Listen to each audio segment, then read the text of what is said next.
好，大家好，我是 T 老师。从今天起呢，我们开始系统性的研究一下 U15。之前的课程呢还是会保留，只不过是放在后面啊。这个新录制的课程会放在前面。首先看一下如何来安装 U1。大家进入到这个 Epic Games 的官网啊，虚幻引擎的官网 Epic Games。然后在它的右上角呢有一个这个获取客户端，下载好这个客户端。因为安装过程呢比较简单，这个地方呢我就不录制了。关了之后，当你安装好后，第一次进入呢会有一个这个更新包啊，你需要更新一下。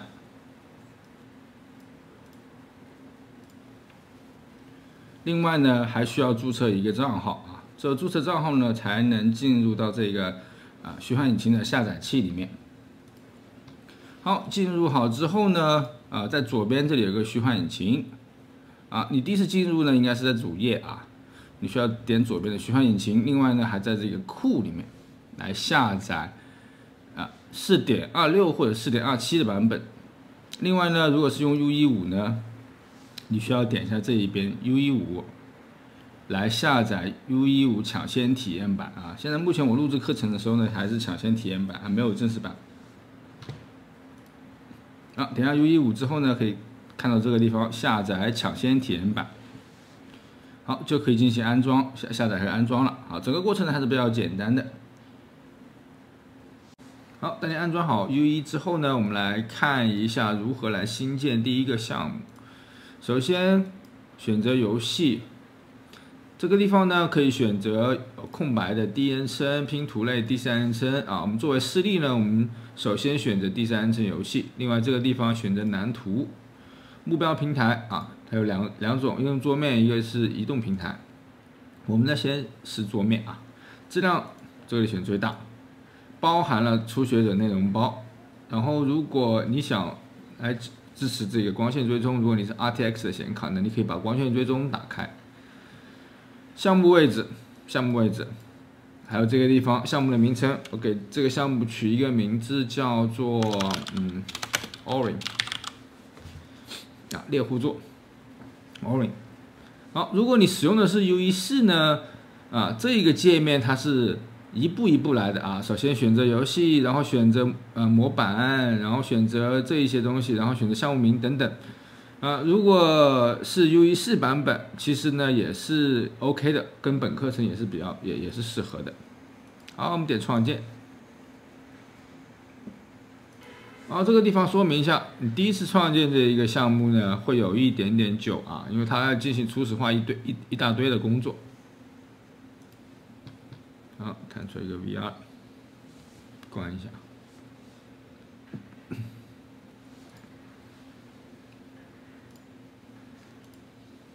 好，我们新建好项目之后，就可以看到它默认呢为我们打开了这一个一个三人称模式、第三人称模式的一个地图，默认地图。我们可以稍微来了解一下这一个界面啊，在这个上面 U14 部分呢是一个很大的按钮，现在呢变小了，可以通过创建来创建世界里面的内容。然后呢，有内容浏览器、蓝图、过场动画等等这一些在这上面工具栏。然后世界里面有哪些东西呢？在右边。然后每一样东西的属性在这一边。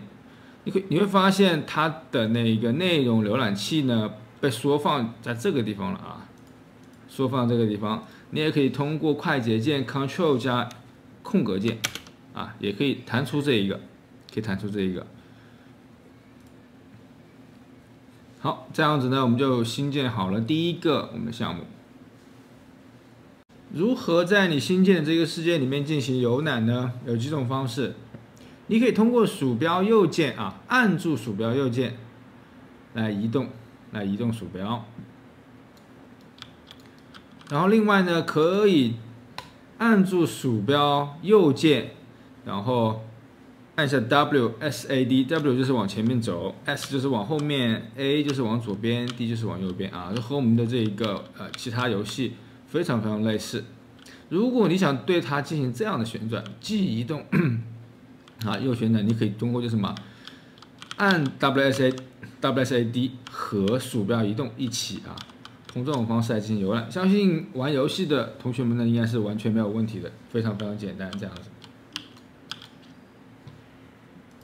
另外还有2个快捷键，就是往上往下啊，你可以通过 Q 按住鼠标右键，然后通过 Q， 你可以看到往下走，然后键盘上的E啊往上走 ，Q 和E就是上下啊。注意这个时候我是按住了鼠标的右键啊，按住鼠标右键来进行上下。另外呢还有2个快捷键，你通过按住鼠标右键。你试一下，按照键盘 Z 键和 C， 可以对镜头呢来进行焦段的切换啊。当然这个只是预览，当我松开之后，它又会弹回去啊，又会弹回去。按住鼠标右键，按 Z 键，或者是按 C 啊。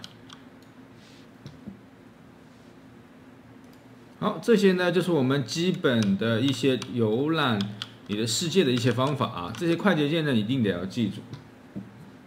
我们再来看一下如何来对目标来进行变换。比如说，我现在选定了这一个楼梯，变换的方式呢有3种，快捷键分别为 WER 或者是通过这个上面可以看到，第一种呢叫选择，按住 Q 可以切换到，然后第2个呢选择平移，然后旋转，还有就是缩放。好，通过 W 或者是 E。然后R 键来进行切换 ，W 可以对它进行平移，按一下 E 呢就可以进行旋转，然后 R 呢就可以进行缩放。好，其他这个和那个玛雅的这个，然后包括 3D Max 的这个快捷键是一样的啊，来进行基本的一些变换。另外呢，我们还可以把对齐给打开和关闭，可以看到这一边有一个。拖动对齐、旋转对齐和缩放对齐，什么意思呢？比如说，我们现在把它给关了就可以看到我现在进行移动的时候，它是很顺滑的啊。但是如果我现在打开，它会变成什么？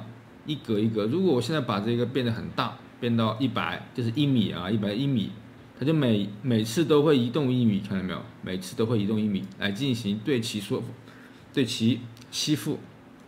好，同样的。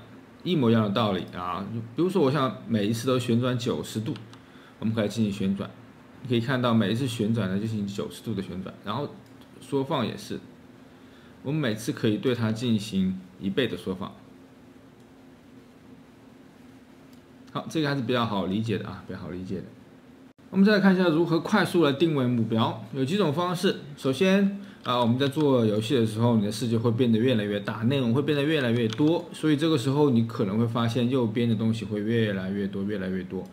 如何来快速定位到一个目标呢？比如说我们现在这里有个方块，还是这个楼梯吧，比如说这个楼梯，你可以在世界里面选择这个楼梯，按一下 F， 它会马上的聚焦到这个地方。为什么要有这个功能呢？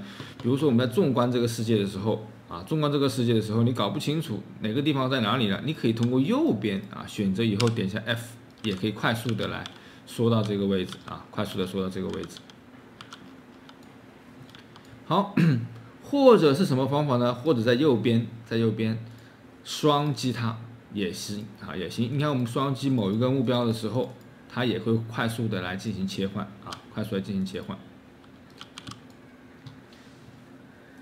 好，注意呢，快捷键是 F。另外，我们还需要知道一样东西，就是这一个模型比如说我现在点了这个楼梯，它的文件在哪个位置？你可以通过快捷键 Ctrl 加 B， 可以看到很快速的来定位比如说我想复制另外一个，可以很快速的呢选择这一个注意快捷键是 Ctrl 加 B， 可以马上知道这个文件在哪个地方。比如说我们可以选择这一个人物，也通过 Ctrl 加 B。可以知道这个人物的文件在哪个位置当你的世界变得很大的时候你需要快速的来移动相机。比如说现在我们这个速度很明显，如果我要从这个地方移动，那个会很慢。如何提高相机的速度或者是减慢相机的速度呢？有2种方式。第一种方式小范围的细调，按住按住鼠标的右键，然后滚筒啊，前后滚。你可以看到，我现在往前面滚呢就会比较快了。如果我现在往后面滚，你可以看到会变得比较慢。但你进行精细移动的时候呢，你就需要变得很慢，或者是快速移动啊。另外，如果你觉得还不够快，可以在这个地方有一个相机速度，可以把它变到更高一点啊。比如说变到7，你会发现非常非常快啊，非常非常快，控制不了了已经。好，这个呢是控制相机速度，它默认呢为4，所以大多数情况下4是足够用的啊。如果你的场景不会太大的话，那比如说你要建一个宇宙，那这个时候会7、8甚至更高啊。接下来看如何来修改编辑器的语言呢？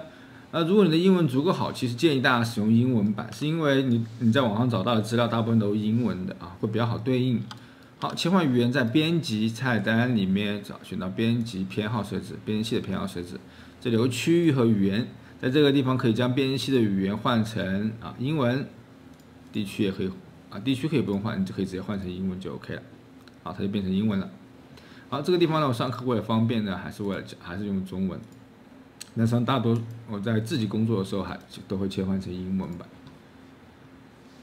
好，我们来看一下如何切换默认地图。默认地图什么意思呢？就是每一次打开 UE 的时候，它会自动打开哪一幅地图。我们按下 Ctrl 加空格键，可以弹出来这一个内容浏览器。现在我们这一幅地图在哪里呢？在 Third Person BP 的 Maps 里面Maps 里面这一幅图。我现在想把它切换成我们的这个 Store Content Content 初学者包里面的这个 Maps。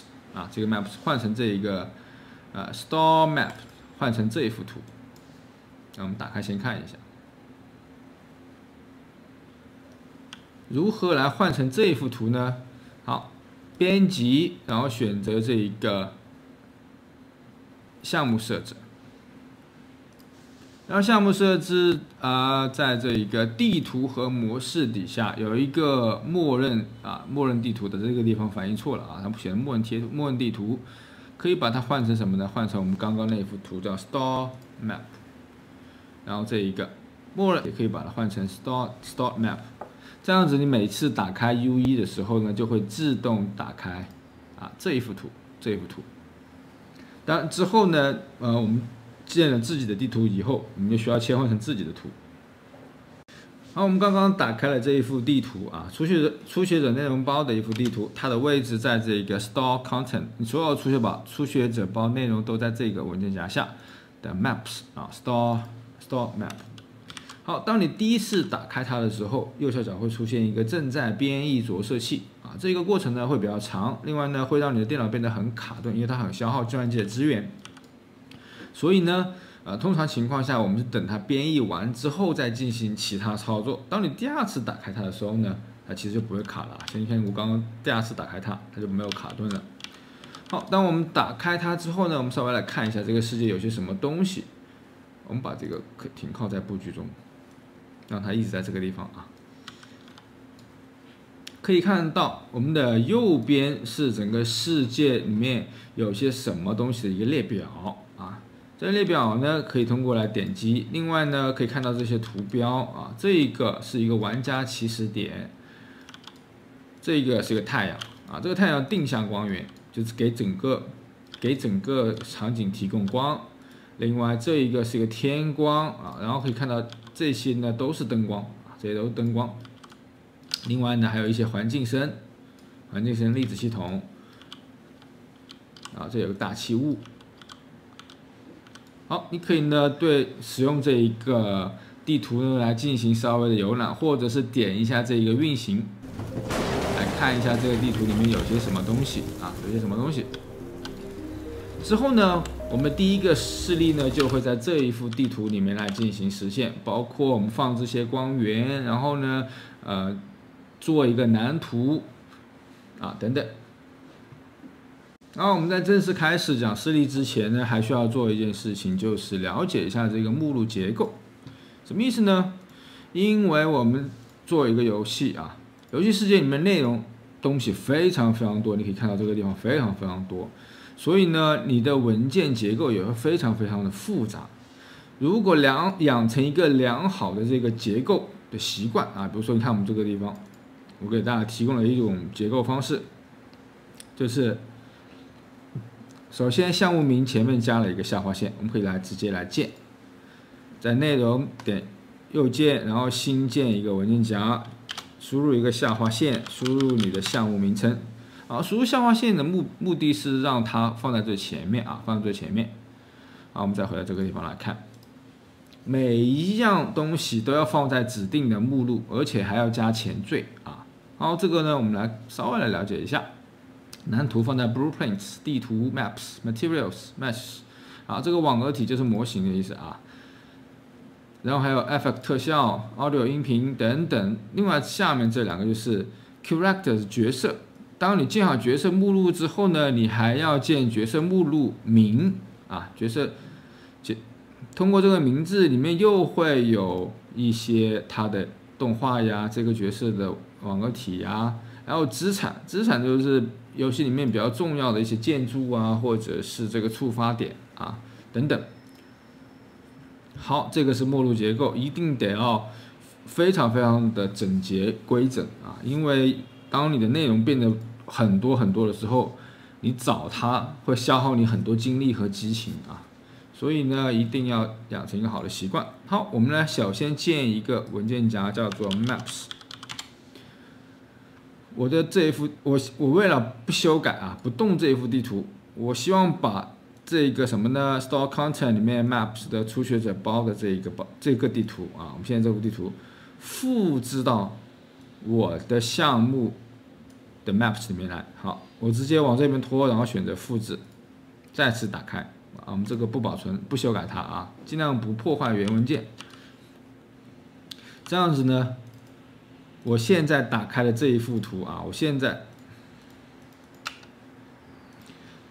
打开这一幅图呢，就是在这一个里面的，在这个里面，而不是初学者内容包的，因为我把它复制出来了。大家之后使用其他资源、其他素材，包括这一个初学者内容包里面的地图，如果我们要使用它啊，都需要这样子把它复制出来之后再进行修改，因为如果你修改错了呢，你想复原你都复原不了了。我们再来看一下如何往你的世界里面添加一些光源呢？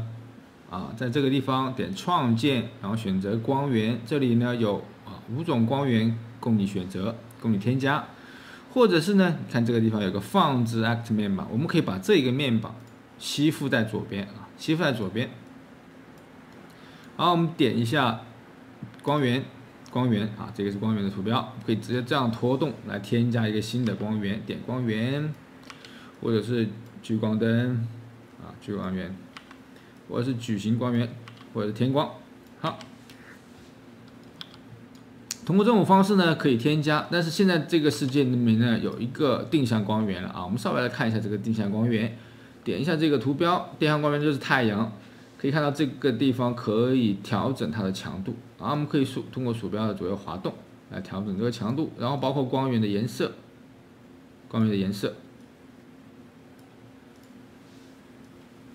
另外其他的灯光，比如说我们现在加一个点光源，同样的方式也可以呢改变它的强度，改变它的颜色等等啊，下面这一些啊，什么衰减半径啊、圆半径啊等等之后呢，我们会来详细来讲。这个地方我们首先来尝试一下放置各种光源。再来看一下玩家出生点。当我们点运行的时候，可以发现我们的人物呢会从这一个地方开始啊，这是第一种方式。我们把这个对齐关一下，这样子呢就可以顺滑的移动了。这是第一种方式，它在哪个地方呢？在这个基础的玩家出生点，我们可以把它新创建一个，比如说创建在这个位置，我们运行之后呢，就会在这个地方启动。好，这是第一种方式，但这种方式会有一些小问题，就是因为你不知道你的人物会是什么样子，而且不好选择这个人物啊。或者还有另外一种方式是什么呢？我们找到我们的人物，这个小白人在哪里呢？小白人在 third person 啊，第三人称 BP 里面的这个 blueprints 啊，在这个里面，小白人在这个地方。我们可以呢，还记不记得之前说的地图我们复制出来了？如果我们现在要使用到这个小白人，我们需要什么呢？新创建一个文件夹，然后选一个叫 characters 啊 characters， 然后呢再建一个文件夹，给它取个名字吧，我们给它取个名字叫 Mr. Right 啊，然后呢把它再把它给复制过来，这样子的好处就是不会，当你修改乱了之后呢，你还可以找到原来的文件来进行复原。然后点着这个文件来一下 Ctrl+S 保存一下啊，再把这个人物给拖到你的场景里面来啊，然后你会发现这个摄像机挡住了很多地方啊，我们这个地方稍微进行设置一下，在编辑项目设置里面，不对，应该是在编辑器编号设置里面，然后输入一个 cam 啊，输入一个摄像机，可以发现摄像机的预览大小啊，我们把它改小一点，改成2吧，这样子呢它就会变小了，把它旋转一下，对着那边。好，这个时候你点运行，你会发现，它并没有从这个地方开始，是因为你还需要进行一步设置，是什么呢？点到这个人物，在这一边来找到一个东西，叫做自动控制玩家啊，自动控制玩家在哪里呢？在这个地方 ，POM 有一个自动控制玩家，我们得选择玩家0。好，再点运行，这个时候它就可以被控制了啊。你会发现在这个地方很难找了半天找不到啊。有一种方式，当然前提是呢，你对里面的东西稍微有一点熟悉之后，就可以对它进行自动搜索。比如说，我们知道这个自动控制玩家 POM 啊，我们直接可以打一个 Auto 啊，自动的意思，就可以找到，很快速的来定位啊，自动控制玩家。好，这呢就是第2种玩家出生点的一种方式啊。这种方式的好处就是，你的人物一直在这个场景里面，你可以快速选择它，可以 Ctrl+B 快速定位它，也可以对它进行各种编辑啊，蓝图的编辑啊。这个之后我们再讲。我们再来看一下物理系统。一个游戏引擎很重要的一点就是它的这个物理引擎啊，物理系统。比如说，我们现在运行一下，我们可以看到这个球，我们去碰它，它并没有滚动，对不对？并没有滚动。如何让它人物一碰到它啊就能够滚动呢？非常简单啊！我们把这个球首先点下这个球，在这边啊右边的它的属性底下啊，把它的什么呢？物理这一栏展开，可以看到有一个模拟物理啊，模拟物理。好，这个地方稍微注意一下，就是在这一个栏底下啊，有一个细节，有一个世界场景设置。如果你现在世界场景设置，你选这一个球是找不到的啊，你一定要换成细节，这个时候呢才能找到这个物理，把模拟物理给打开。好，点运行，这个时候你再去碰它，你就会发现啊，它就能够滚动了，另外，你还可以设置它的质量，比如说我们把它的质量变成5，线性阻尼就是这个摩擦力啊，我们把它摩擦力稍微变大一点，让它滚得可以慢一点。我们再去推一下，现在再推一下，反正比较难推了啊，这个时候比较难推了，是因为呢它的重量和这个线性阻尼，然后包括角阻尼就是角度的这个摩擦力，好，等等的方式。非常简单啊！打开物理。好，我们来看一下如何来创建我们第一个叫做蓝图 actor。好，这里有2个概念。第一个是 actor， 什么叫 actor？ 这个地方放置 actor， 你的世界里面的所有东西，包括人物啊，包括这个球，包括灯光等等，这些我们都称为 actor。actor 有很多类型，你可以看到这里有什么光源啊、玩家出生点呀、然后形状啊、静态网格体等等啊，这些都称为 actor 它的中文意思呢叫做演员的意思，但是呢我们并没有翻译成这一个演员，这要不然会有点奇怪，对吧？什么叫蓝图呢？蓝图简单来理解就是，如果我们的人摆在这个地方啊，它只是一团肉体，它没有灵魂，蓝图就是为这一个东西来赋予灵魂的啊，赋予灵魂的。比如说这个球，如果你不赋予蓝图给它啊，它就是一个普通的球，但是它是不知道自己应该干什么事情，也不知道，也是没有灵魂的。但是给它赋予一个蓝图之后呢，它就可以做很多很多事情了。好，如何来创建一个蓝图 actor 呢？点 orem， 还记不记得目录结构？我们新建一个文件夹，叫做 blueprints 啊 ，blueprints 蓝图。然后在这个地方我们点右键啊，点右键，新建一个蓝图类，蓝图类。好，这个时候呢会弹出一个选取副类，我们称它为叫做 actor， 我们这里来个 actor 啊。好，再进行取名字，注意啊，名称非常非常重要。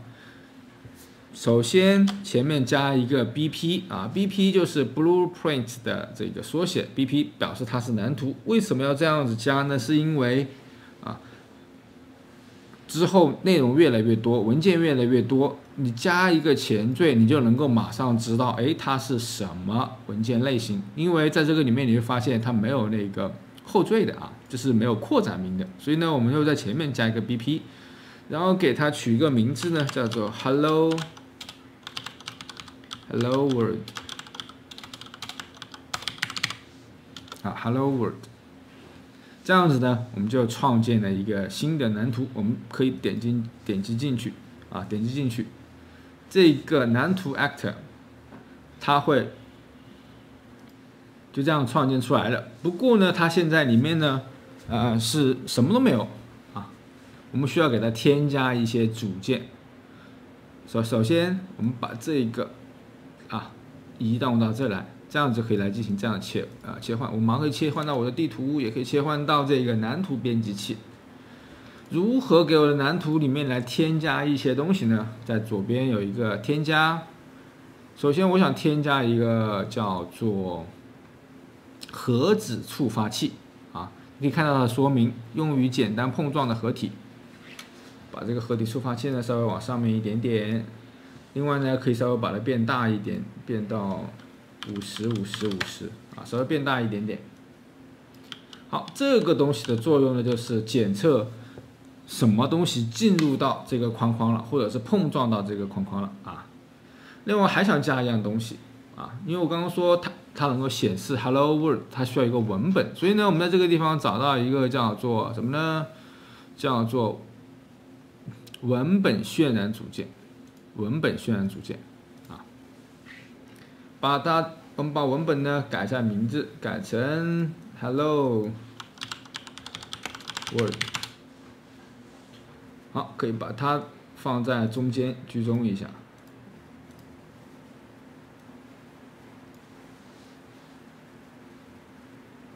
点一下编译保存，这样子呢我们就创建好了第一个蓝图 actor 啊。好，我们回到地图，将这个 actor 放到人物的前面，放到人物的前面。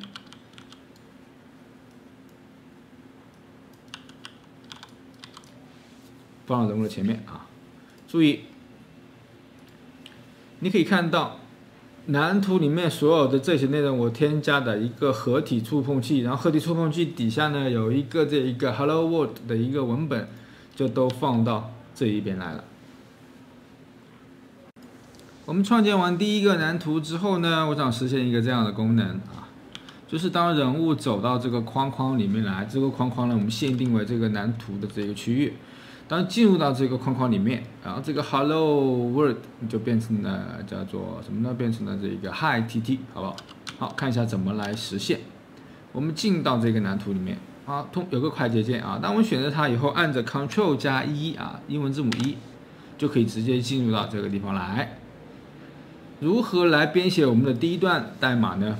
首先选择这个合体触发器，这是一个虚拟的框框，它在游戏里面是不会看到的啊。虚拟的框框，我们是不是要把这个框框变长一点呢？因为如果你进入之后可能看不见这个字啊，我们把这个框框变长一点点。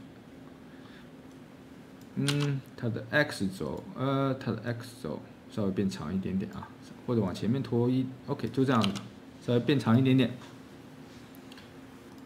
然后人物现在已经在框了，我们把人物往后面拖一点点啊，这样子呢就可以触发，站在这个位置就会触发。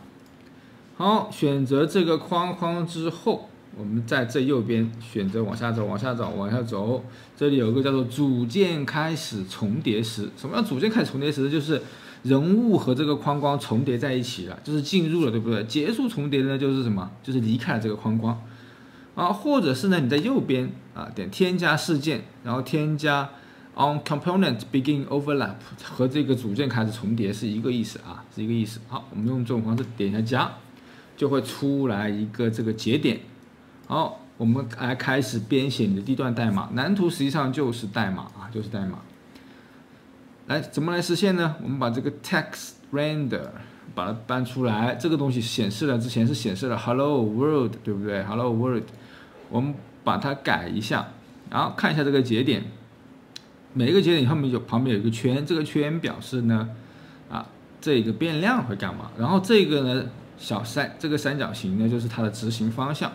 好，先不管变量是什么，我们呢先来把这个 text rend 往旁边拖一个，叫什么呢？设置文本啊，我用了英文 set text 来搜索，你也可以用中文设置文本。啊，我们选择设置文本，把它给连起来，设置成什么文本呢？我们把这个地方啊，把这个地方提升为变量，然后编译一下，将这个我们选择这个变量，将这个 value 改成什么 height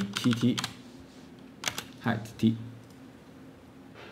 好，我们来理解一下，当这个组件开始重叠的时候，就设置文本，设置谁的文本啊？将这个 text render 啊，就是这个东西，这个现在显示 hello world 这个东西。设置成这个 value， 这个 value 是什么呢？这个 value 就是 height t 啊。注意，刚刚我提什么变量之后，点了一下编译啊，点了一下编译，它才会出来这个东西。好，再保存一下，我们来运行。当我现在显示的是 hello world， 当我进入以后，发现它变成了 height t 啊 height t。我离开之后呢，它并不会出现什么东西，是因为我们并没有对它离开来进行设置，对不对？你呢自己可以来加一个，就是在 box 里面来添加一个什么呢？组件开始，组件结束重叠时，这个地方呢我们不讲了，你自己来试一下。好，我们再来做一个小实验，你会发现这个世界呢这里有一团火啊，火呢实际上就是粒子系统啊，粒子系统，然后这一些其实都是粒子系统，然后有一个球，现在呢做一个这样的蓝图。当我的人物靠近这个球的时候啊，火焰就会升起来，然后离开呢，这个火焰就会熄灭。这个应该怎么来实现呢？我们做一个这样的小实验。首先新建一个蓝图啊，注意是在这个 Blueprints 的目录下面新建一个蓝图，然后选择 Actor， 取一个名字啊 ，BP 开头，一定要养成这个习惯，要不然呢之后会变得越来越难。我们取个名字叫做 Fire。火焰球 fireball 火球啊，双击进入，添加些什么东西呢？首先我们是不是需要一个球？添加一个球体啊，添加一个球体。当然，现在这个球是个小白球啊，你可以给它来一个材质，在这一边有个材质地方来选择一个比如说石头球，这不好看。可以选成一个比如说木头球吧，木头球，好，选成一个木头球。另外呢，还需要添加一团火焰，火焰是粒子系统，所以呢，你可以在这个地方输入一个粒子啊，输入一个粒子，或者是这个地方输入中文不是太方便，我们可以在底下一点。如果你是用的 UE4粒子系统就在这个位置，因为 UE5呢已经把这个粒子系统默认的粒子系统换成了 Niagara 这个粒子系统，就这个。所以呢，但是这个呢，我们之后会再详细讲。现在呢，我们先用这个类子系统在这个地方，啊，粒子系统组件，我们把粒子系统组件换成一团火啊，就 P file，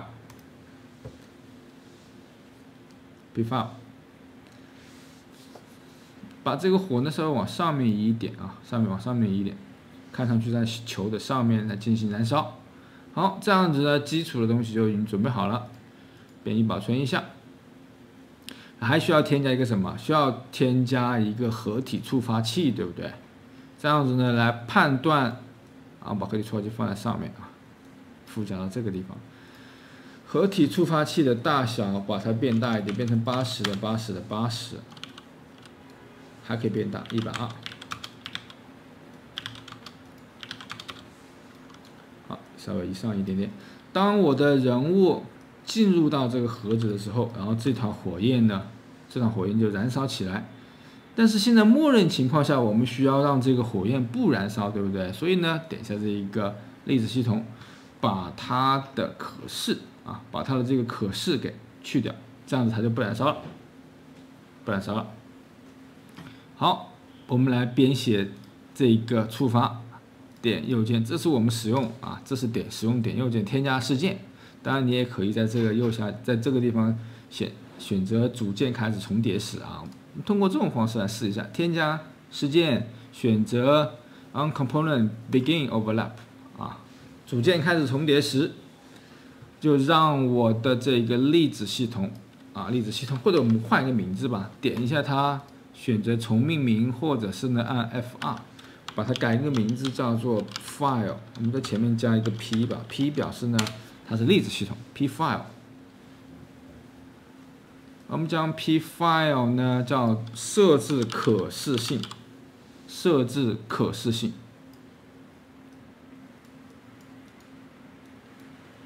啊，让火焰燃烧起来 ，New visibility 啊，这个可视勾选起来呢就是它可视了。同样的还有一个离开的时候啊，这个盒子我们再点盒子，点下面组件结束重叠时，对不对？结束重叠时。好，这里开启了第2个节点，我们把这个 P file 往下面来，这个地方我复制粘贴一个，这样子连。好，所以我连到目标就是我设置 P file， 我的这团 P file 它的可视性为 false， 这是一个叫布尔变量啊，之后我们会详细讲，把它取消掉，它就不显示了。好，我们编译保存一下，拖到我们的场景里面来试一下，把这个木头球。把它放在这个位置，然后拖上一点点啊。现在这个木头球呢是没有的，当我靠近的时候啊，这团火焰就起来；当我离开的时候，火焰就进入，火焰就有；离开，火焰就没有。好，大家可以呢来完成一下这个小实验。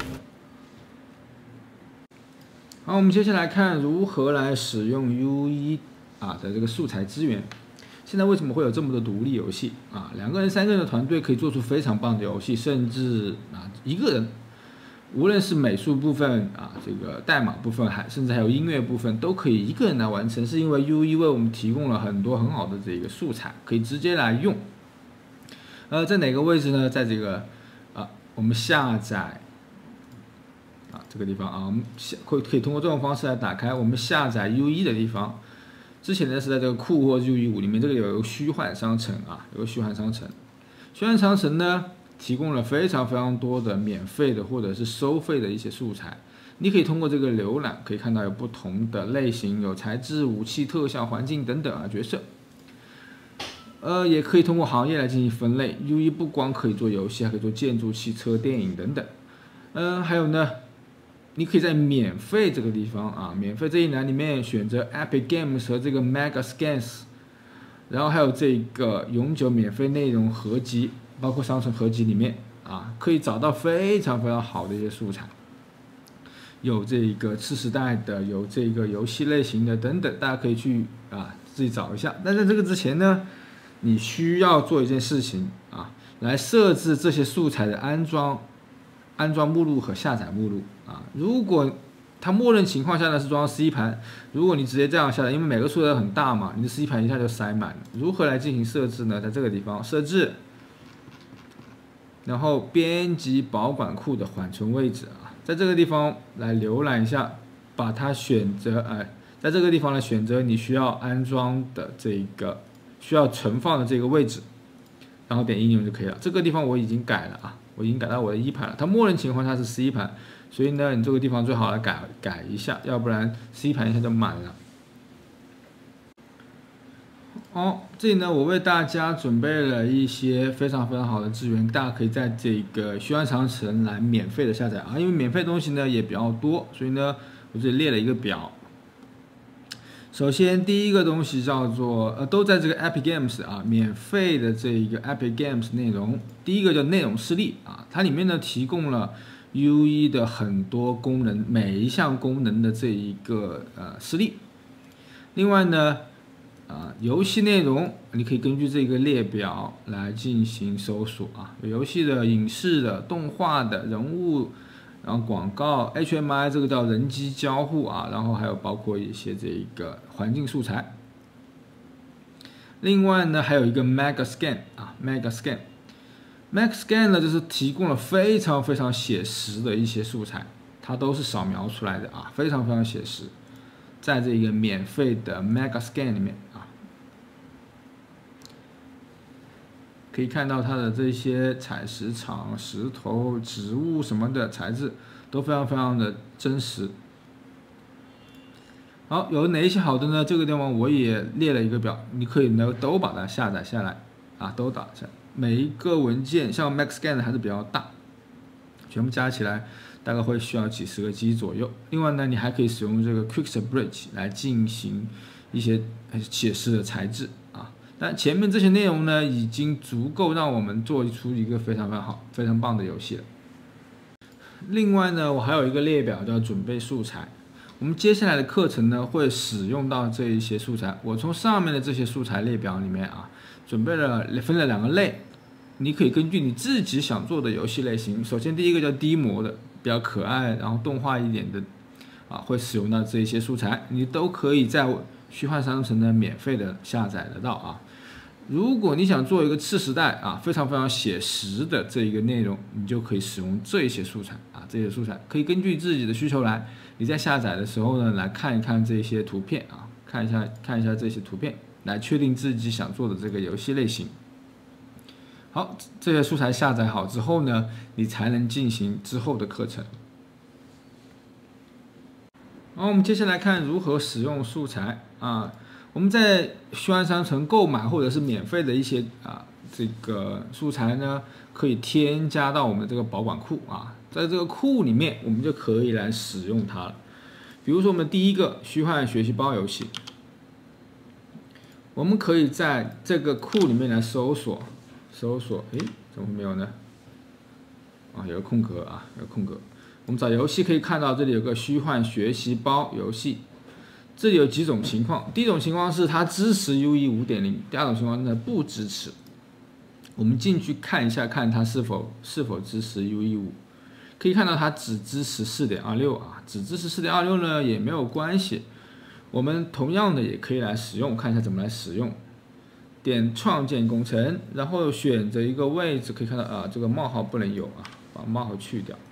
然后选择一个位置，我把它放到我的这个 Z 盘，Z 盘 Program， 放在 UE4 下面吧，因为它是一个 UE4 的，先放在这个地方。创建好之后，我再就把里面的内容复制到我的我们的这个 Orion 的目录下面啊，点创建。然后至于新版本的素材呢，就直接创建或者是添加至，比如说我们要大家下载的这个 FX 这个呢，它是支持，看一下是不是支持啊？它是支持 5.0 的，对不对？支持 5.0 的话呢，我们就可以直接来添加到工程，然后显示我们的这个 Orion， 我们的这个 Orion 直接选择 Orion 就可以了啊。我们刚刚那个工程，然后添加到工程，很方便，直接就已经这边就有了。啊，暂时还没有刷出来啊，还在添加，还在下载。刚刚的那个游戏呢，应该是已经创建好了。好，这个新版本的很容易使用，对不对？很容易使用，这边马上就有 FX Variety Pack 啊，马上可以使用了。但是我们刚刚那个老版本的不支持 UE5的，怎么来使用呢？我们来看一下，我们创建了一个虚幻游戏学习包，在这个地方，这是刚刚创建的，就在上面我的工程，然后点右键选在文件夹中显示，在文件夹中显示就会弹出刚刚我们刚刚创建那个工程的文件，然后在里面有个 content， 好，注意这个 content 这个目录之后所有的素材拷贝都是什么？都在这个 content 里面啊，都在 content 里面。把 content 底下3个文件夹复制到哪里呢 ？Orient 点右键，内容在浏览器中显示。你可以看到这边我的文件夹下也是 content， 看到没有？也是在 content 底下啊。好，复制过来 content， 于是这边就有了啊，就有了。我们会使用到哪一个图呢 ？Learning Kit Games 啊 ，Maps， 我们会使用到这一幅地图，这个我们保存一下。好，这个呢就是使用素材的方法。好，我们打开这幅图之后呢，这是我们之后会要使用到的这个素材。2种方式，老的不支持 UE 5.0 的它也可以通过拷贝的方式如果是支持的呢，你可以直接添加进来，然后另外商城里面这个库，有的呢是什么可以直接添加到工程，有些呢是需要创建工程如果你想使用到这个创建工程的内容，就是用刚刚那种方式，把它的 content 底下的东西复制到呢你的 content 的底下就 OK 了。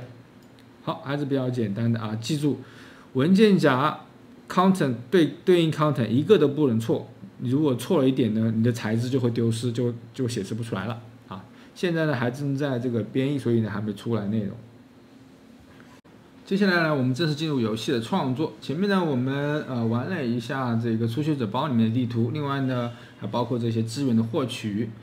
我们拿到了这个资源，叫做这个虚幻的游戏学习包，里面有个 Learning Kit Games， 然后还有一个 Blog Games 我们呢以这个地图作为开始，在这个基础上，我们来完成在哪里呢？在 Blog Games 的 Maps 里面，我们将这个 Blog Games Map 把它复制到这个我们自己的 Orient 底下这个 Maps 给它取一个名字，我们呢就称它为 Orient Map， 然后双击进入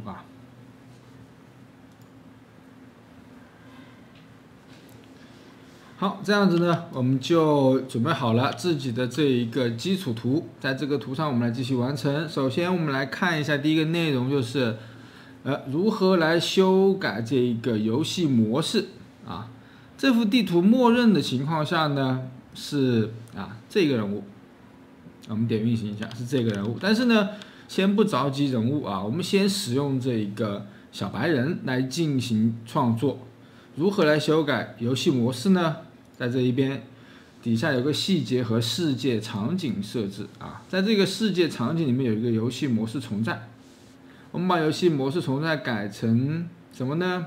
改成 Third Person Game Mode 改成这个在哪个地方？这个文件在哪里？我们点一下这个放大镜，可以看到就到了这个 Third Person BP 的 Blueprint 里面在这个我们是不是可以把它也复制一份呢？以方便我们修改，不影响到这个原始的文件呢，也是可以的我们把它放到这个拖到这个地方来，然后复制到这个地方，复制到这个 characters 我的角色里面，因为这个游戏模式呢主要是跟角色有关，还改一下名字，把后面的 game mode 我们不变，我们把它换成 Orient Game Mode。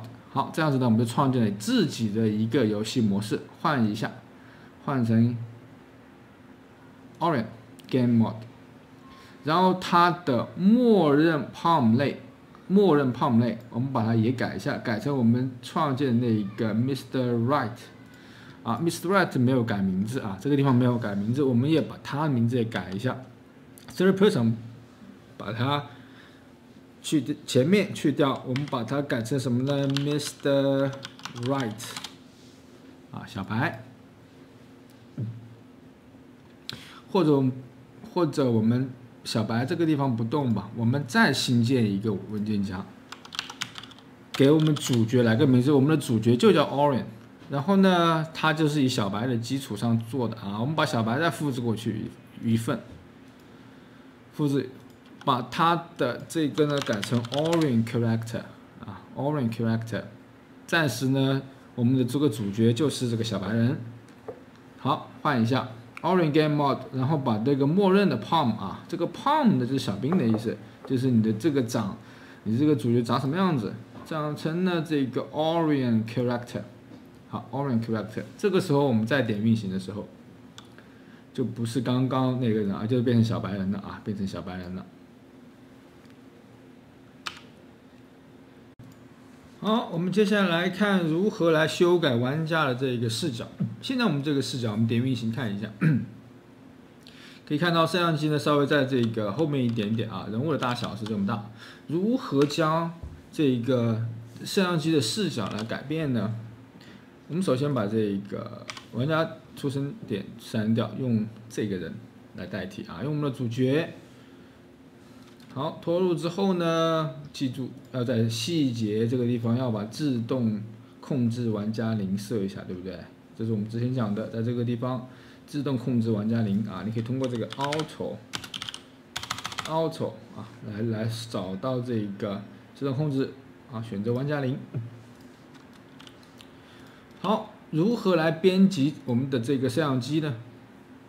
选择这个人物，按 Ctrl 加英文字1，或者是呢点这个地方，或者是双击这个人物都行啊。我们选择这个啊，或者是这个按 Ctrl 加1，尽量使用这个快捷键。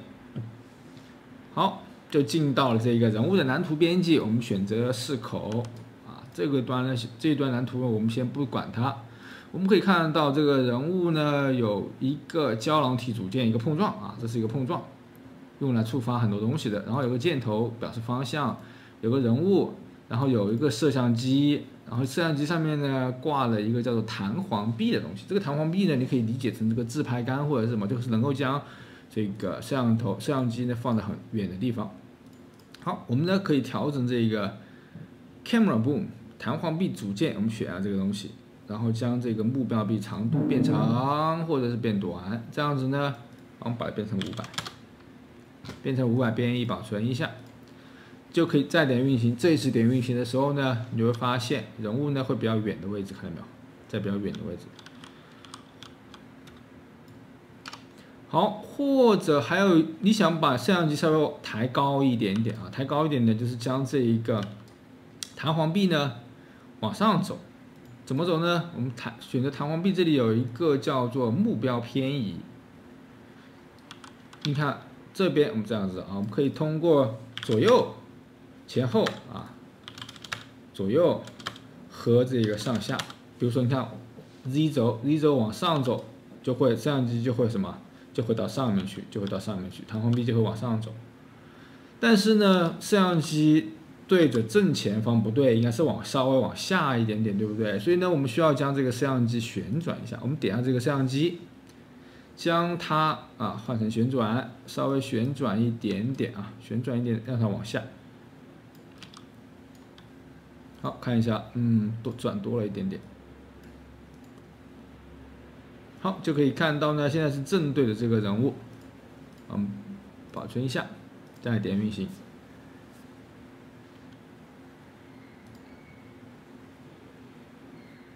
好，可以看到现在的视野呢是在这一个。稍微斜一点点啊，然后隔得比较远。好，大家可以通过这种方式呢，来修改出自己想要的这一个摄像机视野。好，再来看看如何来修改我们这一个主角的行走速度呢？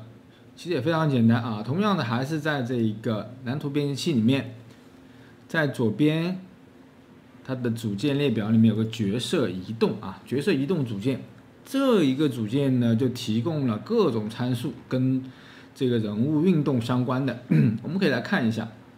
首先我们看一下移动的速度，就是行走的速度，在这个地方有一个最大行走速度啊，最大行走速度。如果我们现在把这个最大行走速度换成1200啊，翻了1倍，点保存编译就可以看到。我们再来运行一下，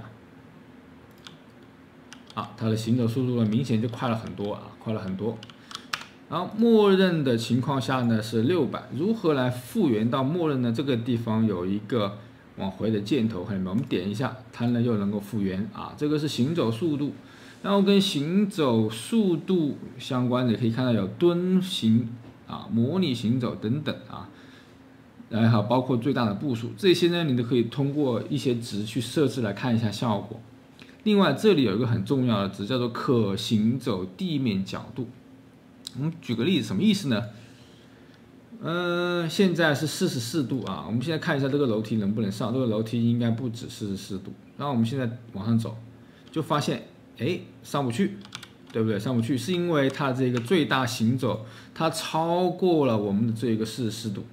现在如果我把这个最大行走的地面角度换成60度，我们再来点运行，我们再看看能不能走上去。可以看到现在呢就可以走上去了啊，现在可以走，因为它的角度呢它是低于了多少度呢？低于了60度的。好，这个呢是行走速度和行走地面角度。接下来再看一个东西，跳跃。当你运行这个人物的时候，你会发现现在这个人的跳跃啊，它有点飘啊，感觉就是有一点点不是那么实。如何来改变这个跳跃呢？双击进去，找到这个角色移动，往后往底下走，这里有个上跳下落啊。这个小白人呢，它是600，默认呢实际上情况应该是420。我们把它改回420之后。我们保存再试一下，你会发现呢，这个时候跳跃稍微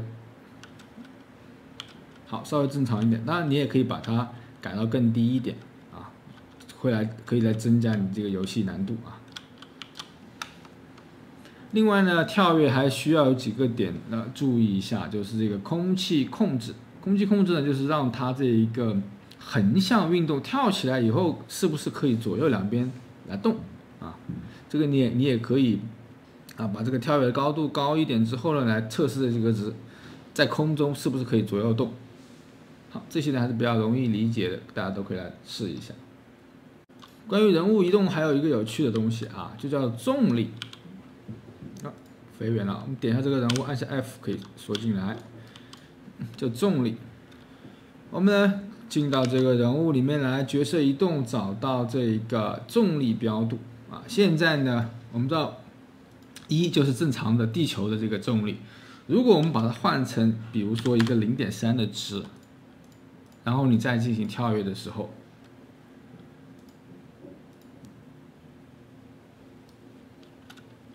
你会发现，可以跳得非常远了啊，可以跳得非常远，就没有了。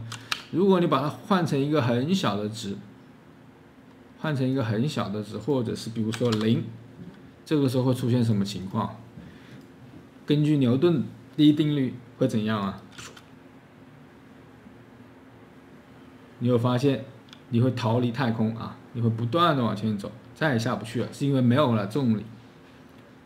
所以呢，重力也可以来进行调整，玩出各种有意思的一些运动方式啊，比如说像飞行啊，或者是这一个漂浮啊、漂浮状态啊等等啊。暂时呢，我们先把这个重力换成1，点一下运行，然后就能回到这个位置，然后再点 ESC 取消啊。好，这个呢是重力。好，关于玩家角色的一些基础知识呢，我们还可以玩一样东西，就是是不是可以给玩家加一个手电筒呢？其实比较简单。同样的呢，我们进到这个主角的蓝图里面来，在添加这个位置。之前我们有做蓝图的时候，添加了粒子系统，添加了这个静态网格体等等，添加了球体，对不对？然后我们现在添加一个什么呢？添加一束光。我们往上走，找到一个叫做聚光源。于是乎呢，我们把它粘在哪个位置？我们把它粘在人上啊，粘在这个人上。这是它的人体，人体的下面。好。稍微移动一点点位置，把它放在这一个大概前面胸部这个位置吧。好，大概是这个位置，让它呢光线往下走，光线往下走。好，这样子呢做一个手电筒，就是对我们的人物添加了一个组件，一个光的组件，我们看看有没有效果。现在是白天对吧？光可能不是很明显，看到一点点。我们找一个黑一点的地方吧，这有个黑的地方，可以找到黑的地方，可以看到呢，我们的人物胸前就有一个手电筒了。如果你在这个比较黑的地方就需要用这一个方式。这个主要也是呢，我们可以为人物添加各种各样的组件添加各种各样的组件。接下来看一下如何来导入模型导入自己做的，比如说你在10SD或者是玛雅 3D Max 里面来做的模型，怎么导入呢？在导入之前，首先在你的工程下面这个下划线的这个目录下面，新建一个文件夹，我们称为叫做 Meshes 注意最好是按照这个来，因为呢内容很多的时候，如果你的目录名、目录结构很乱的话随便乱放的话，慢慢的就会变成一个灾难。所以呢，这个地方我们建了一个文件夹叫 Meshes， 专门用来存放静态网格体，也是我们的模型。然后呢，再点添加，导入到 Game Orient 的 Meshes 的底下。好，这个时候你选择一个你做的这个模型，我们找一个吧，Low Poly House 这个地方呢，你不一定跟我一样，但是呢，你可以随便找一个 FBX 模型。注意呢，最好是低模一点，你不要太高模。比如说像ZBrush 的这个模型呢，当然也可以导入 U15是支持的，不过为了我们演示方便先导入一个低模一点的模型。好，随便选了一个，这个地方呢有几个需要。如果你是很高模，你可以需要把这个边 Inanimate 把它给勾选起来。这个地方呢，我们不是很高模呢，就但我们也可以勾选起来，没有问题。好，另外把这个地方展开，这里有一个合并网格体，我们把这个合并网格体给打开。就是如果你那边做的时候分了很多个这个 group， 它会分开我们尽量把它给合并。好，其他的呢基本上没有问题了，我们点导入。好，你会发现导入之后，我们现在有一些错误，不管它可以看到贴图，包括材质，然后包括模型呢都已经在了，我们可以拖入到场景中，发现什么都没有，是因为它这个比例很小我们把它扩大吧，把这个缩放这个地方变换，把它放到了100倍，把这个锁打开，它可以同时放。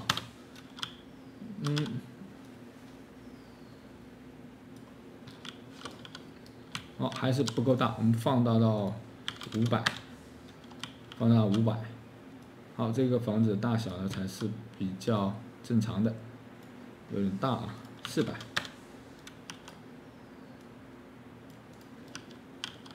好，这样子呢就导入了一些外部的模型，可以导入 OBJ 文件，也可以导入这个 FBX 文件。但是呢，刚刚我们出现的问题是这个比例不对比例不对，如何来统一这个比例呢？这个地方教大家一个小的技巧。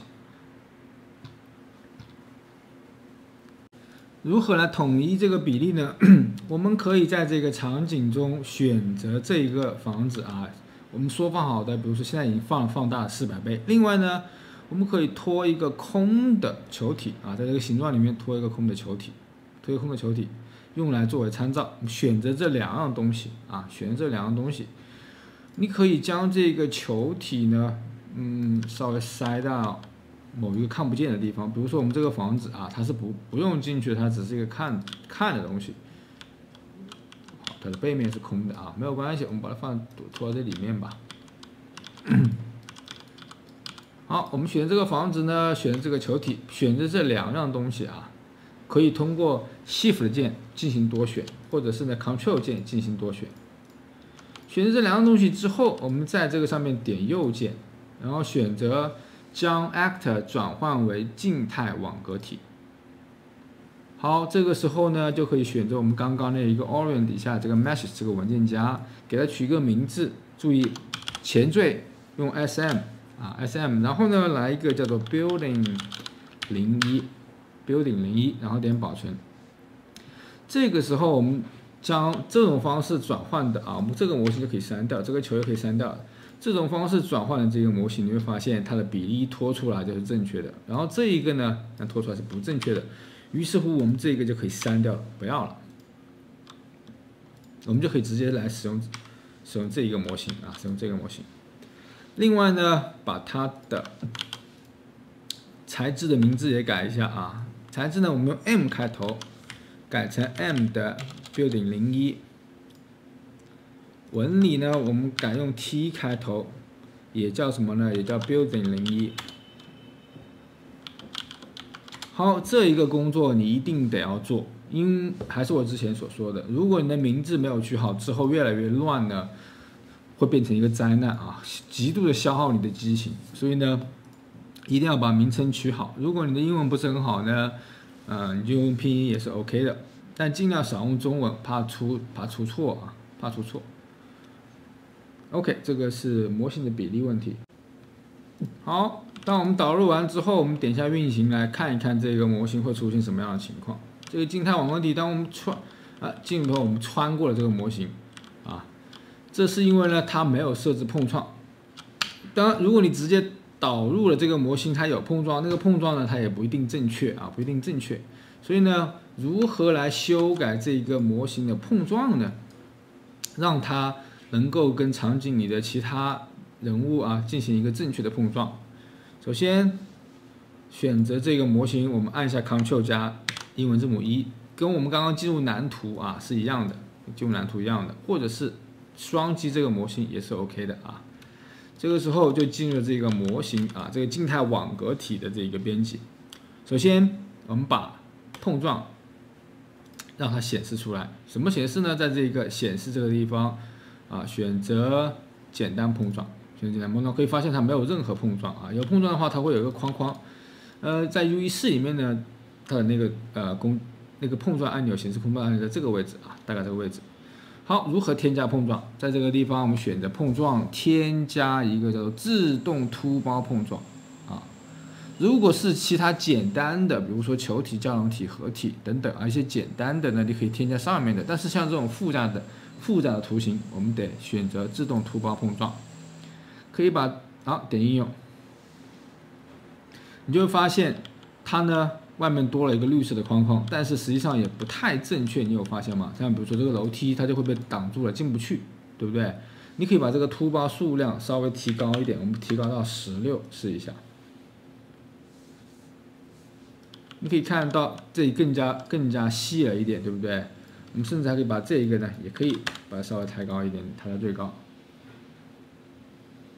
顶点数，然后呢，这个凸包精度呢，我们也可以把它变得更高一点，让它来自行计算，更加符合我们的这一个静态网格体的样子啊。好，当这个精度提高以后呢，这个速度就会这个要求的时间就会更高了。好，我们搞定之后呢，再来点运行。这个时候你就会发现，好，当然碰撞实际上还是有一点点不太对啊，它这个楼梯可以上去了，但是这个地方你看我没有办法到那个角落上去，对不对？所以呢，你还是可以把这个凸包的数量再提高一点点。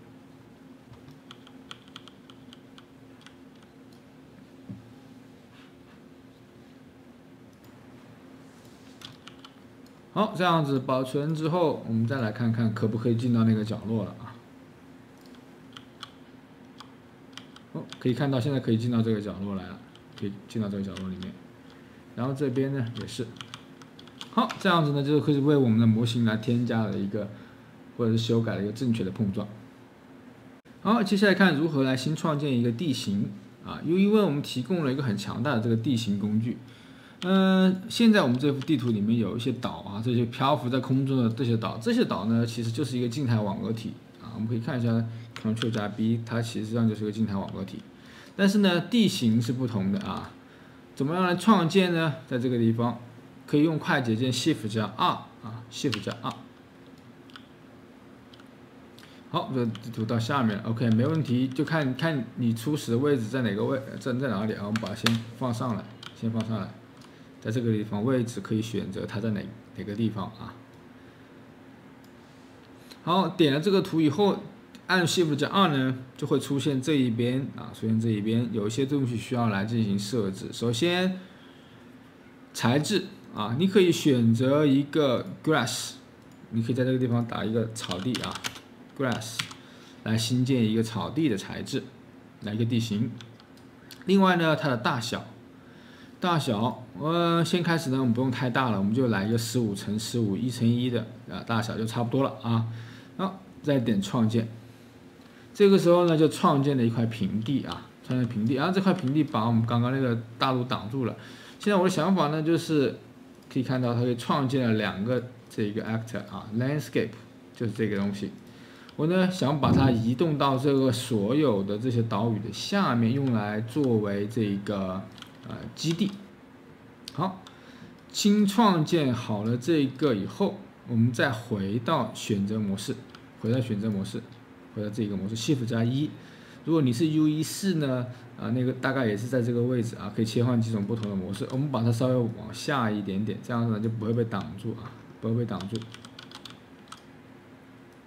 好，稍微移动到这个位置之后，再来看一下，有了这块地，如何来造山呢？然后刚刚我们创建了一块地，如何在这个地上面造山呢？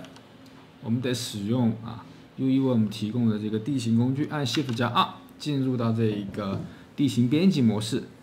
然后选择雕刻，这个地方就有一些工具啊，比如说雕刻、平滑、平整等等。这里的每个工具呢都有各自的功能，我们都可以来试一下。首先看一下雕刻，雕刻呢就是让这个山拱起来，我们可以把它的笔刷大小来进行调整啊，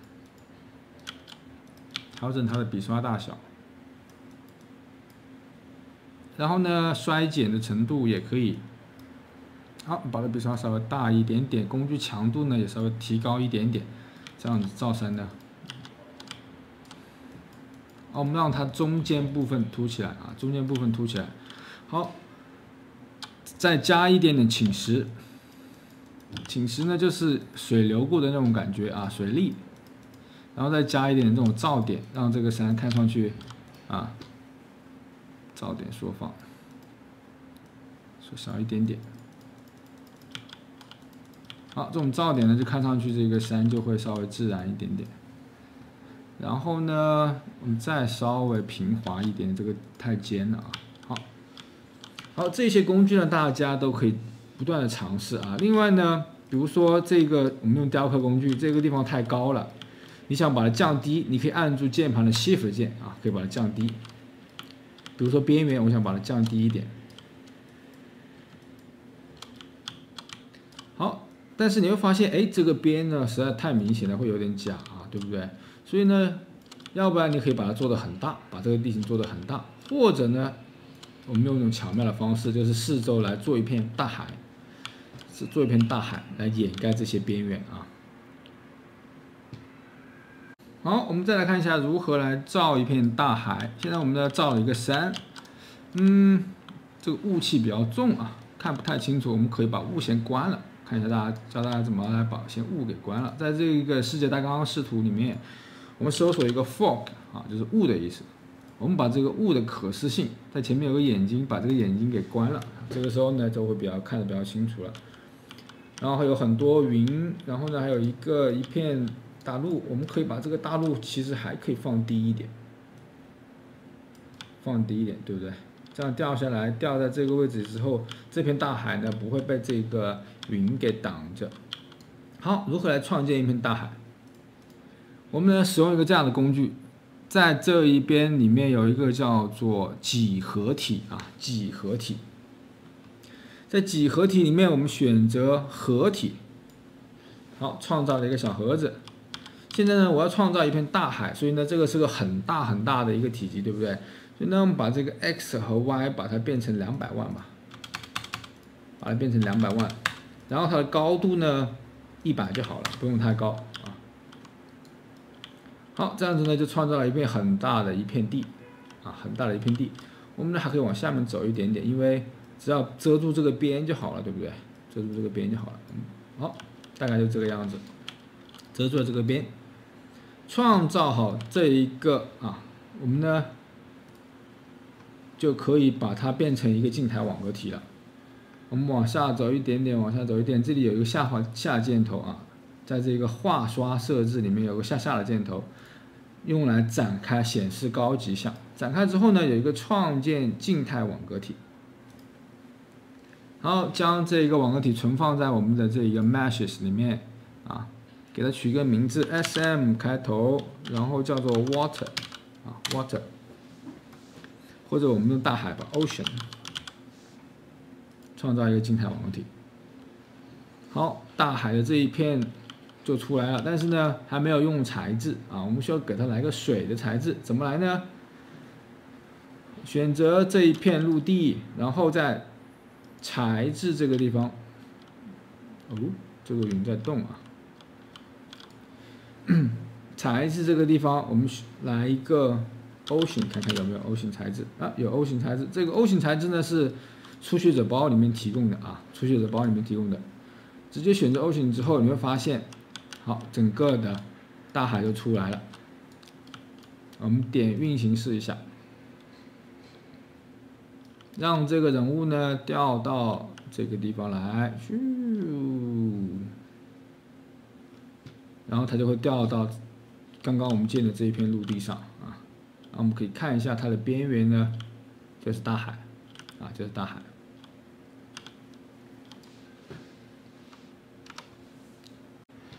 我们的山体呢还是光秃秃的，上面什么都没有。如何来创造一些植物呢？首先给它。比如说来一点草和花之类的啊，因为我们提供了一个比较强大的工具啊，在这个地方植物编辑模式 ，Shift 加3啊，按 Shift 加3这快捷键可以进入到这个模式。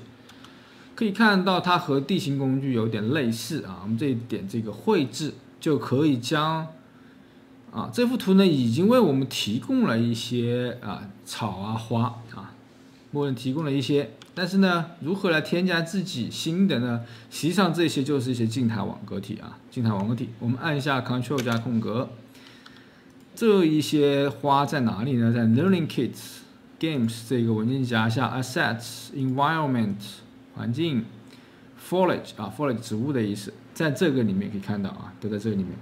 如何来添加植物呢？你可以直接往里面拖啊，就添加进去了。比如说我们想添加一朵花。直接拖进去就 OK 了。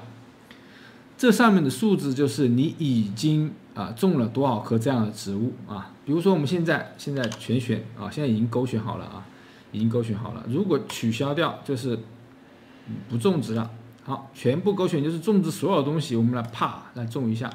可以看到上面的这个草呀，然后花呀，就都是这一些啊。我们可以很快速的方式。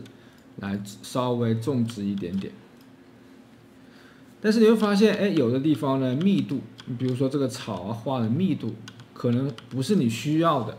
那如何来调整这一些呢？我们可以按 Shift 先取消掉，按着 Shift 的键来把我们的植被给去掉啊，把植被给去掉。好，如何来调整这个密度？比如说我们现在需要这3种花的密度稍微高一点点，草稍微细一点点啊。你可以首先选择这3种花啊 ，Shift 键啊 ，Shift 键多选，然后按着这个地方，把它的密度调成这个1000。这个时候你再种的时候，你会发现，哎，这个花呢就会更多一点点啊。或者是呢，你想把草的密度也变得更高一点点。可以单独选择这一堆草啊，单独选择这一堆草，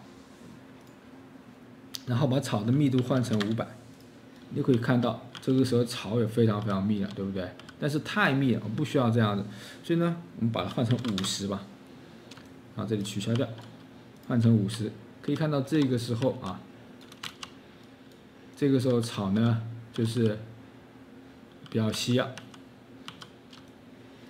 好，这个是植物的种植方式，还是比较简单的。我们先全部取消掉。我现在只想种花，你可以单独把花给勾选起来，你可以看到没有？单独种花，或者是呢单独种草，勾选前面这3种。这个是一些小碎片啊，小碎片。好，我们全选，将这一片地呢稍微重一点，把笔刷的尺寸变大。我们点一下就好了，笔刷变大。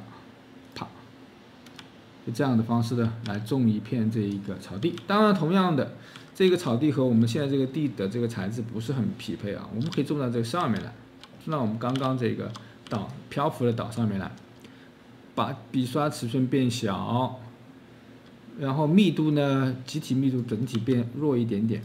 刚刚感觉太强了啊，密度。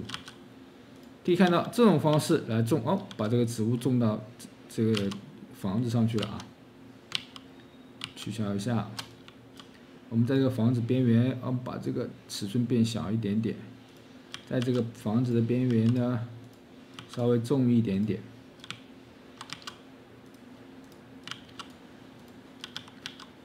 中间，如果你希望这个草或者花的大小变更大一点呢，我们可以同样的方式选择花，让它这一个缩放，看见没有？统一的这个缩放啊。把它变成有的2倍大，有的3倍大，啊，有的2倍大，有的3倍大。这个时候我们再种一点花试一下，你可以看到，像这个时候，这个花也比较大了。当然，你也可以比较夸张的来几朵花啊，太多了就不行。现在取消掉其他，然后选择这3朵花，让它变成3倍大和5倍大。好，这个花就有点夸张了，太大了，先暂时 Ctrl 加 Z 取消掉，3倍大到4倍大吧，稍微种几朵就好了。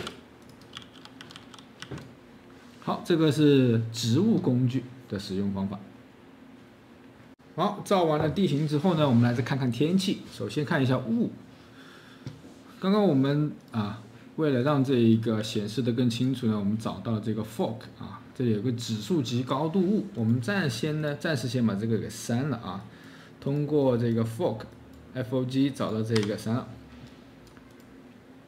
好，删掉之后，我们自己来添加一个全新的雾，看一下怎么来操作。首先在这个地方有一个叫做视觉效果啊，视觉效果，或者当然你也可以在这个地方搜索这个 fog 啊也行。选择呢叫做指数级高度，我们把它拖到场景中来。你可以看到拖进来以后呢，四周马上就有了雾。我们可以看到这是没有雾的，然后这是有雾的。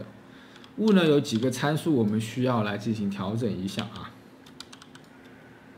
首先雾的密度，可以看到通过这个值呢，可以马上很强力的来看到雾的这个浓度啊。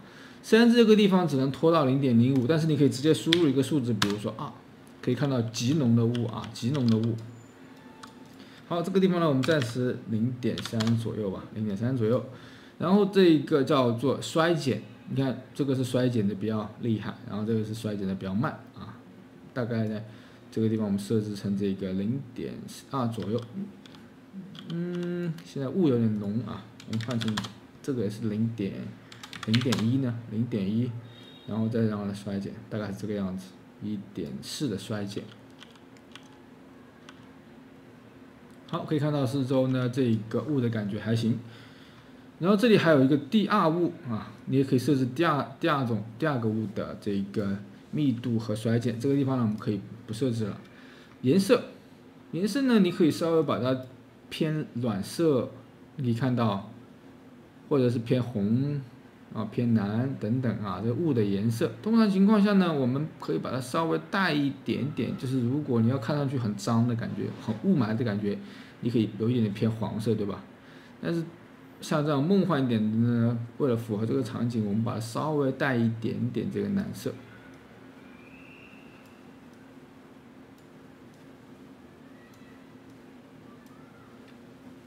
好，我们使用这一个，它稍微有一点点蓝色的感觉，还可以多一点蓝色吧。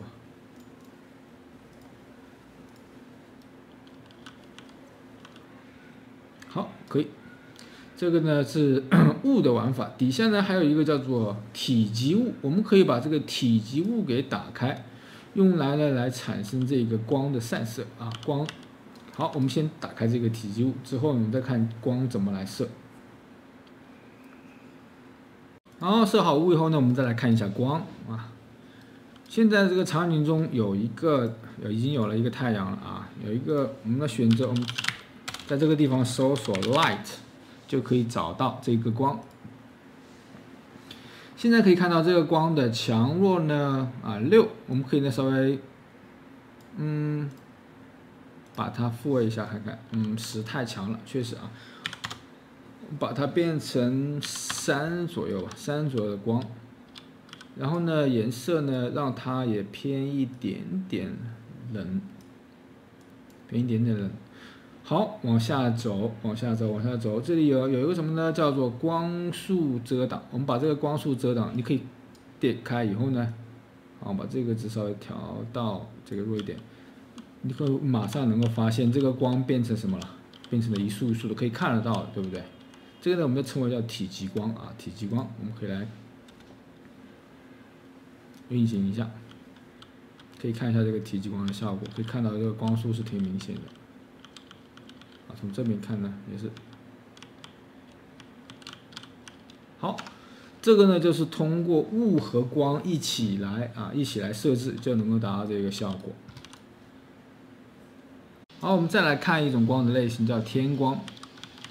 天光的作用呢，就是将整个天空照亮之后，变成一个泛光源，来照向整个大地啊。我们场景中呢，可以找到有一个 skylight， 或者你要添加一个新的也行，但是我们场景中一般只能有一个天光啊。如果你要新加呢，你要删掉之前的那一个。可以设置一个什么值呢？再点一下这个天光啊 ，skylight， 有一个叫做强度范围。可以通过这个值来进行光的调整，比如说0.3或者是一个1啊，1是一个正常的值。好，这个光呢，还是比较好理解的啊，就是整个天空都在发光，然后把这一些背面没有照到的地方呢，它也会亮起来。好，我们接下来再看一个东西，叫做后期处理体积。我们可以用这一个体积呢来进行一些调色啊，然后光的强度等等的一些调整。好，如何来玩呢？实际上，我们这个地图里面已经包含了一个后期处理体积，我们可以通过输入这个 post 来搜索。我们暂时呢把这个删掉，拖入一个新的后期处理体积。拖入新的以后，第一件事情就是把往下走，有一个叫什么呢？叫做无限范围这个后期处理体积呢，可以全场处理，也可以只在这个只在这个体积内进行处理。我们呢现在是全场处理，整个世界都需要处理，就把这个打开。打开之后，我们首先来看一下这个光的强度有哪些值可以调。首先这个部分有一个叫 bloom 之谷，然后我们把这个光强把它可以看到，直接调整这一个值，很明显的改变这个光的强度我们稍微调高一点点，然后另外呢，这里有一个 exposure， 这个叫曝光值我们可以把曝光值呢稍微往下降一点点，这样子呢就可以让这个高光的地方更加亮但是呢其他的地方又稍微暗一点点。好，这样子可以通过这两个一个是 bloom， 然后还有一个 exposure， 当然还有一些其他的值，比如说像这个计算模式然后包括这里的阈值等等，你都可以来尝试一下。不过呢，我们可以暂时先了解这个强度和这个曝光补偿的方式来调整这一个光的强度。在这个后期处理体积里面呢，还可以玩一些镜头特效。这个地方我稍微来演示一下，你呢可以来不断的来尝试这些参数，来调整你需要的值。比如说这个，好，我们把强度，你可以看到这个镜头有一些畸变，对不对？这个叫 chromatic 啊。好，这个呢我们暂时不需要它，我的这个场景里面不需要。另外这有个叫 dirt mask。什么叫 dirt mask 呢？就是一个脏脏的东西在镜头前面。好，我们可以打开这一个遮罩，随便选一幅这个纹理。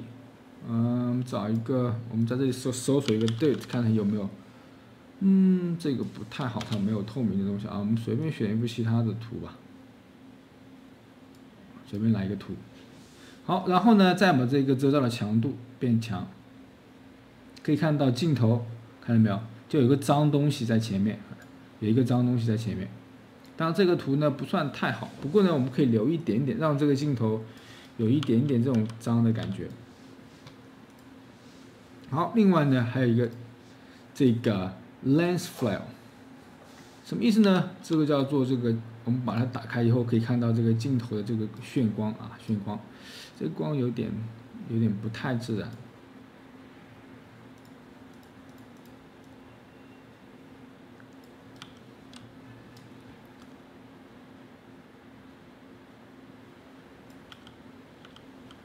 有一点点不太自然啊，我们把这个强度变得很弱吧，非常非常弱。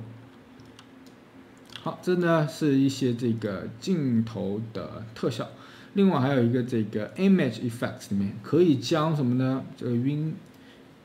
将这个边角稍微变暗一点。好，将这个边角变暗一点。另外加一点点抖动啊，非常非常小的一个抖动。抖动你看如果加很大呢，它会出现这种情况啊，加一点点抖动。加一点点抖动呢，会显得更加舒服一点点，这个画面更加舒服一点点。好，另外这个地方还有一个 camera 啊，这个 camera 我们通常都不去调整，我们不去调整。这个后期处理体积呢，还有调色的功能。我们再往下走，这里有个颜色分级，可以调整它的白平衡啊，白平衡。好，但是呢，这个地方我们不改变它，也可以调整这个全局的各种色彩，比如说全局的这个饱和度，我们把这个稍微打开大一点点啊，稍微呢提高一点点，让色彩更加饱和。另外对比度呢，也稍微提高一点点，好，当然还可以调整伽马，然后这个增益 gain。好，我们把这个增益呢稍微减弱一点点。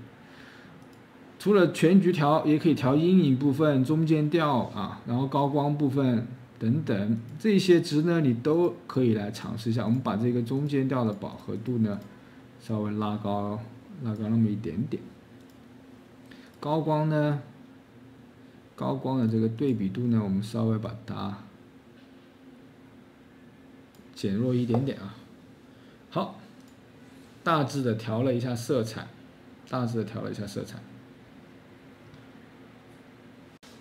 好，我们看一下这个场景中呢，有一些这种蓝色、白色这种发光的粒子，如何来做一些这个发光的粒子呢？我们这里简单的来设计一下这个粒子系统 Niagara。好，找到 Orion 这个目录啊，新建一个文件夹，取名字叫做 FX。这一个文件夹呢，是专门用来存放粒子特效的。这个地方我们只是简单的这个设计一下啊，有详细的课程呢是在我另外的一个 Niagara 粒子特效的一个系列里面。好，这个地方怎么来创建？右键，然后 FX 选择 Niagara 系统，这里呢选择下一步，好，再选择这个叫 Hang Particulates 啊，一些漂浮的这个粒子，我们把它给加进来，点完成，给它取个名字，用 FX 开头，然后这个地方呢，我们给它来一个名字叫做 Dust 灰尘啊，发光的灰尘。双击进去。好，这个界面呢，大家可能之前没有见过的话，不会很熟啊。你可以先跟着我一步一步来。首先，我们把发射器的属性改成 GPU， 这样子呢就可以产生更多的粒子。然后粒子的数量啊，现在可以看到左边是这个预览的啊，现在有一些漂浮的这个白色的粒子了，但是这个数量不够，我现在给它来变成5000，在这个 Sprout Rate 这个地方变成5000，可以看到这个数量一下子非常非常多了。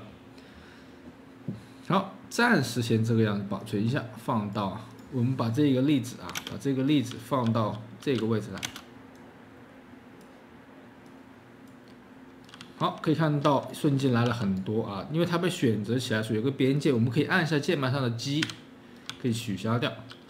好，但是呢，我想让它的范围变得更广一点，所以我们需要在这个 Box Location 啊 ，Box Location 这个叫盒子的这一个位置，让它变得很大，变到5000，然后这个高度2000左右。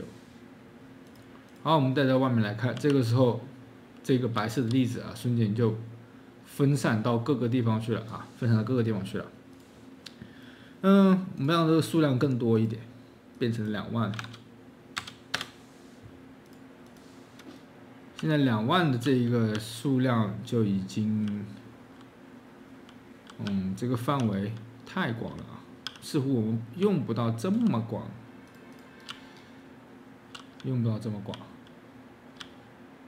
稍微看一下往这边拖一点，把这个范围呢再变小一点，变成3000，然后高度只有1000左右。好，这样子呢就稍微集中在这一块了。我们现在这样子看，好，这个粒子系统的数量上又把这个大小还变一点，变成3500。这样子让它没有太多的边界。好，这个数量也差不多啊。当然，根据你自己的需求来，你可以通过这个 Sprout Rate 的这个数量来控制，然后 Box Location 来控制这个大小啊，这个范围大小。另外呢，我们还可以让它的颜色发光起来。怎么做呢？这里有个 Initialize Particle 啊，这个粒子的颜色在这个地方调整。如何让它发光呢？只需要让这个 RGB 的数值超过1，它就可以发光。比如说，我们先来个2，你就可以看到这个数有一点点发光了，对不对？我们可以变成20，这样子就非常非常亮了啊，非常非常亮了。我们可以看到这个地方，哇，太亮了一点，太梦幻了啊。把它变成5吧，我们再看一下。5的这个亮度差不多了。另外呢，我希望它有一点的泛蓝色，所以我们的 blue 值 B 值可以稍微高一点，对不对？我们把它变成8。蓝值还不够，我们把它变成10。好，这样会更加难一点。好，现在这一个粒子的数量呢，就有点太多了，我们再把粒子数量减少一点点，变成1万吧。好，这个呢就会稍微正常一点。当然，你也可以将这个发光值啊，在 Initialize Particle 里面将这个发光值呢变得更大一点，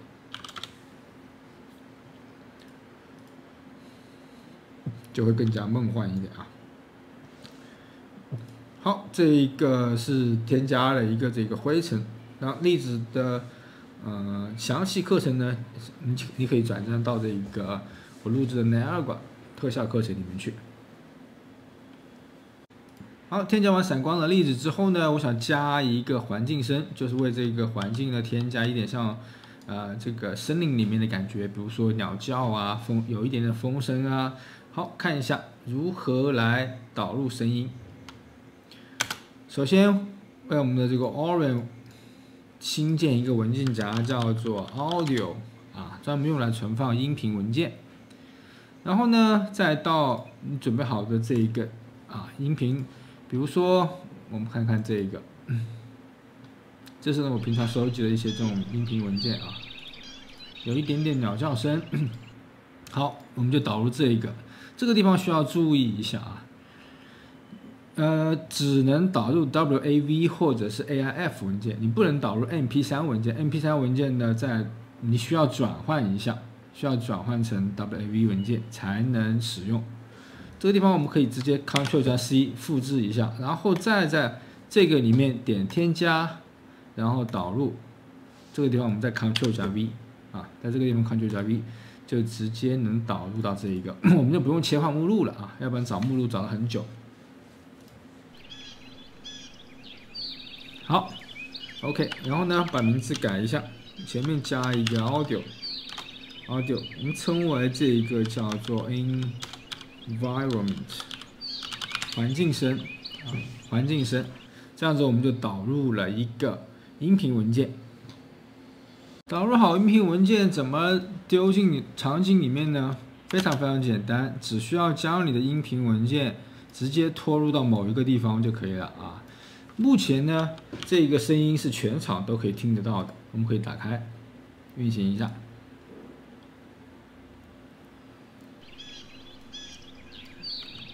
可以听到现在环境声已经有了啊。但是呢，会有一个问题，我们的这段音频是1分10秒钟，也就是说1分10秒钟之后，这个音频它就停了。如何让它不断的重复来播放呢？我们需要对它一个简单的来设置啊。通常情况下，我们会需要一个环境声。如果你还需要一段 BGM 呢，你也可以导入一段 BGM， 也是同样的方式让它循环起来。双击进去，这样没有，那我们点窗口点一下细节啊。好，如果你没有显示呢，你可以用窗口显示细节。在这个地方有个正在循环，你可以把这个循环给打开，然后保存。这个时候，这段音频就会不断的在播放了。我们呢还可以再导入一个这个 BGM。我们找到一个，好，我们听一下这一个。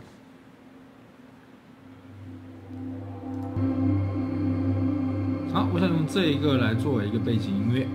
同样的方式呢，来导入它，复制一下 ，Ctrl+C， 然后在这个地方导入，然后点 Ctrl+V 啊，就可以直接将这一段文件导出来。同样的，我们也需要换一下名字 ，Audio BGM。双击进去以后呢，将这个正在循环给打开，这样子两个都把它给丢到场景里面啊。好，至于放在哪个位置呢，都行，都无所谓，尽量把这个放在一起，等下好找一点。好，我们这是再点运行，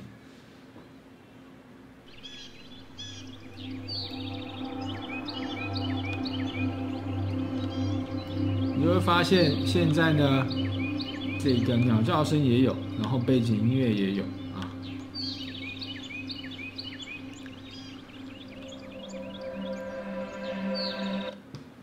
有同学在问如何将 MP3 文件导入到这个 UE 里面呢？因为 MP3 文件不能直接被 UE 识别，所以呢你需要转换成 WAV 文件啊。这个地方我就教大家如何来转换。首先你需要用到一个软件叫做 Audition AU， 这是 Adobe 系列里面啊，Photoshop 那一系列里面的有一个叫 Audition。我们呢用那个东西打开一下，好，我们随便找一个 MP3 文件。然后选择这个打开方式为 Adobe Audition，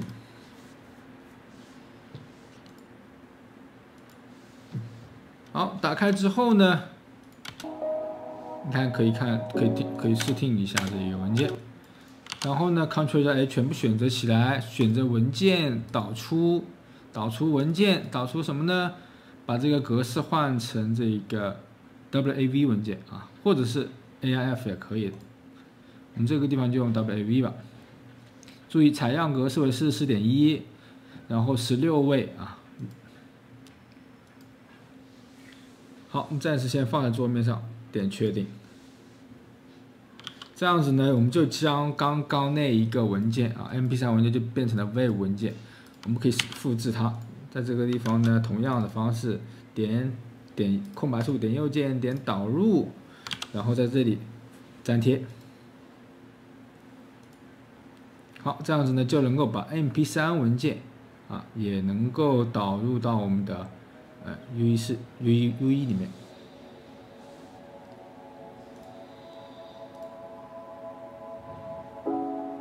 接下来再来看一个东西，我们的声音呢，虽然有环境音啊，整个背景音乐，当然还有很多声音，比如说啊，假设这个地方有一团火，我只有靠近这个地方，它才能听到火的声音，如果隔很远，它就听不到了，对不对？像这样的声音啊，如何来添加呢？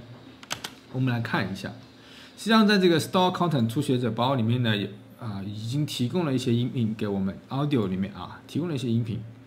如果你没有找不到 WAV 的文件呢，你也可以用这里面的，比如说我们可以听一下这里的背景音乐，然后这里也有鸟叫声，然后也可以用这里的啊。不过呢，你还是要学会导入。好，那么如何来放置一个环境音呢？就只在这一个地方可以听到，隔远了它会慢慢衰减的。好，看一下这一个怎么来添加。首先，我们可以放一团火放在这个地方，火呢在初学者包里面也有啊。我们在这个 Particle 里面找到这个 P5， 我们把这个火丢进来，把火丢进来，然后在这个火的旁边再放一个声音，放个什么声音呢？直接拿这个 Audio 里面有一个火的声音啊，可以听到啊，这个就是火的声音。我们把这个火的声音拖到这个位置。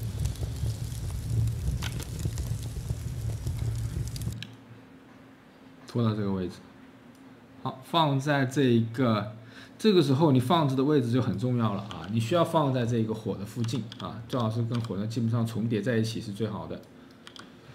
好，放好之后呢，我们在右边来进行设置，设置什么呢？设置叫允许空间化，把这个打开。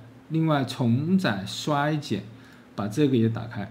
这个时候你就会看到有一个框框，看见没有？一个很大的框框，这个就是这个衰减的范围。我们把内径啊400放在这个位置差不多，但是这个外衰减的距离太长了，我们把它变成800，就可以看到，在这一个范围之内，我们点下这个声音啊，点下这个声音，201。好，在这一个声音里面，这个圈里面声音是不会衰减的。然后我离开这一个外圈，慢慢到最外圈，最外圈之外面的听不到声音了，里面的就慢慢什么变得越来越弱。好，我们可以来听一下。现在可以在我的左边听到一点点火的声音啊。如果我隔得远一点，火的声音就没有了。但是如果我隔得越近，你就会发现这个火的声音就会就会很大。啊，我现在，而且它的空间化是什么？现在火在我的右边，我的声音呢是来自于右边。如果我现在这样子放，火在我左边，那么声音就在左边啊。这个是它的这个声箱也是对的。然后我离开它，声音就会变小；靠近它，声音就会变大。好，这个呢叫空间化的这个声音，而且包含了衰减。好，接下来呢，我们来看一下材质。现在呢，我们这个地面呢比较平，一片绿啊，看上去会有点单调。那如何让这个地面有更多的花色呢？因为我们提供了一种方式，叫做什么呢？叫做贴花啊，贴花。但是讲贴花之前呢，我们首先得要了解一下材质。UI 的材质到底是什么呢？首先，我们来创建一个新的材质，看看材质能够干什么事情。好。Ctrl 在空格打开这一个内容浏览器，在 Orange 底下我们新建一个文件夹，称为叫做 Materials。注意啊，有 S，Materials 材质文件夹。然后新点右键，空白处点右键，点材质。好，材质呢通常以 M 开头。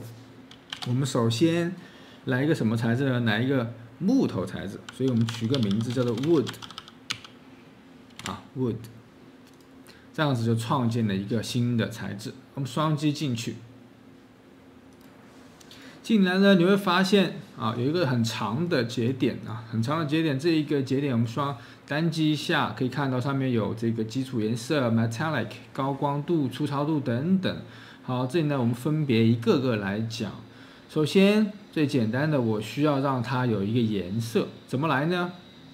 在这个基础颜色这个地方，我们点右键选择提升为参数啊，点鼠标的右键提升。这个时候会弹出来一个节点，在这个节点我们再双击啊，或者是呢，在这是这个节点的属性啊，这一边它的细节，我们也可以通过双击这个默认值来选取一个颜色。比如说，我现在想来一个草绿色啊，注意啊，这两条左边是饱和度，右边是这一个亮度，都需要调整。好，这样子呢，我们就做了一个这个草绿色的一个基础颜色的球，我们就可以拿来把这个材质呢，比如说给谁呢？比如说给这个楼梯，直接把它附上去。可以看到，这个时候楼梯啊就有了一个绿色的表面了，而且你可以看到这个地方啊，这个地方它的材质就已经变换成了我们的这个 M Wood 啊 M Wood。好，这是关于材质的颜色。好，做完基础颜色以后，我们再来看一下这个材质。回到 M Wood 里面，选择这一个母节点，这你会发现有一个叫混合模式，然后还有一个双面，这两个东西呢，我们一起来讲一下啊。首先，混合模式大致了解一下，前面三样，第一个不透明。很容易理解，比如说像石头啊、金属啊，我们都是不透明的。但是有一些半透明的石头，比如说像那种玉石或者是玻璃，对不对？它是属于半透明的。所以呢，这个时候你需要将这一个节点的混合模式选成半透明，才能会有这个不透明度。然后这个是什么呢？以遮罩，比如说我想想看啊，比如说我们的图案，有一些图案呢，它可能是单独出来的。所以呢，可以将这个图案没有的部分来进行遮罩，所以呢，这个叫以遮罩啊。之后呢，我们会有一些试验啊。还有这个叫双面，双面是什么意思呢？我们先换成不透明啊，我们保存一下。现在我进到这个里面，我们可以看到这个里面是并没有什么，并没有材质的。但是如果我把它双面给打开，然后保存一下，我们再出来。你会发现，看到没有？这个里面它也有材质了，哎，还挺漂亮。它也有材质的啊，这里面有材质，就双面材质。这个呢也比较好理解。好，我们再来看这几个点啊，一个是 metallic， 然后高光度、粗糙度，这三个我们一起来看。首先，我们把这个金属感给提升为参数啊，我通过点鼠标的右键，然后提升为参数。另外呢，我们把这个高光度也提升为参数，还有这个粗糙度也提升为参数。好，看一下怎么会有什么区别。首先，我们把颜色稍微不要调这么艳丽啊，我们把它换成一个就普通的这个偏灰色一点好了，有一点点灰啊。然后呢，我们将这个金属度的默认值啊，在左边这个地方默认值变为1。好，你会瞬间发现它金属感就会出来了。然后，好，不要这么高啊，我们把它搞到0.8左右，0.8左右。然后，高光是什么意思呢？学美术的同学一下能够知道，高光就是它最亮的那一部分，我们让它的高光有所变化啊。首先，我们把金属度先断开一下，我们来看一下高光它是什么变化啊。可以看到高光的，当我的数值越高，它的那个高光度会越亮啊。现在如果是0呢，它没有高光了，就没有高光了。0.5，好，有部分高光，1，很亮。好，这是高光，然后呢，把金属也连起来，加上高光，然后粗糙度呢就是如果变成0.5，你会发现这个金属就会有一点不那么像镜面了啊。如果抛光抛成1，抛成0，就是镜面的效果啊，镜面效果。加一点点，我们加到0.2左右，就可以看到这样子呢，做了一个这种有一点点金属感的这种像铝合金一样的材质。好，这是这3个啊，粗糙度、高光度和金属度也是非常好理解。但是呢，我们暂时先不用它。不过我们还是可以把这一个我们刚刚做的这个金属材质，把它看一下效果。可以看到这个地方啊，就做成这种像铝合金一样的楼梯。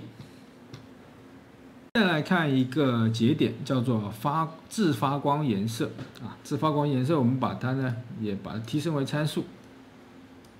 我们可以让这一个东西来发光啊。如何来发光呢？双击选择一种颜色。我现在想让它发这个蓝色的光啊，蓝色的光。我们首先选择蓝色。好，这个时候呢变成了蓝色之后，之前我有说过，在例子里面啊，如果要让发光就超过1就好了，对不对？超过1就开始发光了。然后 RGB 的值，这里我把它变成翻10倍好了，6.5的10。这个时候你会发现这一个灯球啊，它就变成了发光的。我们再到楼梯那里去看一看，你会发现楼梯也开始发光了啊！哇，发的好亮啊！当这个值你可以把它稍微变低一点点，5的3，5的3，好，就不要发这么亮了。可以看到这个发光呢，它把环境也照亮了啊。这是 UE5 的特性 ，UE4 是做不到这一点的。但自发光的颜色可以点亮环境。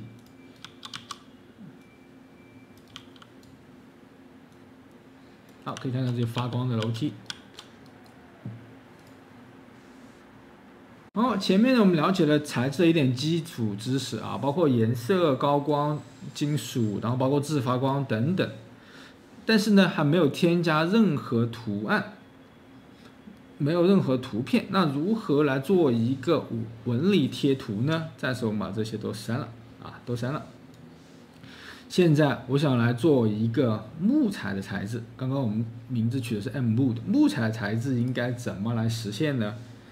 可以按着键盘的 T 键啊，英文字母 T 键，按下鼠标左键，就会出来一个节点，叫做 Texture Sample。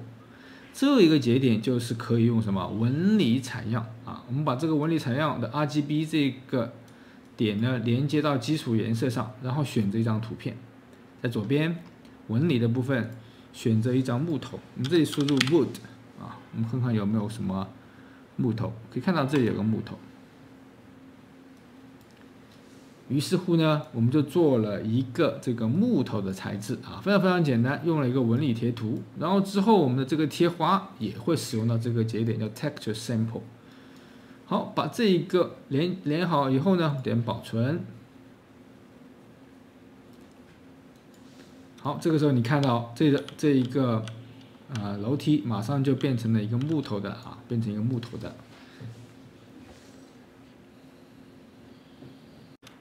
好，我们来仔细观察一下这个木头，发现这个木头看上去呢不那么太平了。如何来做出这种凹凸感呢？大家一定听说过这个词啊，叫做法线。在这个地方呢，我们回到这个材质节点啊，就叫做 normal 啊，法线。法线的作用呢，就是能够将贴图上面来做出凹凸感。好，怎么来实现法线呢？我们把这个节点复制粘贴。啊 ，Ctrl 加 C，Ctrl 加 V， 或者是呢 Ctrl 加 W， 直接复制一份也 OK。好，有了第二个节点以后呢，我们将 RGB 连接到这个 Normal 上面，但是这张还不是一个法线贴图的图片啊，我们需要改一下。啊，这一个初学者包里面呢，已经帮我们准备了这个木头的法线贴图 T-Wood Pine。好，再一次看以后，我们点一下保存。然后再回到这个木头，你现在再来看，有一些凹凸感了，对不对？这个木头就有一些凹凸感了。我们在这个里面来看会更加清楚一点。如果我们不连接啊，平的；如果是连接起来了以后，它会有一定的凹凸感啊，有一定的凹凸感。好，这个是法线贴图的作用。那么如何来制作这个法线贴图呢？一般情况下，你可以在这个 Substance Painter 里面，在导出的时候，已经就会有生成好的这个法线贴图。但是如果我们贴花啊，之后我们讲贴花的时候，再来讲一下这个法线贴图是如何来制作的。好，我们再来看一下如何来导入自己的纹理来作为材质的纹理呢？首先呢，你得选一张图片啊。我这里找到的是一些 PNG 的图片，我想把这些水彩的这些图案呢，来放在我的这个地面上，来作为贴花。所以呢，我想导入这个纹理。好，看一下怎么来。选一张图，选择这一张吧，选这一张。我们 Ctrl 加 C 啊，但是不是粘贴，我们到这里面来 ，Ctrl 加空格，将它弹出来。我们新建一个文件夹，叫做 Textures。好 ，Textures 呢就是专门用来存放纹理的。我们在这个地方来导入，点右键，导入。然后将我们刚刚复制的东西粘贴在这个地方，然后点打开，就可以导入这一张纹理啊，导入这张纹理。好，如何将这个纹理来做成材质呢？非常非常简单，我们借用一下这个楼梯，我们只需要将它拖上去，这个时候就会自动来生成一个材质文件，看到没有？但是呢，自动生成一个，但是我们 Ctrl 加 Z 返回。因为我不想破坏我的这个木头的楼梯啊，但是这个材质就已经生成好了啊，我们呢就暂时先放在这个地方，另外呢给它命个名啊，把它们两个名字命好。首先它是这个贴花啊，所以就是它 T 代表 texture 啊 ，T 开头，我所有的纹理都 T 开头。贴花什么呢？贴花这个 watercolor 01。好，这一个水彩贴花01，同样的，它是个材质，所以呢，我们把它用 M 开头啊 ，M 开头，然后呢加一个 Decal Watercolor 01，注意啊，名字一定要命名好，一定要养成好的习惯。好，我们呢就可以把这个材质拖到 Materials 目录，对不对？这个是用来专门存放纹理的，所以我们移动过去啊，移动过来。好，这样子呢，我们就导入了一个纹理，并创建了一个材质。当然，我还可以来第二个啊，我们再来一个这个红色的，同样的方法，导入粘贴，我们把它的名字借用一下，变成2。同样的方式，好，拖入，然后再 Ctrl 加 Z， 它就会自动创建好一个材质。我们把这个材质呢拖到 Material， 移动到 Material 去。另外把它的这个名字改一下，换成了 M 开头。好，这样子呢，我就创造了这两个材质。看一下怎么样把它变成贴花材质呢？然后刚刚我们导入了两个纹理啊。导入两个纹理，并把它做成了材质，但现在呢还不是贴花，只能用在这个上面，比如说我们这样子啊。但是这个很明显不是我需要的，我想把它印在地上。地上呢你不能直接这样子拖啊，直接这样拖呢会把整个地面变成这个样子。当然也挺好看，但是不是我需要的。我需要的是呢这里一块那里一块，就想要的地方可以随意来摆动。好，怎么样来实现这个贴花呢？双击进去，这个时候自动为我们创建的这个材质已经有2个节点了啊。我们选择这一个母节点，把它的这个材质域换成延迟贴花，另外混合模式换成半透明，这个时候白色的部分我想把它变成透明的，所以呢，我们把这个 A 连接到不透明度。A 连接到不透明度，然后点要保存，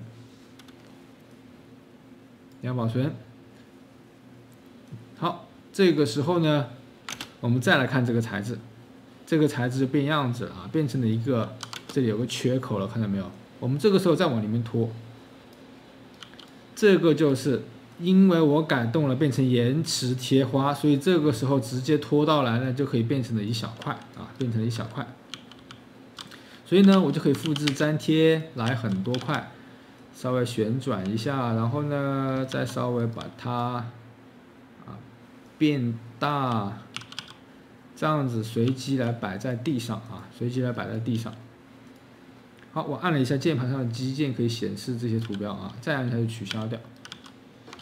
我们可以复制一些旋转，好，随意来摆。同样的，第二个你也可以这样来操作，对不对？将第二个材质也变成贴花材质，选择母节点，材质域换成延迟贴花，混合模式换成半透明。这个时候将这个 A 连接到不透明度。这个 A 是什么意思呢 ？A 就是阿尔法，对不对？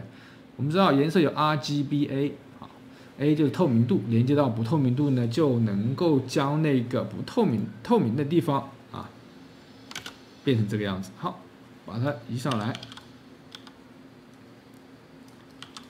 好，这个有一点点小奇怪啊，这个不太好看。把它这个有的大，有的小。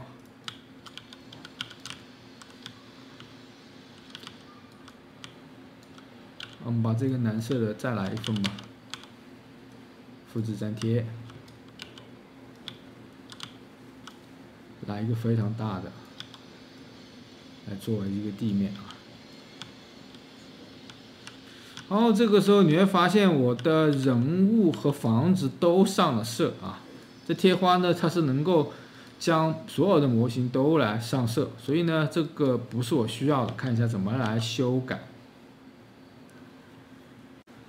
为了让这个房子和人物不接收贴花怎么来操作呢？首先点一下这个房子，我们在这个搜索详情这个地方输入 detail 或者是贴花也行这里有个接收贴花，看到没有？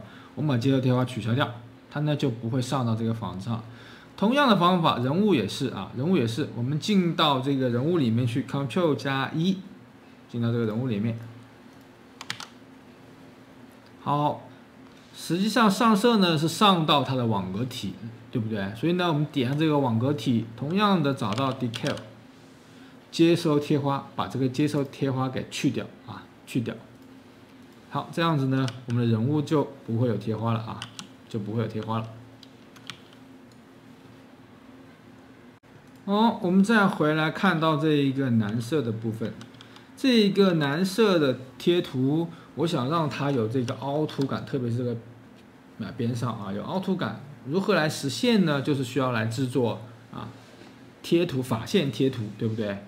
我们找到这张图找到这张图，蓝色这张图，如何来制作呢？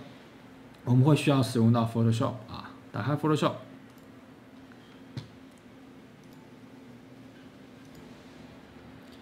用 Photoshop 呢打开这张图。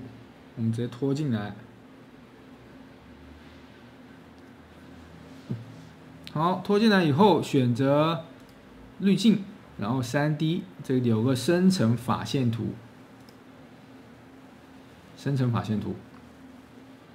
好，非常非常简单，它自动呢就会帮你来生成一张法线图，而且可以调整是很多清晰和模糊，也可以调整这个细节缩放我们都把它变得比较大一点。好，来确定，这样子呢就可以导出这一张法线贴图。看看，我们导出 Ctrl 加 Alt 加 Shift 加 W 就可以导出。导出的格式呢，我们要跟以前一样，要用 PNG 要用 PNG。位置呢还是刚刚那个位置。OK， 我们就先放在桌面上吧。好，点保存。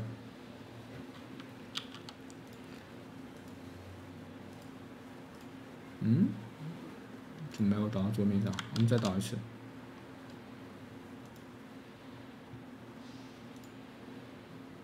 刚才图片里面有没有在桌面上？我们点到桌面。好，这样出来了以后呢，我们这里 Ctrl 加 C 进来，这里在这个地方呢，我们来加一个纹理纹理，点右键点导入，然后呢 Ctrl 加 V， 将刚刚这张图导入进来。好，名字呢一定要换啊，我们把这个直接把它截下来 F2 复制，然后在这边粘贴，但是呢名字不能一样，我们法线贴图通常后面啊会加一个横杠加一个 n 表示 normal 表示法线啊法线。好，这个时候我们再将法线贴图运用在我们的材质上面，就是刚刚这一个材质蓝色，对不对？我们进去，我们可以什么方法呢？将这一个节点复制粘贴，啊，再将刚刚我们导入的那张法线图选择它，再将这个 RGB 连接到 normal。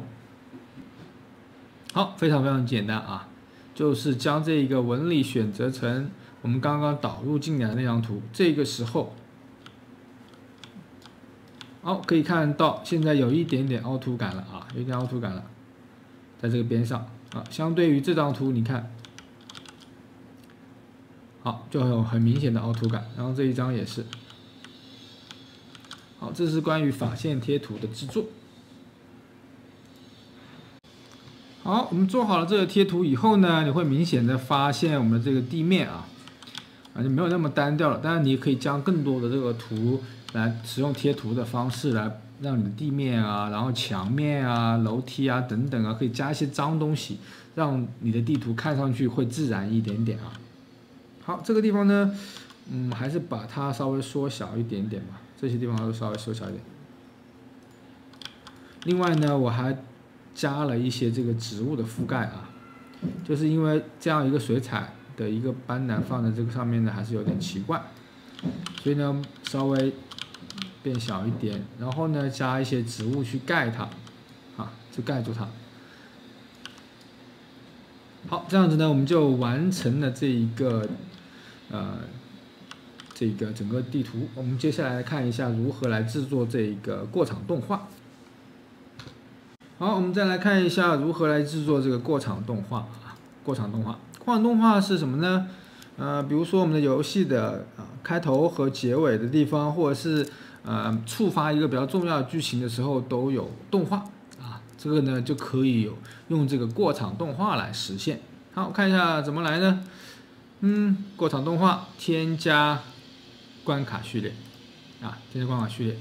然后我们需要新建一个文件夹，它的名字叫做 Cymatics 在这个 Orient 的底下建一个 Cymatics， 然后取一个名字，我们用这个 seq 来作为开头sequence 序列动画，它是一个开头动画嘛，所以我们用 start 01好了。好，这样子呢就会弹出一个叫做序列编辑器。你可以放在哪里呢？你可以把它放在我们这个图的右边我们这个视图的右边。当然，如果你有2个显示器呢，就会更加方便一点，可以放在多个显示器上面。我这里我们录屏呢，为了演示方便，就放在左边一个，右边一个好了。好，看一下怎么来实现一个镜头动画呢？我希望我的第一个镜头是从这个地方往前面推往前面推。好，怎么来呢？在这个地方有一个添加相机，我们点一下这一个新建相机。好，这个时候就会出来，左边就会变成这个相机的这个图的视角。我们呢通过右键按住它，选好位置。但是你会发现它的这个焦距不对焦距跟我们刚刚预览的不对，所以呢我们还可以进行调整。在这个位置。我们把它扩宽一点可以看到它有个当前焦距，我们可以把它变成广角，太广了，20，看看20这个广角 ，OK，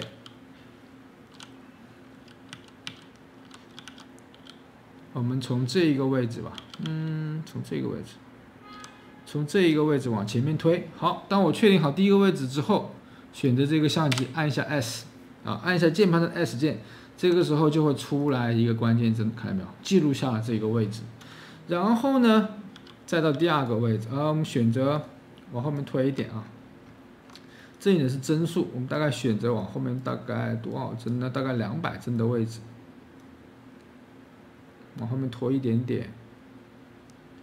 我希望它200帧位置呢能够到这来啊，到这来，当然之后还是可以修改的啊。我们再按下 S 键，按下 S 键，你就记录了一帧，所以呢，它就自动帮我们来形成了。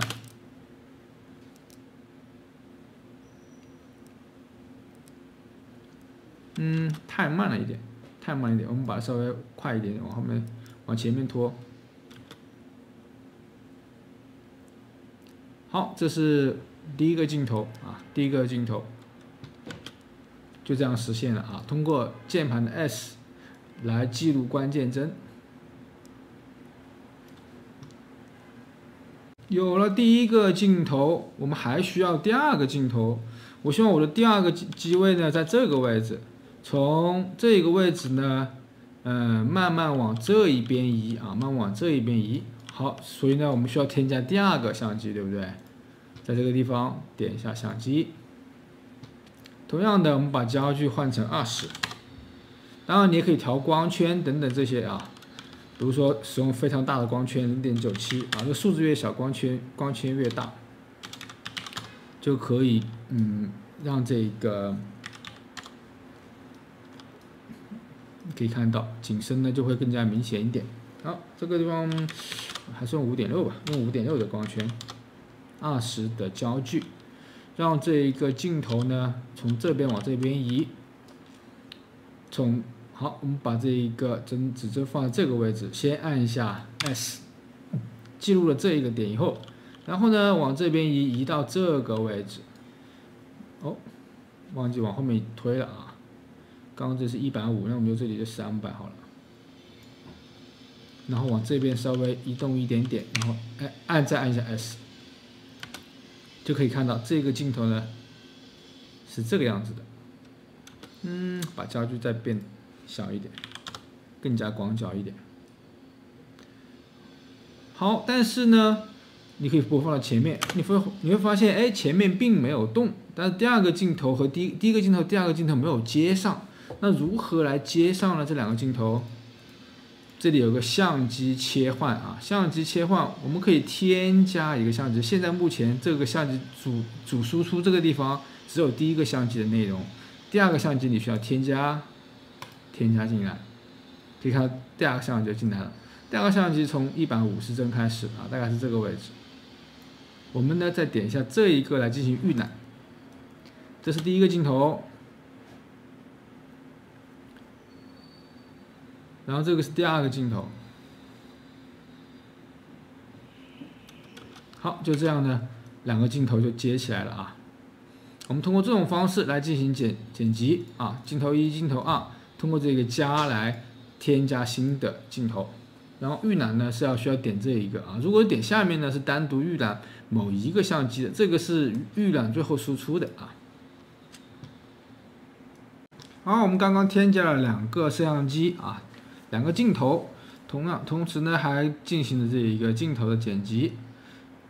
那么这个场景里面其他的东西可不可以也在这个里面来做动画呢？啊，也可以的。比如说这个岛可不可以漂浮？然后这些花花草草是不是可以，比如说慢慢长大，啊，也是可以的。看一下怎么来实现。比如说我们就拿这个花草来吧，拿花草，首先点一下这个花草啊。当然你要确定你现在是在注意这个相机切换的这个环境下，你才能点得中这个花草。点中之后呢，把这一个放在最前面，我们点一下，按下 S， 好，按下 S， 你就会发现这个 Instance 的 Forward Actor 就进来了，进到这个里面来了。这个不是镜头，这就是表示这些花草。把它展开缩放，最开始呢它只有0.1的大小，然后慢慢最后长大到1。好，做这样一个动画，我们来看一看。现在花花草草是这个小的，然后呢，看它慢慢的变大了，啊，慢慢变大了。或者这个过程我们还可以让它快一点，就让后面这个镜头变大吧，就刚开始就这样子。刚开始呢，没有什么花花草草，然后第二个镜头这些花花草草就长起来了，好，当然这个地方第一个镜头不是那么好看啊，没有花槽的，就还是感觉挺怪的。不过呢，为了演示，你可以在这个地方我们把它放在后面，或者是我们想一个什么办法处理呢？刚开始它不那么小，刚开始只有0.5，就是这些花比较小，最后慢慢长得很大，长到多少呢？长到1.5，看这个会不会很奇怪？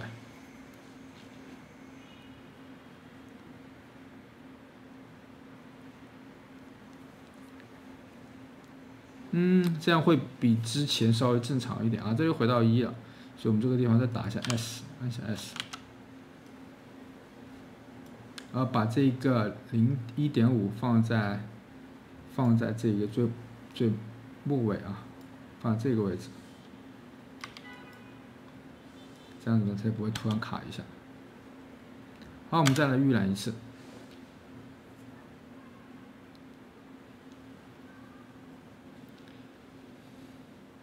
好，可以看到这些花草呢，就从0.5的大小，0.5的缩放一直到1啊，到1。然后场景里面的所有东西呢，都可以丢到里面来做动画，然后包括灯光，甚至太阳啊。我们呢来试一下如何把太阳加进来，让太阳由地面升起啊。找到 light， 这里有个 directional light， 这个呢就是场景里面的定向光源，我们把它直接拖到这个下面啊，拖到这个下面可以看到它出来以后呢就有颜色，你可以变换颜色，也可以变换这个强度，或者是呢我们让它慢慢升起，实际上是它的角度，对不对？所以我们可以控制角度。首先回到零帧回到0帧，按一下 S， 点这个灯光，按下 S 啊，它就会出来这一个旋转角度。旋转这个角度呢，这里有个俯仰，我看看，我们首先看一下这个太阳从哪个位置啊？现在在这个位置。首先呢，我们把它变得很低下去，到大概负2的位置，到0吧，到0的位置。之后呢，又慢慢升起来。好，这个我们看是第2个镜头来实现，还是第1个镜头实现好？我们在第1个镜头实现试一下。然后慢慢升起，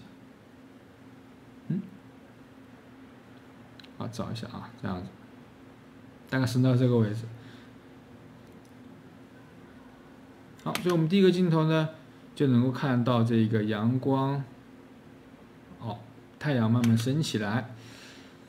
第2个镜头，我们让这个光线慢慢变强。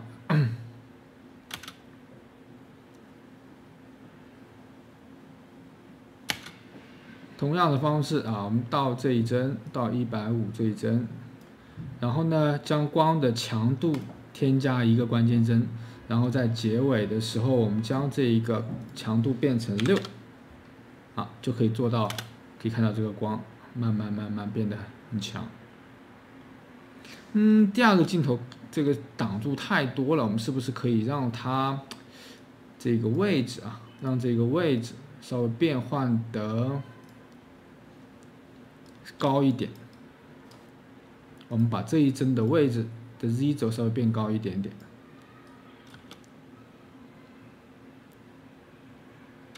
另外，可以镜头的这个焦距呢，我们干脆做个超广角。好，我们来再看一下。好，可以看到光线这个阳光有点小慢慢升起，然后呢，这个光慢慢变强。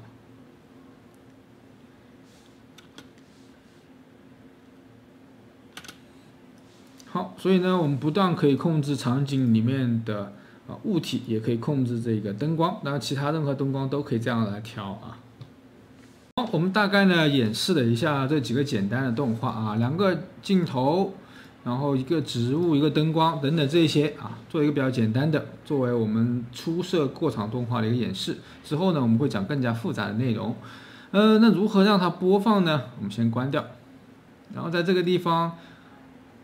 我们找一个 SEQ 记住我们刚刚用的这个前缀 sequence， 我用了 SEQ， 所以呢比较好找，就是找 SEQ， 找到这个过场动画，在这个位置往下走，这个地方有一个自动播放，看到没有？我们把自动播放勾选起来，勾选起来啊，就可以来播放了。比如点一下运行，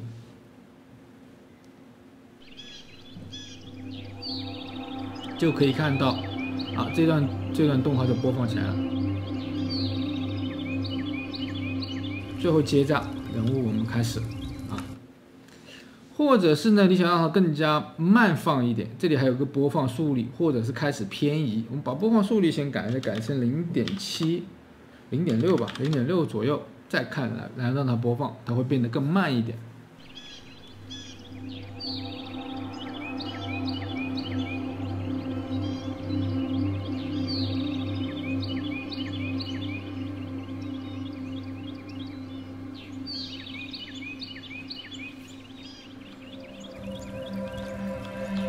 好，这样子来接到这个人物开始。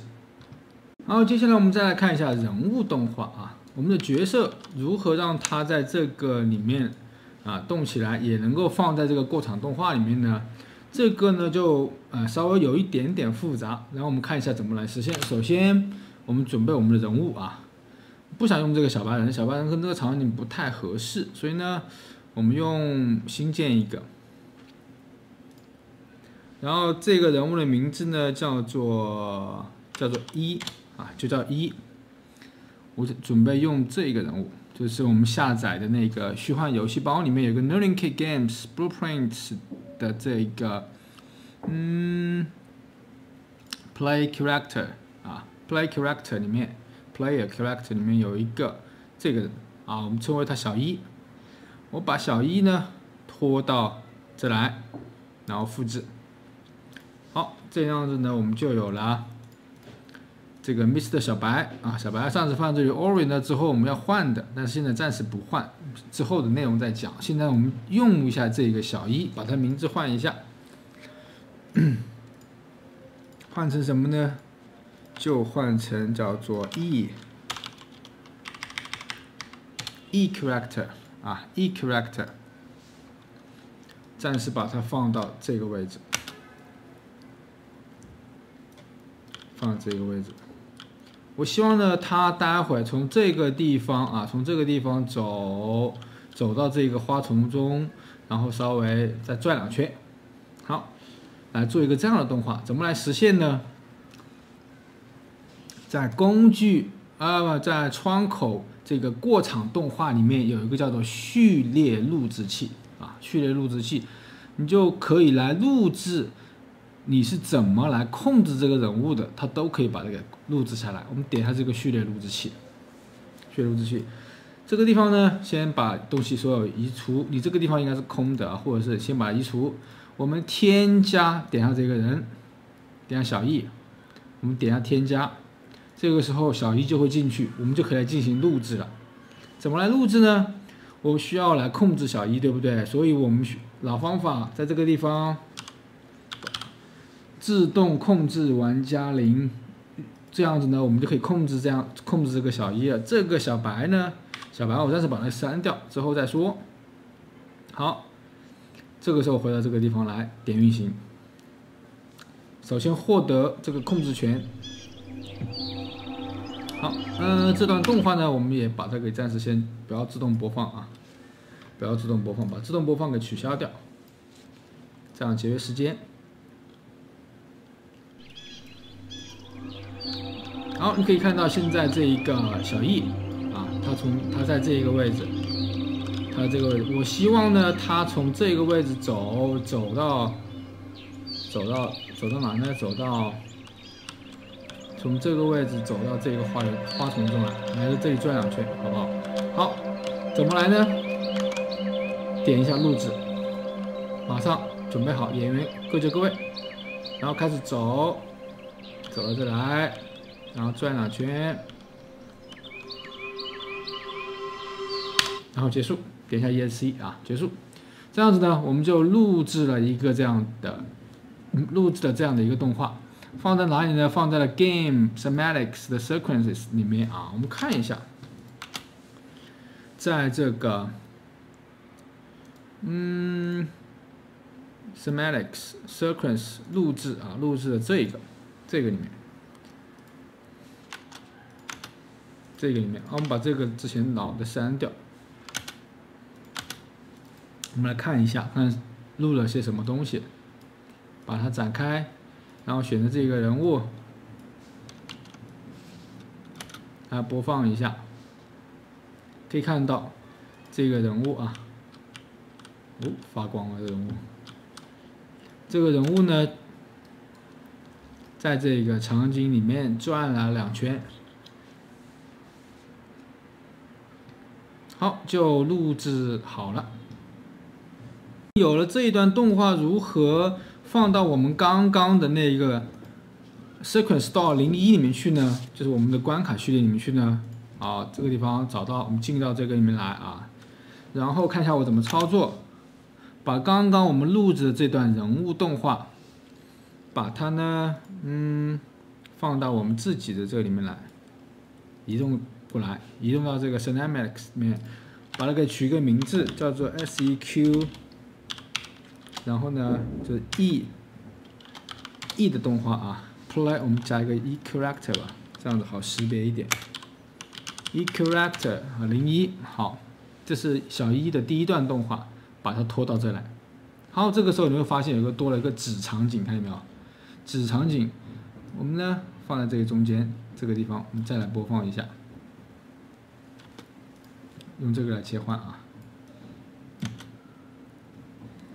你会发现小一在这里面跑，看到没有？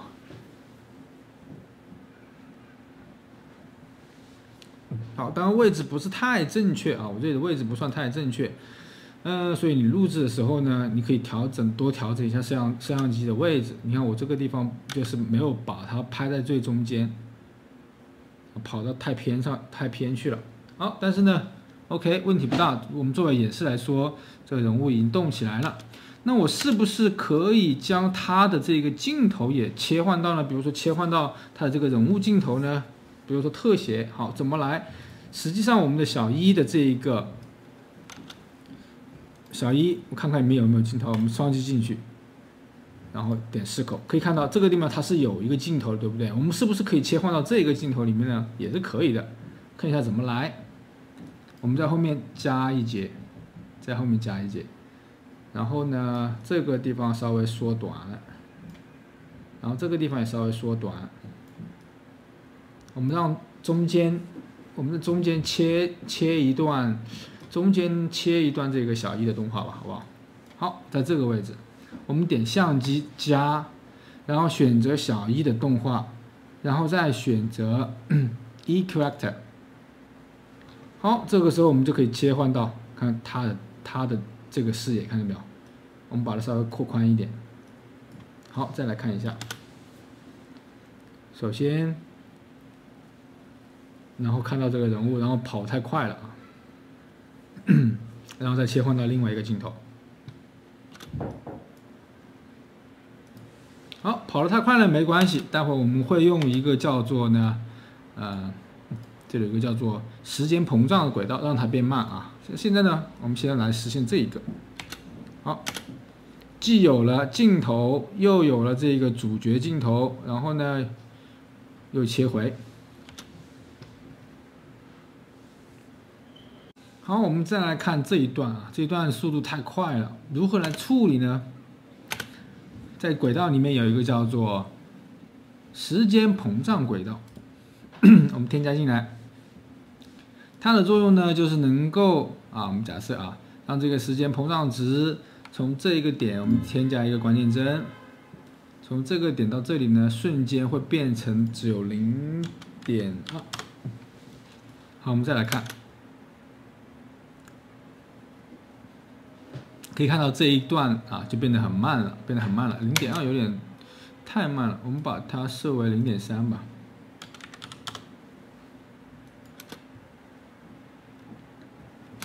好，这个地方还可以隔紧一点，就只有那么1-2帧。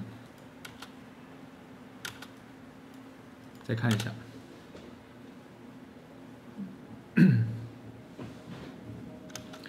这个旋转的镜头有一点点 ，OK， 这个问题不算太大吧。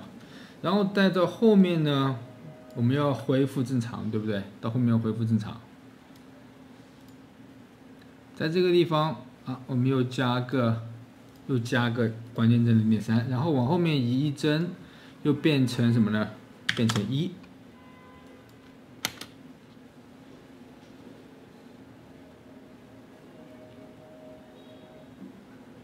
啊，这个后面又突然一下变得很快啊，人物会有一点点奇怪，所以这个地方我们要不然就都变成0.3吧，就让整个时间膨胀啊，从头到尾都变成0.3。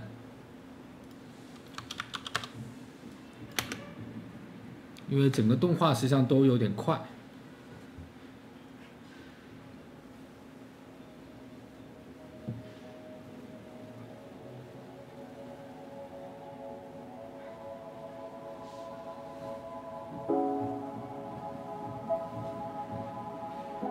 加一点点音乐 ，OK。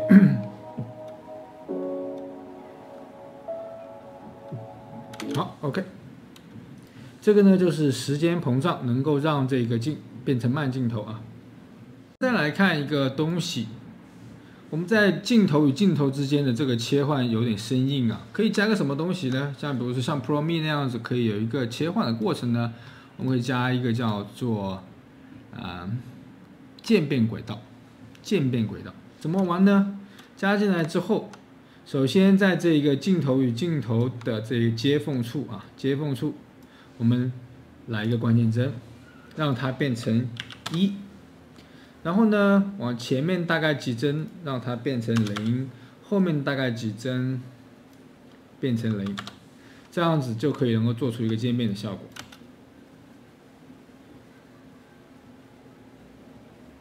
啊，太慢了啊！我们把这个稍微靠近一点点，大概这个样子。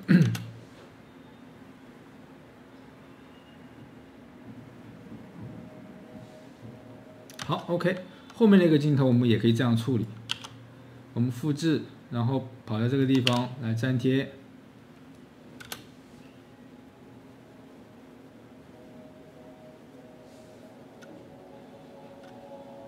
好 ，OK， 这个呢就是渐变啊，也非常容易理解。我们再来看一个东西，添加一个音频轨道啊，非常简单，在轨道里面选择音频轨道。这个轨道呢，就是为这一段动画单独来提供一段音频。然后我们刚刚不是添加一个 MP3 的文件吗？我们就使用这一段好了。看一下，前面没有内容啊，前面声音很小，这段太慢了，看看后面有一些，哎，看这一段看看怎么样啊？这一段还行。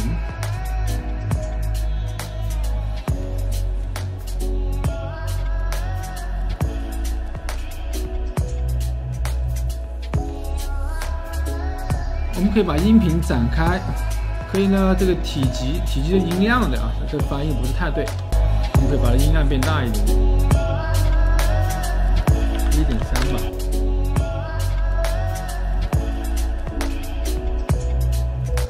我们看这个地方，这个俯仰这个地方呢，实际上就是它的这个音调。你看，我如果换成2，它就会变高，对不对？正常情况下呢是1，然后下面这个是音量啊。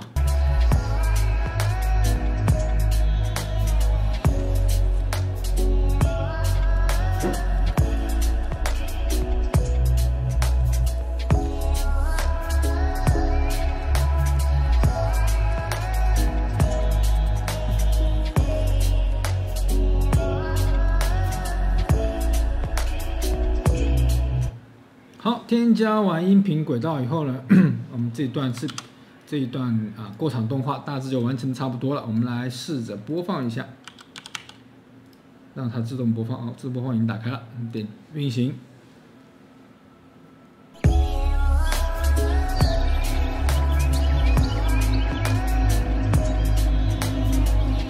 好，这个时候你会听到有2段，对不对？有2段，所以呢，一开始的时候，我们的那个背景的鸟叫声我们还是可以留着，但是那个背景音乐我们暂时呢可以先把它给关掉啊，把它这个自动启用关掉，之后可以通过蓝图，比如说你的人物接受管理之后，通过蓝图来打开。好，我们点运行，这里试一下。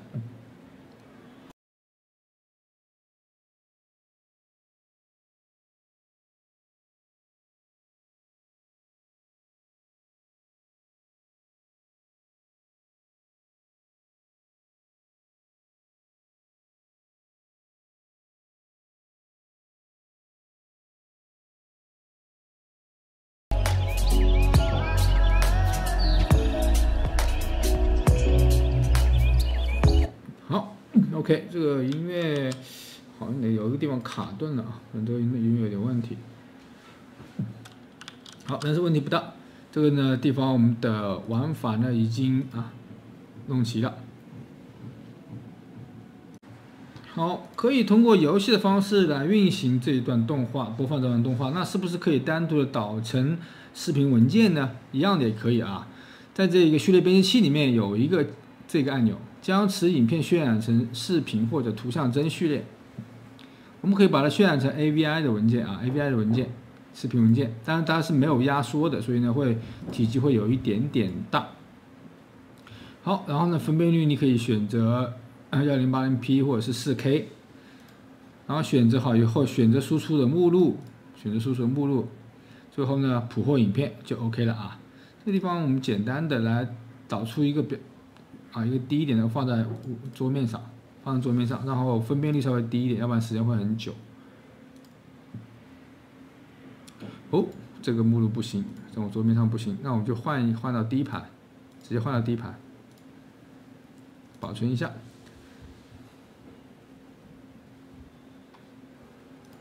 好，它呢正在输出，这个分辨率很低，所以只有这么一点点大啊。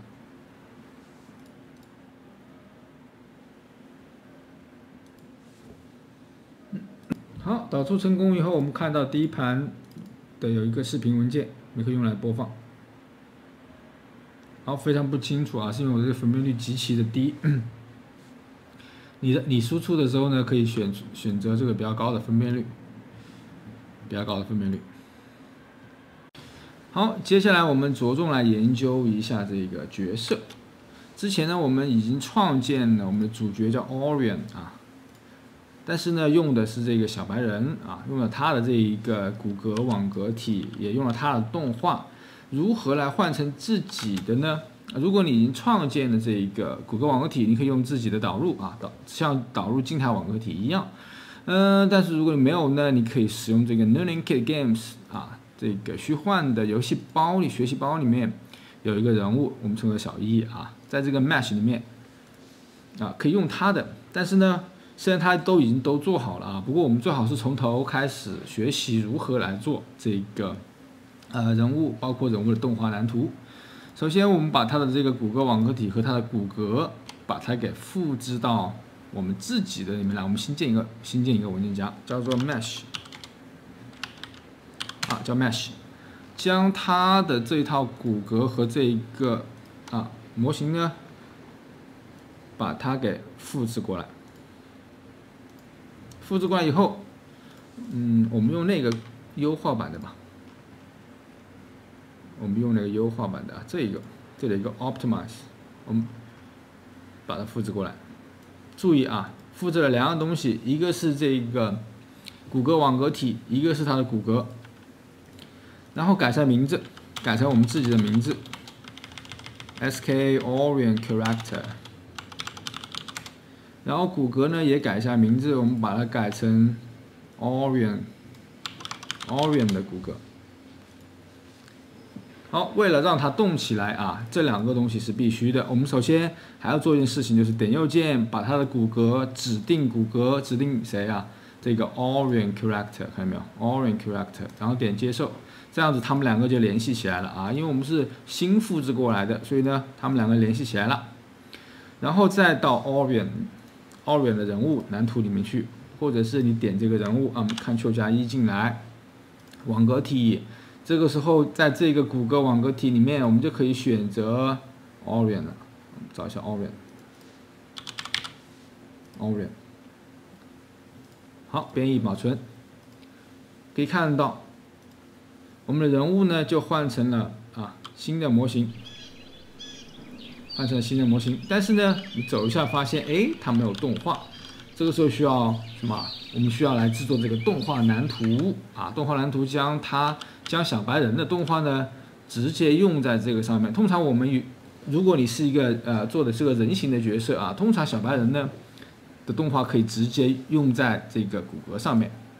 好，我们来看一下如何让它有动画呢？好，如何让它有动画呢？我们需要给它指定一个动画蓝图。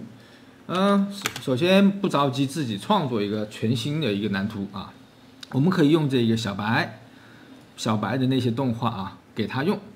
怎么来呢？首先找到小白 Manicure Animation， 好，在这个文件夹下小白的一些基本的一些跳跑包括一些这个混合空间都在这个蓝图里面。所以呢，我们需要重新点右键，重定向动画蓝图给我们刚刚创建的那个骨骼。好，看一下怎么来。首先把仅显示兼容的骨骼去掉，然后选择这个 Sky Orange， 然后替换这个注意因为我们小白人他叫 third person， 对不对？这名字难听死了，所以呢，我们要把这个 third person 换成什么？我们主角的名字 Orion Orion， 然后还有存放的这个文件夹，一定得要放在指定的我们的 Character Orion 底下。我们新创建一个专门用来保存动画的文件夹Animations。好，这几个步骤选择正确的骨骼 Orion 骨骼，把它的名字换掉，然后呢，这个文件夹的位置，然后点重定向。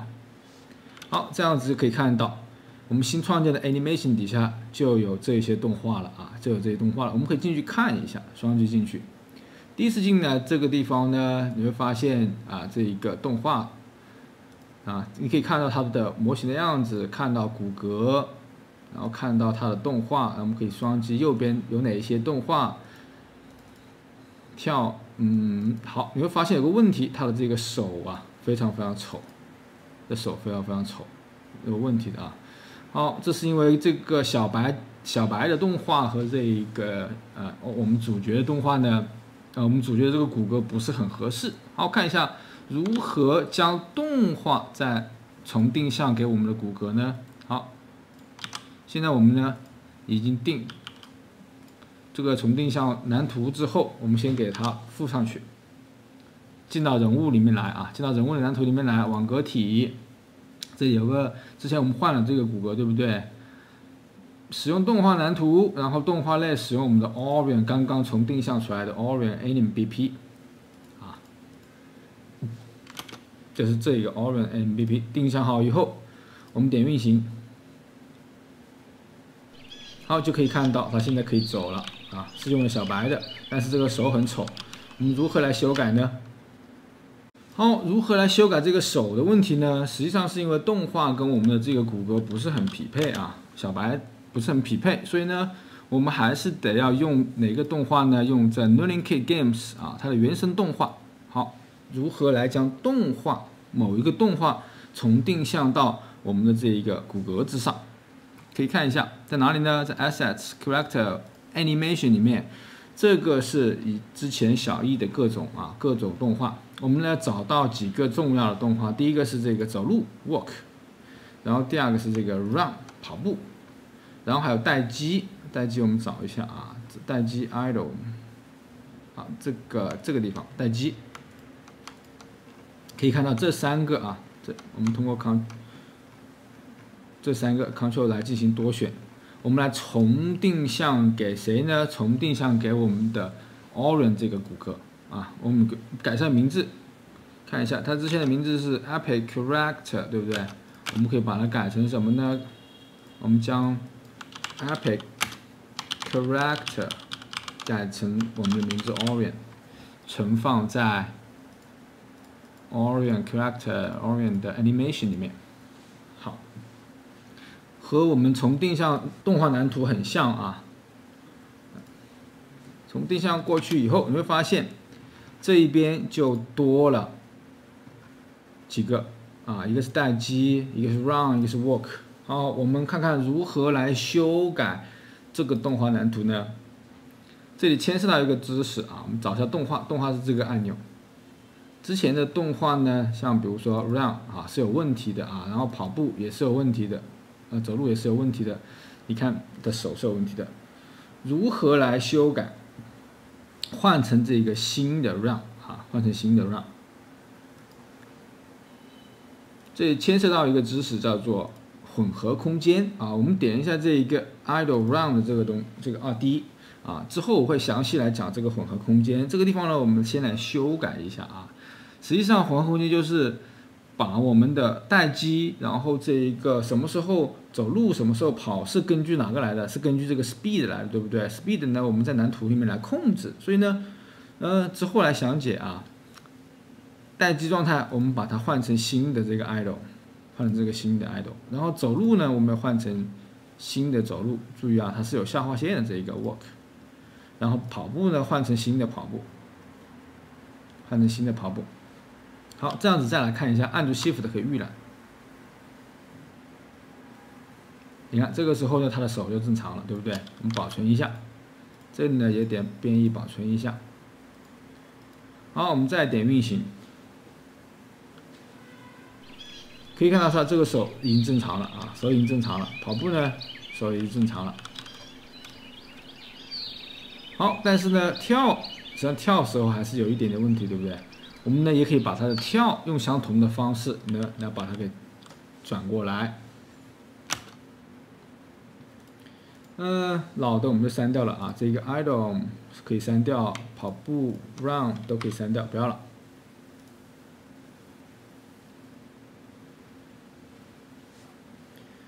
然后 jump 呢有 jump 啊，有 loop。jump 的 loop， 然后 jump stop， 啊，这里有，你呢可以用相同的方式，然后把这3个给替换掉啊。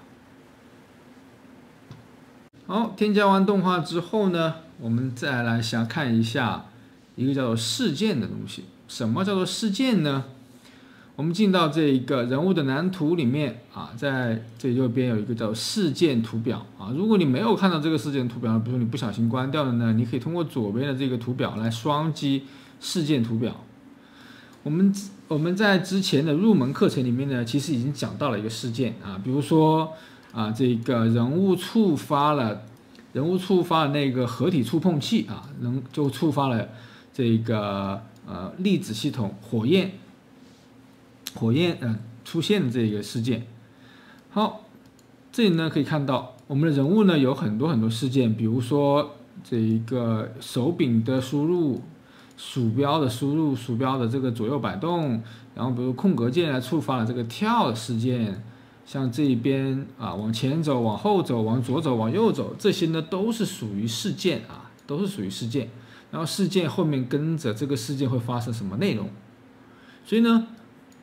我们来看一下一个特殊事件，什么特殊事件呢？叫做我们在空白处点右键啊，点右键，在蓝图编辑器里面输入一个 begin， 叫做事件开始运行。好，这是一个什么事件呢？这个事件就是当我们的人物一出生的那一瞬间啊，就是比如说你点运行的那一瞬间，你的人物出现了，它就会执行这个事件啊。我们可以来试一下。是一个什么东西呢？我们往后面拖一根线，来一个叫做 print， 打印字符串。好，这是一个非常有用的一个函数啊。我们称这种蓝色的节点为函数，或者是这个方法。它呢会执行一些事情，比如说这一个方法就是这一个函数就是打印字符串到屏幕上。打印什么呢 ？Hello 啊，我们先换一下，我们打一个叫做 Orion 出生了。我们在屏幕上输出一个这样的东西 ，Orion 出生了。好，我们保存编译一下，来看一看。当我们运行的时候，你会发现这个地方可以看到 Orion 出生了啊，显示时间比较短，我们把时间稍微变长一点点，把这个 duration 啊，它的持续时间持续到5秒吧。然后我们再点运行，你就会看到这个地方 Orion 出生了。会输出到这个屏幕上面5秒钟。好，这个就是开始运行事件。只要你一开始运行，或者是我们的人物出现在这个场景里面，它就会执行这个事件。然后事件的内容呢，就是向屏幕输出一个字符串 Orion 出生了这一个呢是通常我们用来调试找问题的时候，这个打印字符串是非常非常有用的。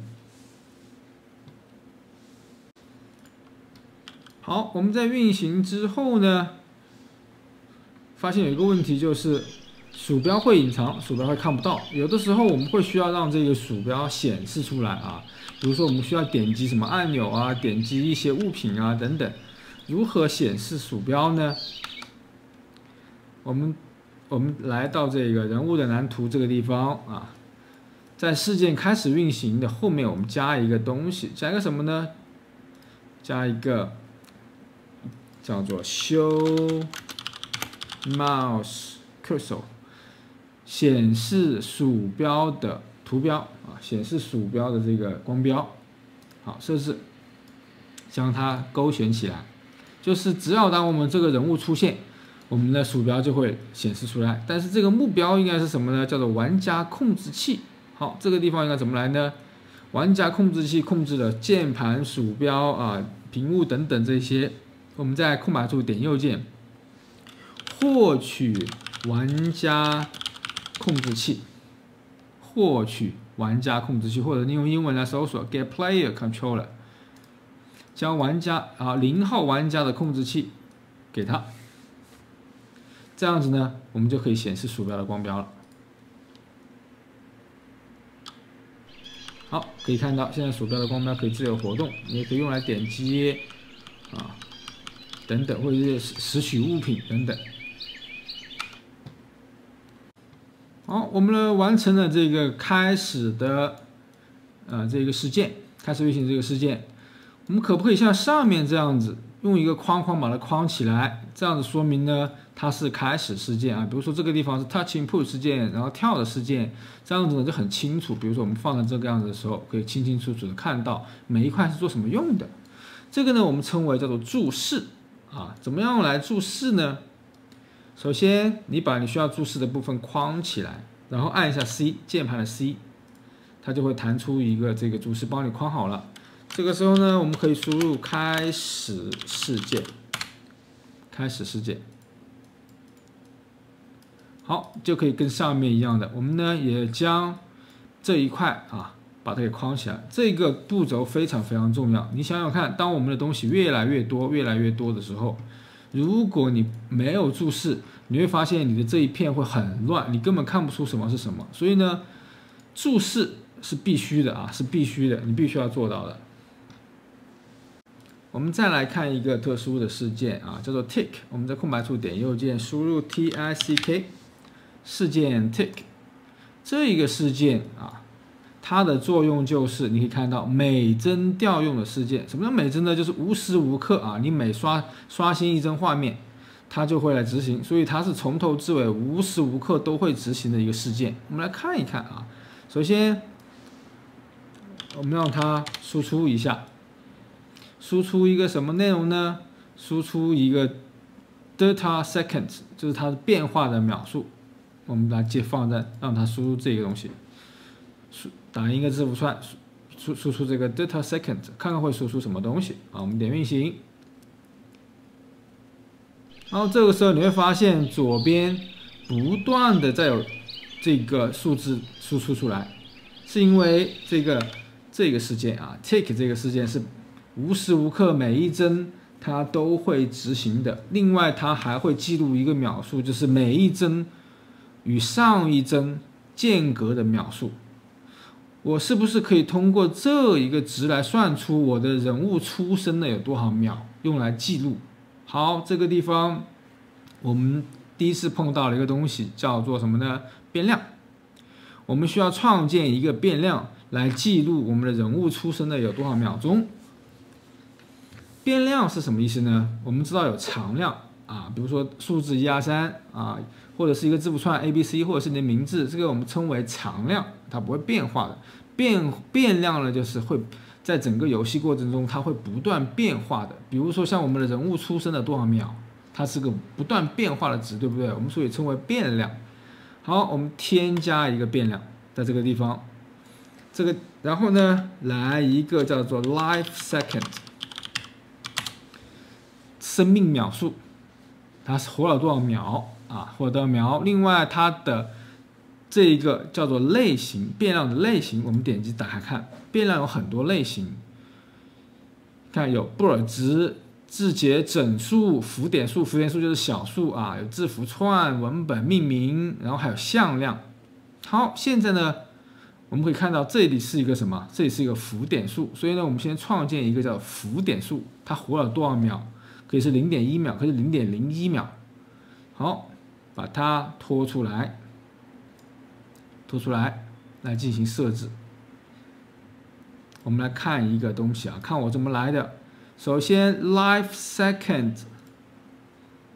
这个数加上，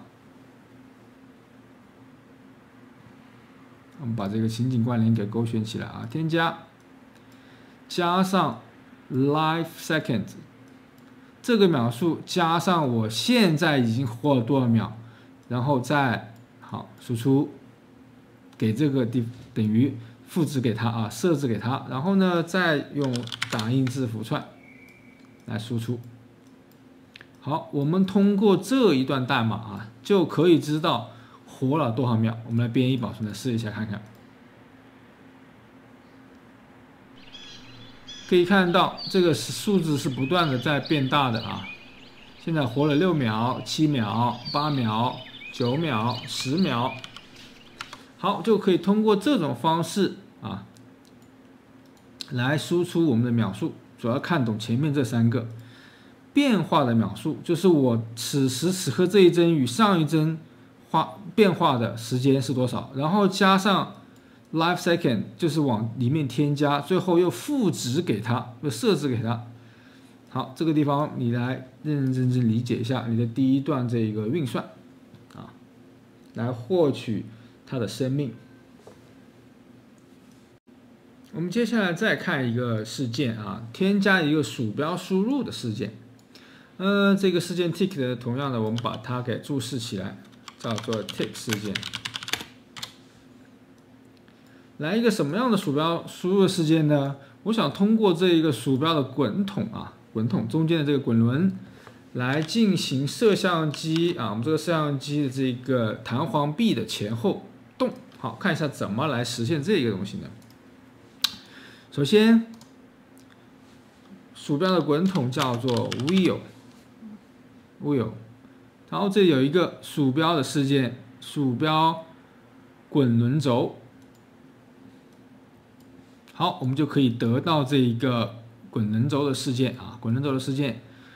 我们首先呢，来看一下弹簧臂，我想控制哪一个值啊？我想控制这个目标臂的长度，对不对？所以呢，我们可以把弹簧臂给拖出来，然后呢，获取到它的这一个什么？它的这一个目标臂长度啊。我们找到目标臂长度，在这个地方。设置 target arm length， 这个就是它的目标臂长度啊，没有翻译，但是这个地方有翻译了。怎么来设置呢？就是通过这个值，这个 axis 就是我是往前滚还是往后滚。我可以把现在的这个目标臂长度，获取现在的这个目标臂长度，现在的长度。来加上啊，我们把加放在下面，这个放在上面啊，加放前后是一样的啊。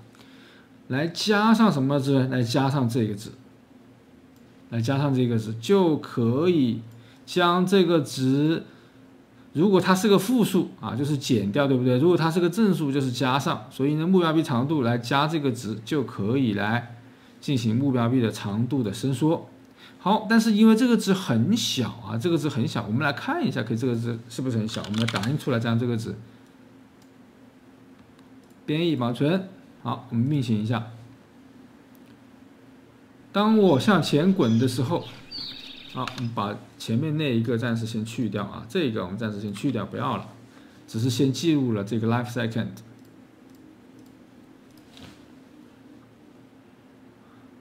我们点运行可以看到，当我往前面可以看到它是个很小的值，对不对？如果往后面滚，-2、-3，所以呢，它每次滚动啊，我每次滚动的时候动得很小，所以啊，我们需要做一件事情，就是将它的值变大，啊，将这个 axis 的值变大。我们变大，我们很简单，乘以一个数，对不对？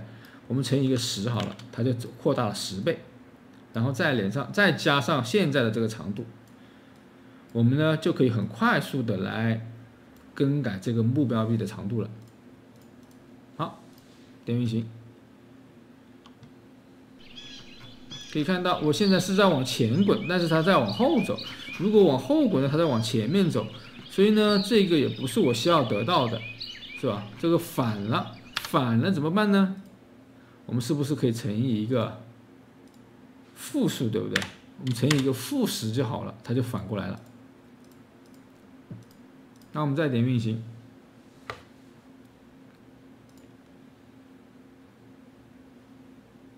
好，这样子呢，我们可以做到往后滚，不断的往后滚，往后滚，然后往前滚，不断的往前滚。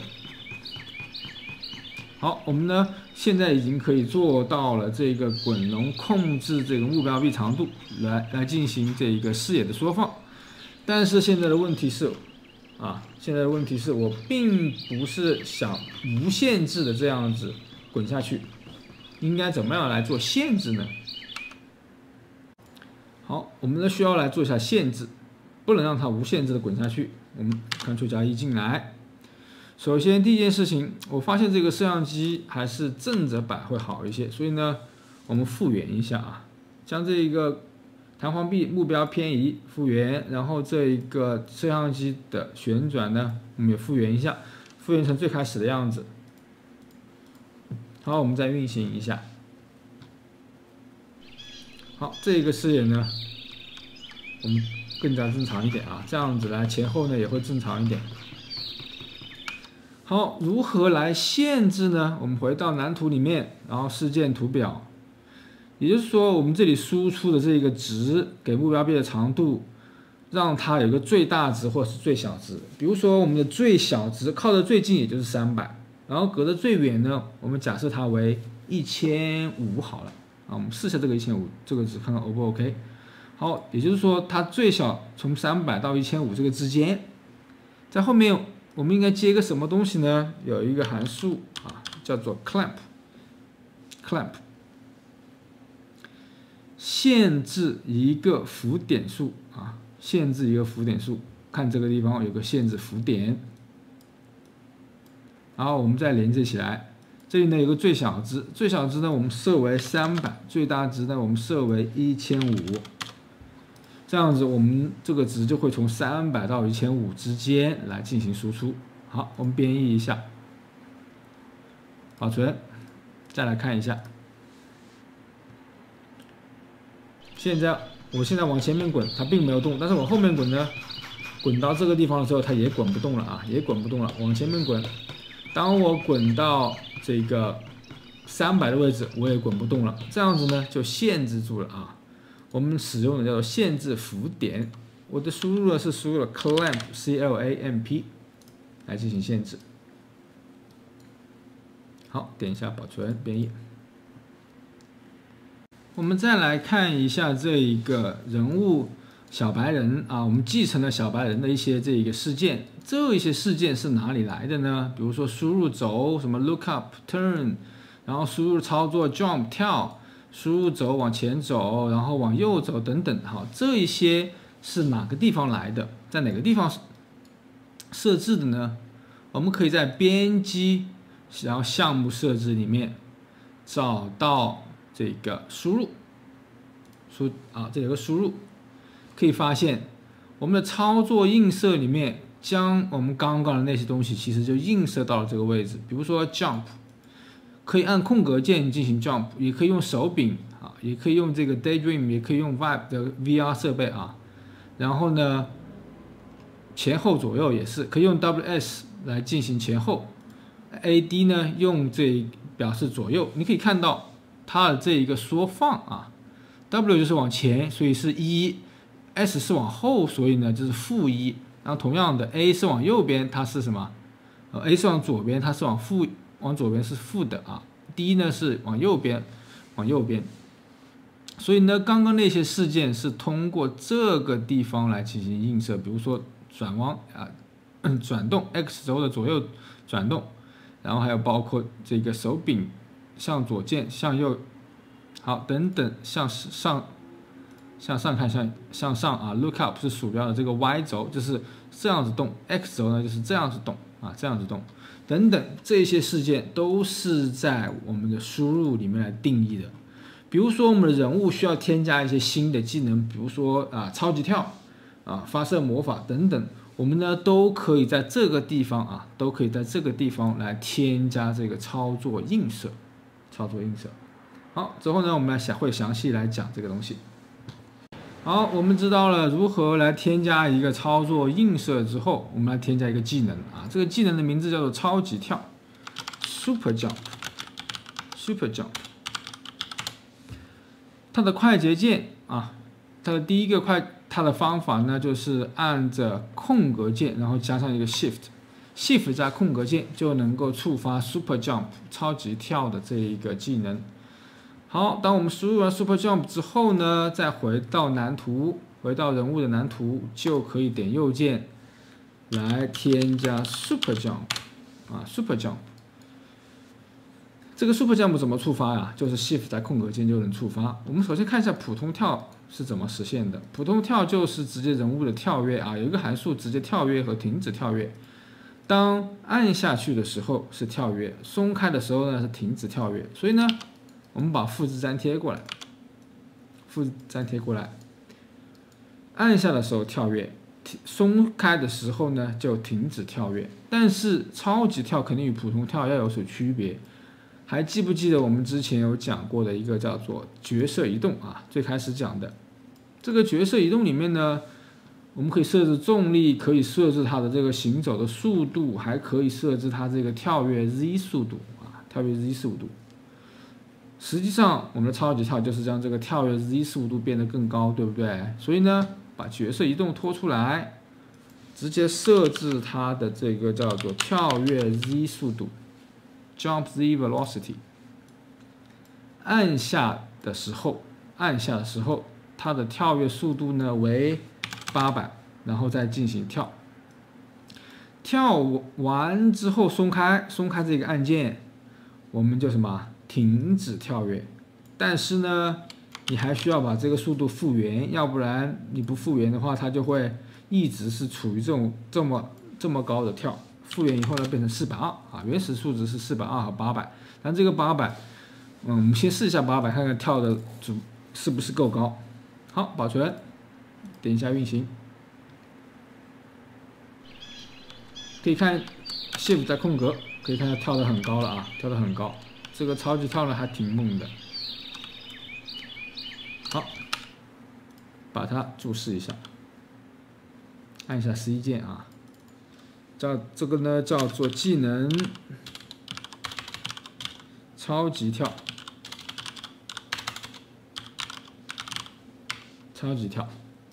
好，我们呢完成了第一个技能，但是这个技能有一点点问题啊，就是，既然它是个技能，我们不能无休止的这样子释放，这样子呢就会变得太容易了。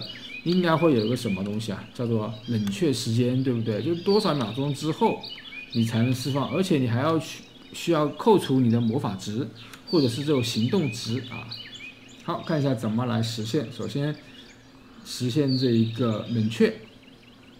好，我们来看一下超级跳的这个冷却时间要如何来添加呢？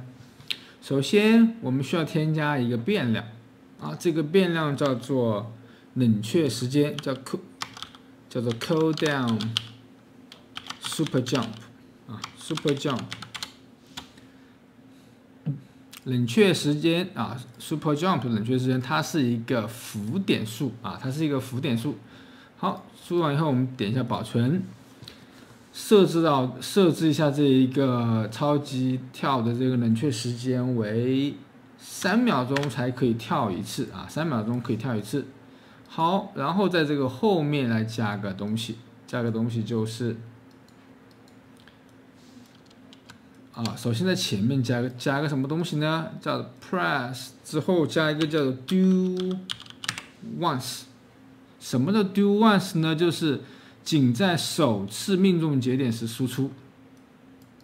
好，把它放过来。do once 就是只做一次，只能触发一次，除非有一个 reset 连接到这个地方来。也就是说，当我们执行这个东西之后一次以后就不能执行了，除非等个3秒钟之后执行一下 reset 这个东西才能再一次执行。好，我们先加一个 do once 看看有什么效果啊。我们先只加一个 do once。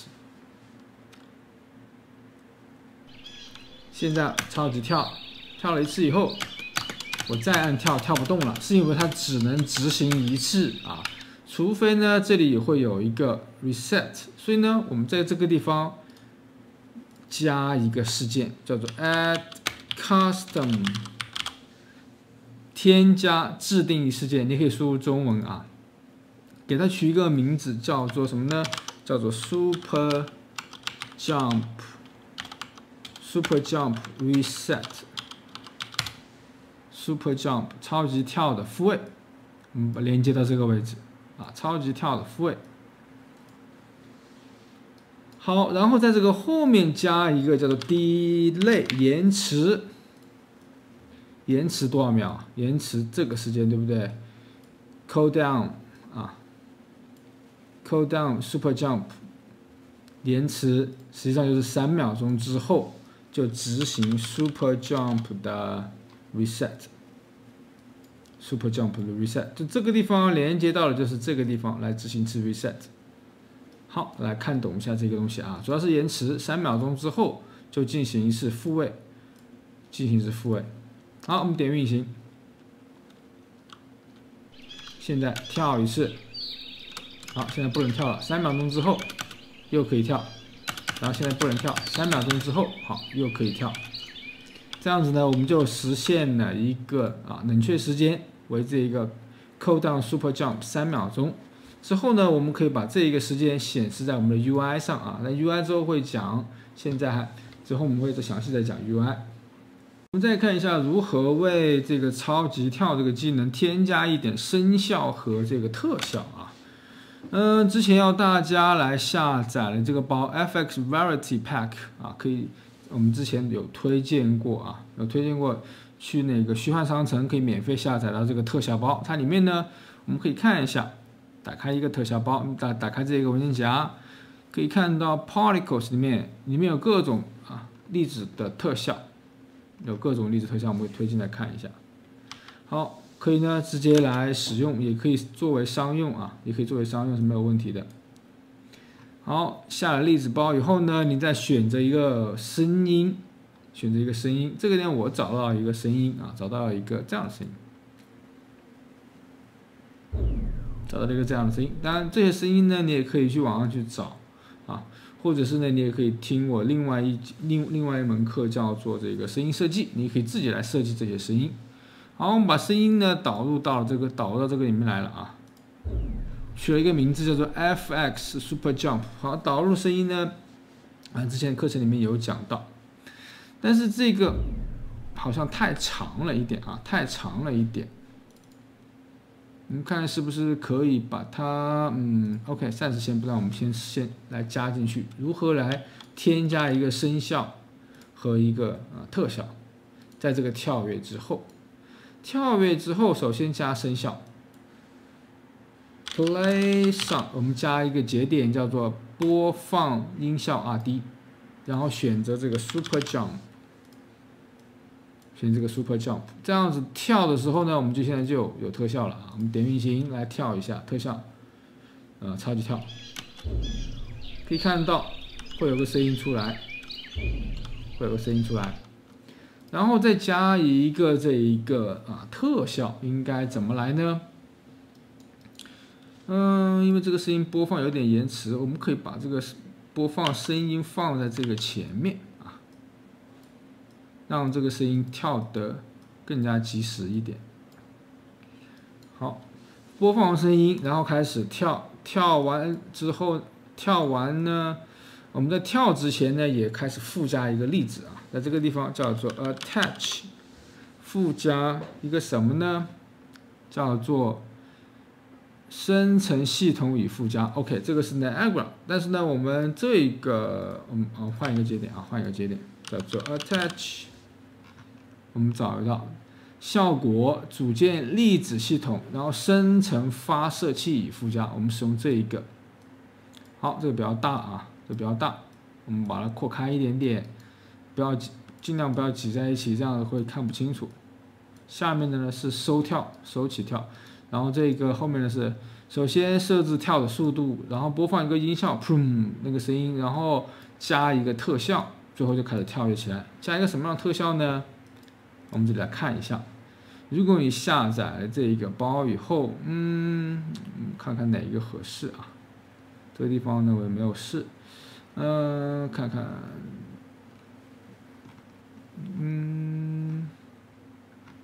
我们可以试一下这个，看看怎么样啊？跳效的感觉会是怎么样呢？另外，这个生成发射器附加就是生成一个粒子系统，附加在某个上面，附加到我们的身体上面啊，身体上面，所以我们把身体拖下来，网格题就是我们的这个人物的身体附加到组件 attach to component。下面还有一个 attach point name 啊，就是你附加到骨骼的某个点上，比如说我们的右手上、左手上，你就可以在这个地方来输入。现在我们的暂时就直接附加到身体上就好了。然后这个自动销毁呢也要打开。好，编译保存一下，点运行，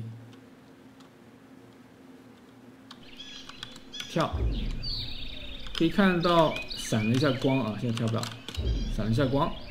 好，我们把它缩放开大一点，然后跳，可以看你在跳的时候呢，脚步有一个特效啊，有一个特效，有一个特效。好，这样子呢，我们就为这个超级跳加了一个声效和一个特效。好，我们来看一下多段跳要怎么实现。现在这个人物呢，只能进行一次跳跃，不能在空中继续跳啊。多段跳通常在许多游戏中呢，还是会用得到的。实现起来非常简单。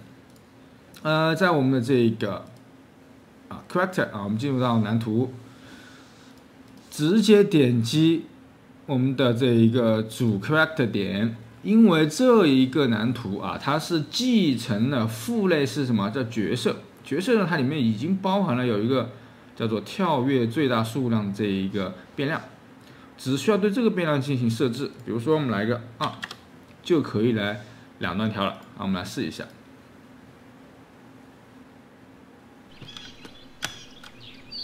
好，就可以直接进行2段跳。当然这个地方3段、4段都可以啊。但是通常情况下呢，这个多段跳它是一个特殊技能啊，是需要进行学习，比如说升级技能啊，或者是跟什么人学啊，或者是拾取到什么东西，你就拥有了这个多段跳的这个技能。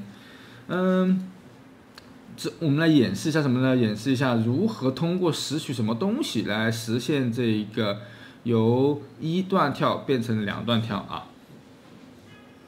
好，我们来看一下如何来实现这个技能时，当你拾取这个石头的时候呢，你就能够实现多段跳。一想到这一颗石头有技能啊，有这个特殊的这个用途，你应该马上想到是蓝图，对不对？所以呢，我们找到 Orient Blueprints 啊，在这个里面来创建我们这颗石头。点右键蓝图类，好，这个我们已经创建很多次了，选择 Actor， 来一个叫做 BP， 这个升级 Power Up， 但是什么升级呢？叫做 Jump， 好 ，Jump 升级，双击进去。它首先要有一颗石头的样子，所以呢，我们给它来一个这个静态网格体。然后呢，它需要触发，所以我们给它一个触发啊，我们这是选用球体触碰。好，首先我们给选一个石头，选一个石头，啊，我们可以看一下，在这个Orion， 在这个 Learning Kit 里面啊，我有印象好像有颗石头 ，Assets Pop-ups， 好，我们就可以选用这颗石头，好不好？把大家的名字复制一下，然后在这边来呢，我们选择它。好，注意啊，我按的是 F2， 按一下 F2 呢，就可以变成这种状态，然后 Ctrl+C。好，选好这一颗石头以后，哦，这个石头在上面啊，我们把这一个球体稍微变大一点，然后石头呢放在这个位置。好，当我们的人物进入到这个框框里面以后呢，就进行升级，看一下怎么来实现呢？老规矩，往下走，组件开始重叠时，好，这大家很熟的啊，我们之前已经玩过很多次了。好，怎么样让人物来升级？首先你要获取到人物，我们叫做什么呢？获取玩家角色。上面我用了英文查询叫 get player， 然后玩家相关的东西就都出来了啊。获得玩家角色，然后呢，让他的这个jump max 设置它的 jump 最大跳跃数量啊，这个地方我也是用 jump max count 啊，最大跳跃数量，跳跃的这个数量就设置为2啊，设置为2，这样子呢，它就可以拾取到它，然后呢进行升级。好，我们来试一下。首先，我们编译保存一下，然后将这一颗石头，我们上面蓝图啊，将这一颗石头摆出来，放在这个位置啊，放在这个位置。然后我们点运行。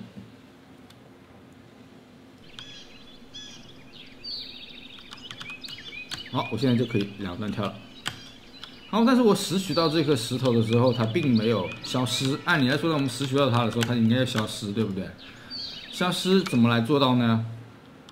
只需要在后面加一个东西，叫做 destroy 销毁 act， 销毁 act 就可以了。好，我们再来试一下。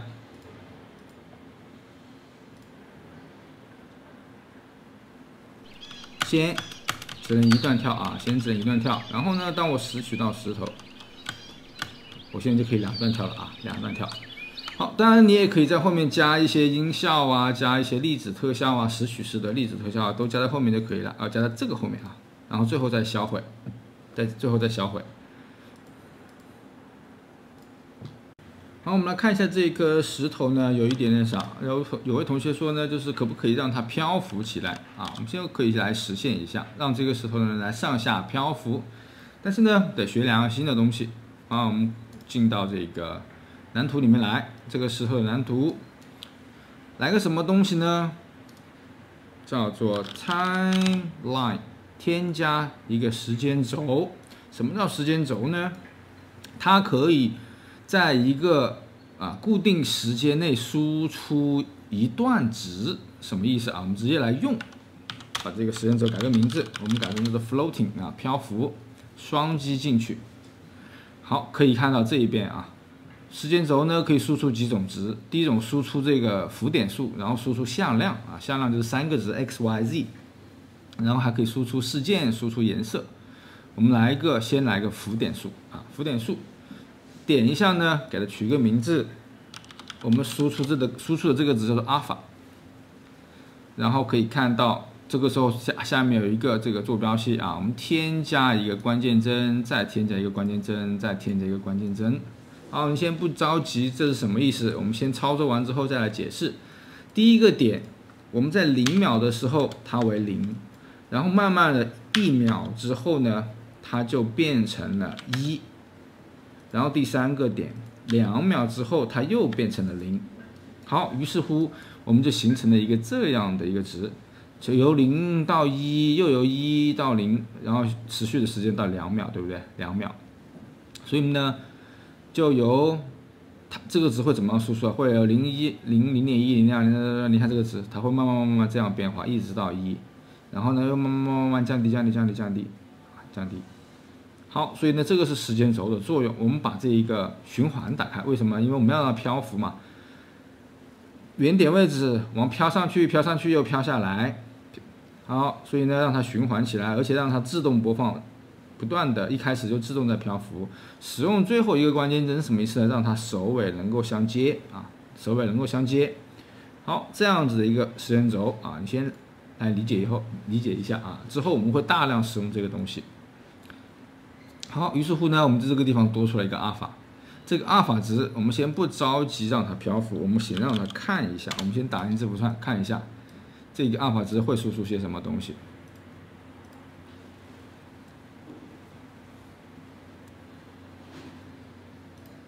然后我们点运行，你可以看到这个值会由0到1，然后到1又到0，看到没有？不断的在上下浮动，对不对？所以这个是时间轴起到的作用，它不断的在输出这个值。好，我用这个值干什么呢？控制我的石头的相对位置，对不对？所以我们呢设置这个石头的相对位置。好，这个位置实际上是 z 轴，漂浮起来就是 z 轴嘛。让这个 z 轴呢由0到30，又有30到0，0到30，但是又有30到0。但是呢，我们这个是输出0到1。好，教大家另外一个东西叫做 loop 差值。什么叫做差值呢？我们由0到1来0到1实际上就是什么？从0%到100%，对不对？来控制这两个值。当我是0的时候呢，这个值为 A 值；当我变成1的时候呢，这个值就到了 B 值。所以我们来个30，于是乎它就会输出一个这样的向量，由000一直到0030，又有0030，慢慢又回到000，因为这个由这个值来控制的啊，由这个值来控制的。好，这个是差值，差值和时间轴我们之后会大量碰到啊，所以你这个地方呢，首先你可以多尝试一下，然后万一没有听懂呢，之后还有很多机会可以听懂它。好，我们再来运行看一下这个石头。好，你可以看到这个石头它上下在飘动了啊，它上下这个飘动的范围呢是30。好，这个呢就是实现这个石头的浮动。好，我们再来添加一个技能啊，这个技能呢，我希望是按着键盘上的1、2、3的1啊来触发1号技能啊，然后它能够让这个人物呢往前面啊动一下手，然后在手的部分呢来释放出这个萤火虫。啊，这个不是一个攻击性啊，这一个技能的作用呢，就是点亮这个空间。我们可以先把这个人物放在我们房子里面去啊，因为我需要一个黑的空间。我们把人物放到这一个房子里面，好，先放在这里就 OK 了。好，如何来实现这个呢？我们老规矩，编辑项目设置，然后输入。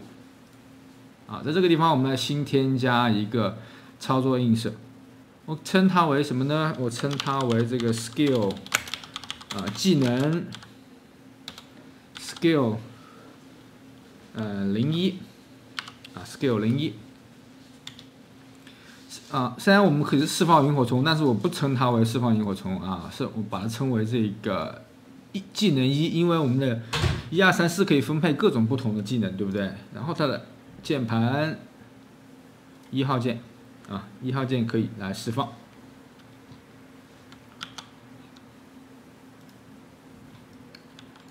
好，然后再看准备动画，先准备一个动画。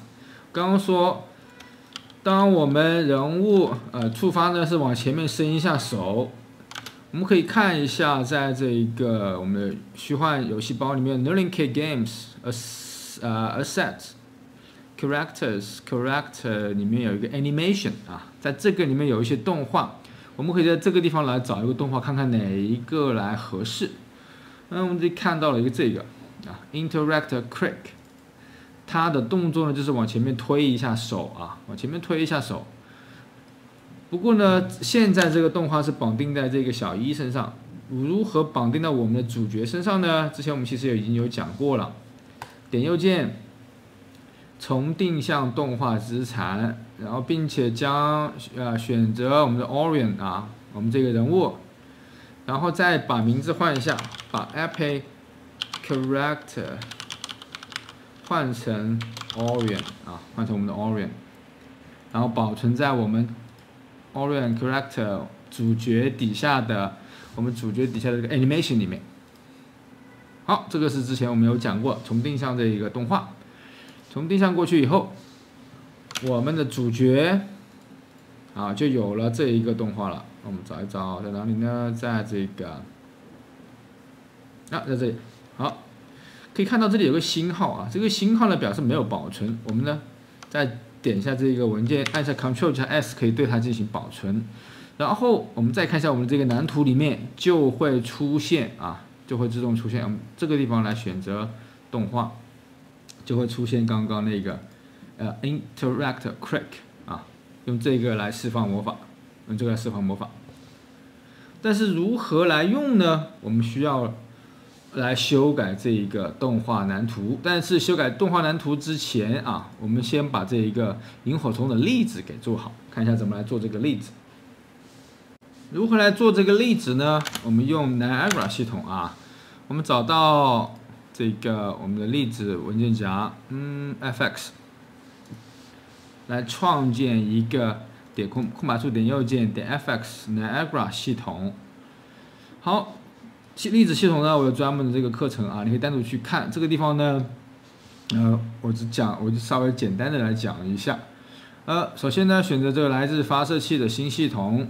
我们选择一个叫做这个范围 Omnidirectional Burst 啊，它能够发射出一堆粒子，用这个作为模板来创作。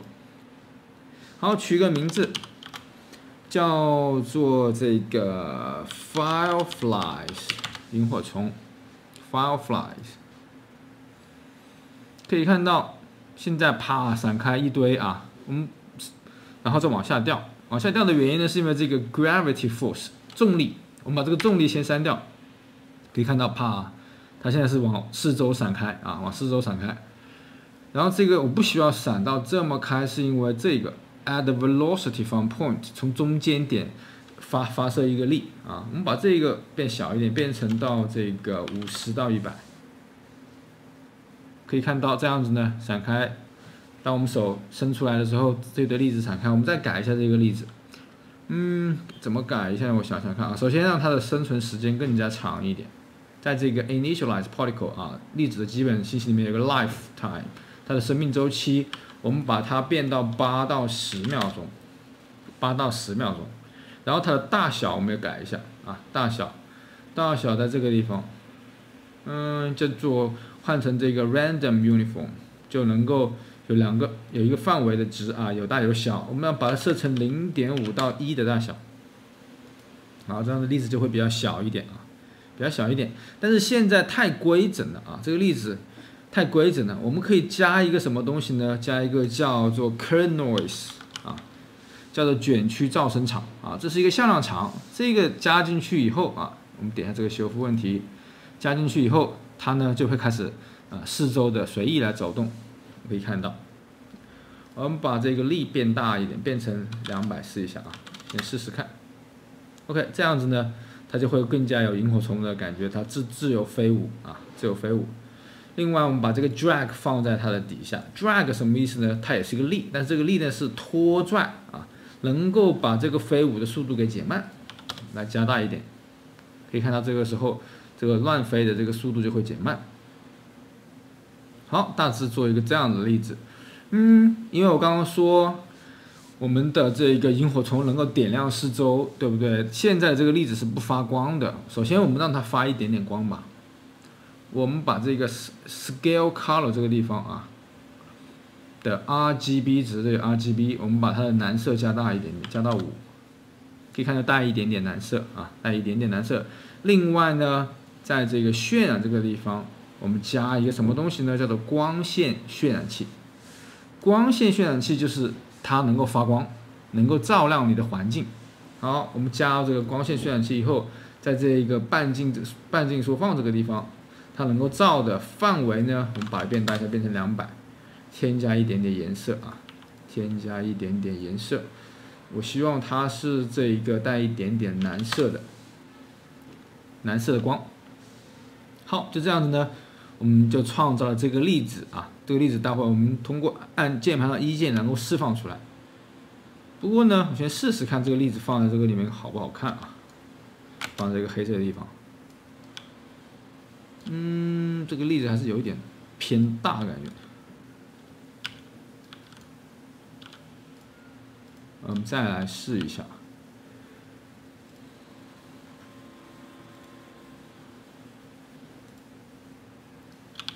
这个粒子的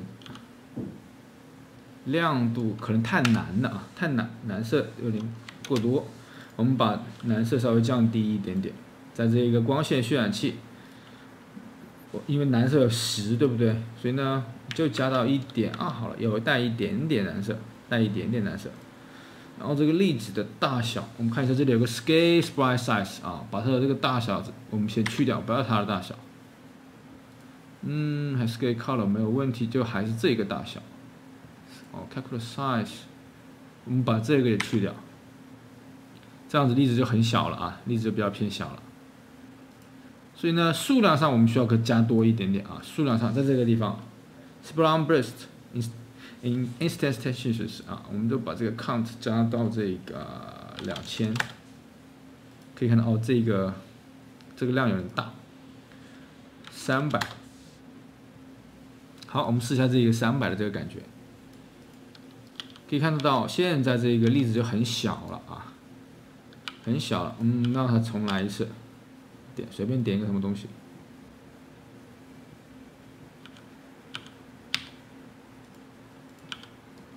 好，现在这个粒子的感觉还行，还行。我们把粒子稍微变大一点点啊，再变大一点点，0.8到1.6。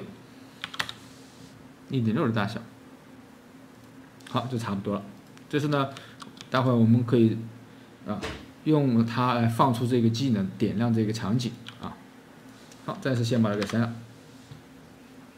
好，我们再来看动画蓝图部分。之前我们有讲过动画蓝图一点点啊。动画蓝图是干嘛的呢？就是人物什么时候使用什么样的动画，然后这个动画应该是怎么样释放出来的一个蓝图。好，我们呢怎么打开呢？进入到这个人物的蓝图里面 ，Ctrl+1，然后选择网格体双击这个骨骼，就可以进到这个部分来。可以看到第一部分呢是我们的这个骨骼，然后第二个部分骨骼的这个骨骼数，然后第3个呢是动画动画我们看之前有导入这个 Interact Quick 这是之前导入的一个这样回手的动作。我希望当我的键盘按下1的时候数字1的时候呢，就有一个挥手的动作，然后释放那个萤火虫。这一个应该怎么来实现呢？好，这一部分需要认真来听一下。进入到第4个环节前面3个我们刚刚稍微浏览一下，第4个环节。这个环节的左边是这一个动画的一些基本情况。我们呢，而且看到这里还有个变量这个变量 speed 是我们跑步的速度，然后 SNL 就是它是否在空中，表示它正在跳起来。我们在这个地方左边选择有一个动画图表，我们把它展开，然后有一个 Anime Graph， 我们把这个也展开，找到 Default， 就会发现一个这样的图。这就是人物的各种状态。人物状态呢有待机或者是跑步。如果你按了一下空格键，就进入了这个跳起来以后，在空中之后又跳到结束，然后又回到这个待机状态。也就是我们的动画蓝图是干什么的？就是将这些不同的状态集合起来，来表达什么时候该干什么。比如说我们现在要释放萤火虫了，所以它有一种新的状态，我们点右键，空白处添加一个状态。这个状态呢，我们称它为双击进去了，我重新来取个名字，叫做什么呢？叫做 Fireflies， 拼错了看不清有点。Fireflies 萤火虫状态，我们称它为萤火虫状态，放在这个地方。它是从哪种情况可以进入到萤火虫状态呢？从待机或者是跑步的状态的时候，跳的时候是不能进入的啊。当然，你也可以在这个状态底下来添加再跳到半空中来释放萤火虫也行。但是呢，我们暂时先不完成那个复杂的，先完成一个只在待机或者是跑步的状态能够进入到萤火虫，然后呢，萤火虫状态也可以返回成这个跑步状态。注意啊，我从边上拖了一个箭头啊，于是乎就有2个箭头了，从跑步到释放魔法，然后从释放魔法又返回这一个待机状态。好，我们完成了这个东西之后，我们展开这一部分，你就会看到这个地下多了3个东西，一个是萤火虫状态，一个是规则，2个规则啊，这2个规则，进入的规则和回退的规则。我们先看这个萤火虫。萤火虫状态就是干嘛呢？就是播放我们刚刚那个叫做 Quick Interact Quick， 刚刚我们导入的那个动画，对不对？把它连起来。萤火虫状态就是有这个动画啊，就是有这个动画。另外规则，如何从跑步状态到这一个萤火虫状态呢？释放我们添加一个变量啊。这个变量的名字叫做 isFileFlying，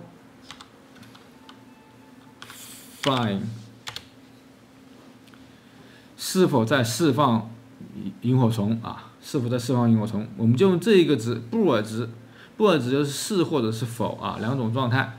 我们呢，如果是这个状态是是的话，它就会进入到萤火虫状态。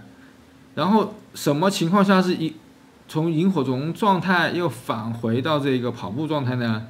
是因为这个值它 not 啊，布尔值它没有再释放了啊，所以只需要有一个这样的变量啊，用这个 isFileFlying 这一个变量，一个布尔变量来控制我现在是在哪个状态啊？如果这个值是真的话，它就由跑步状态进入了这个萤火虫，释放萤火虫。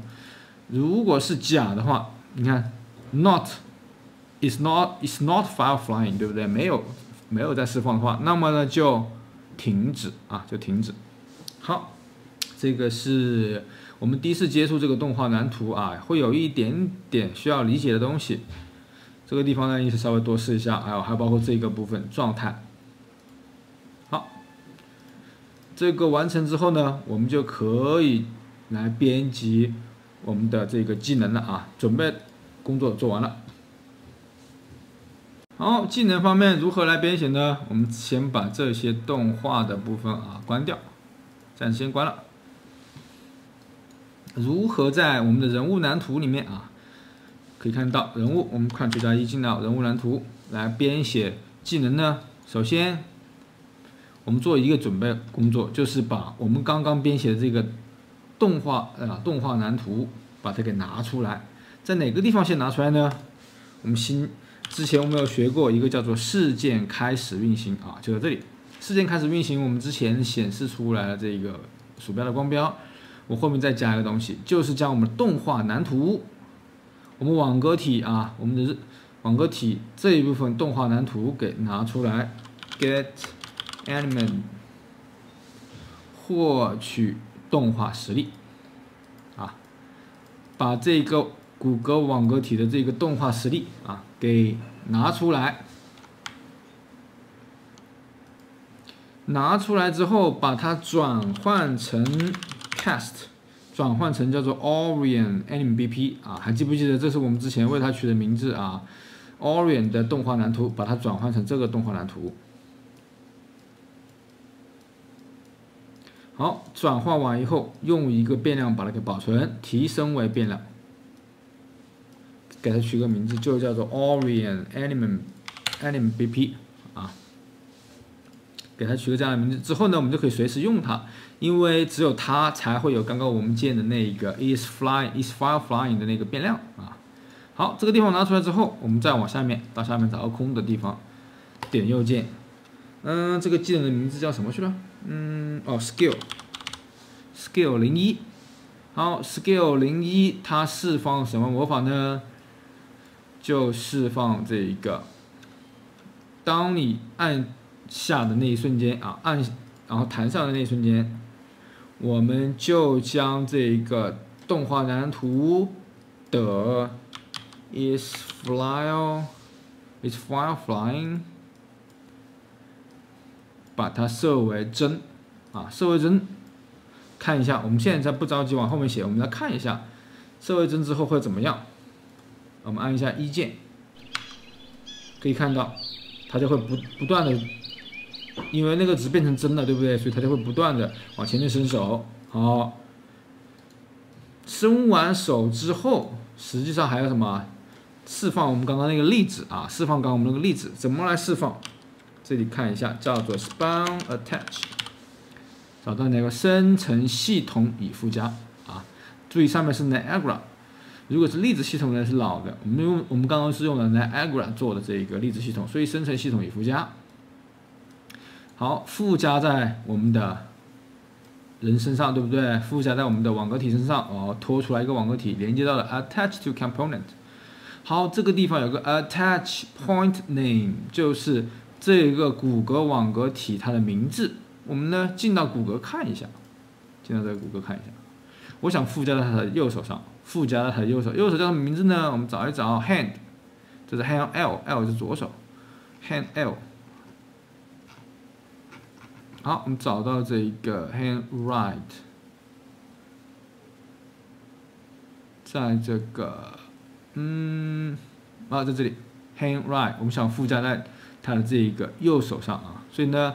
只需要把这个名字输进去就可以了，叫做 hand 下划线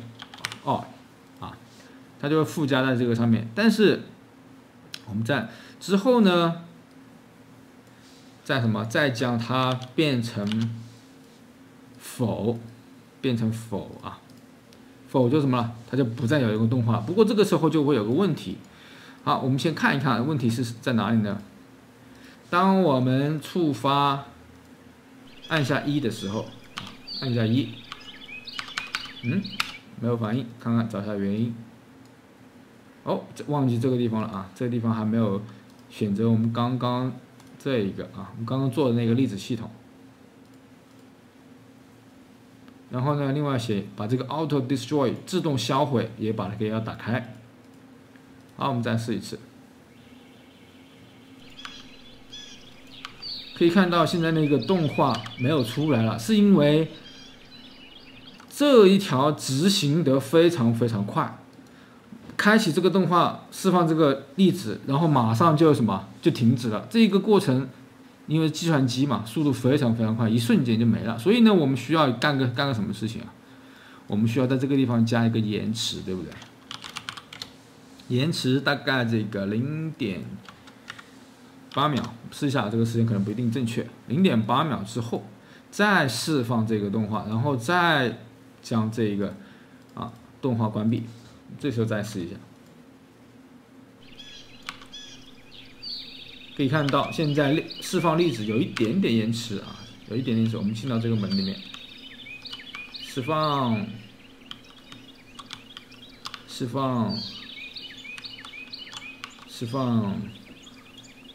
好，这个延时有点长，所以呢，我们把它换成0.6秒试一下。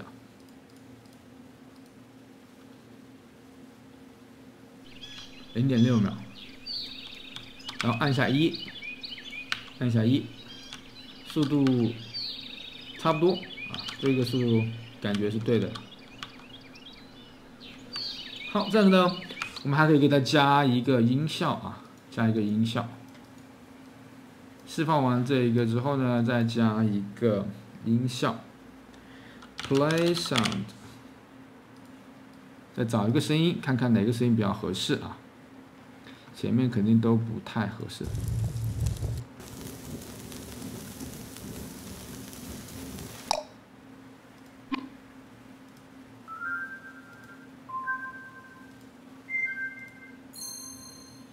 暂时用这个吧，暂时我们先用这个。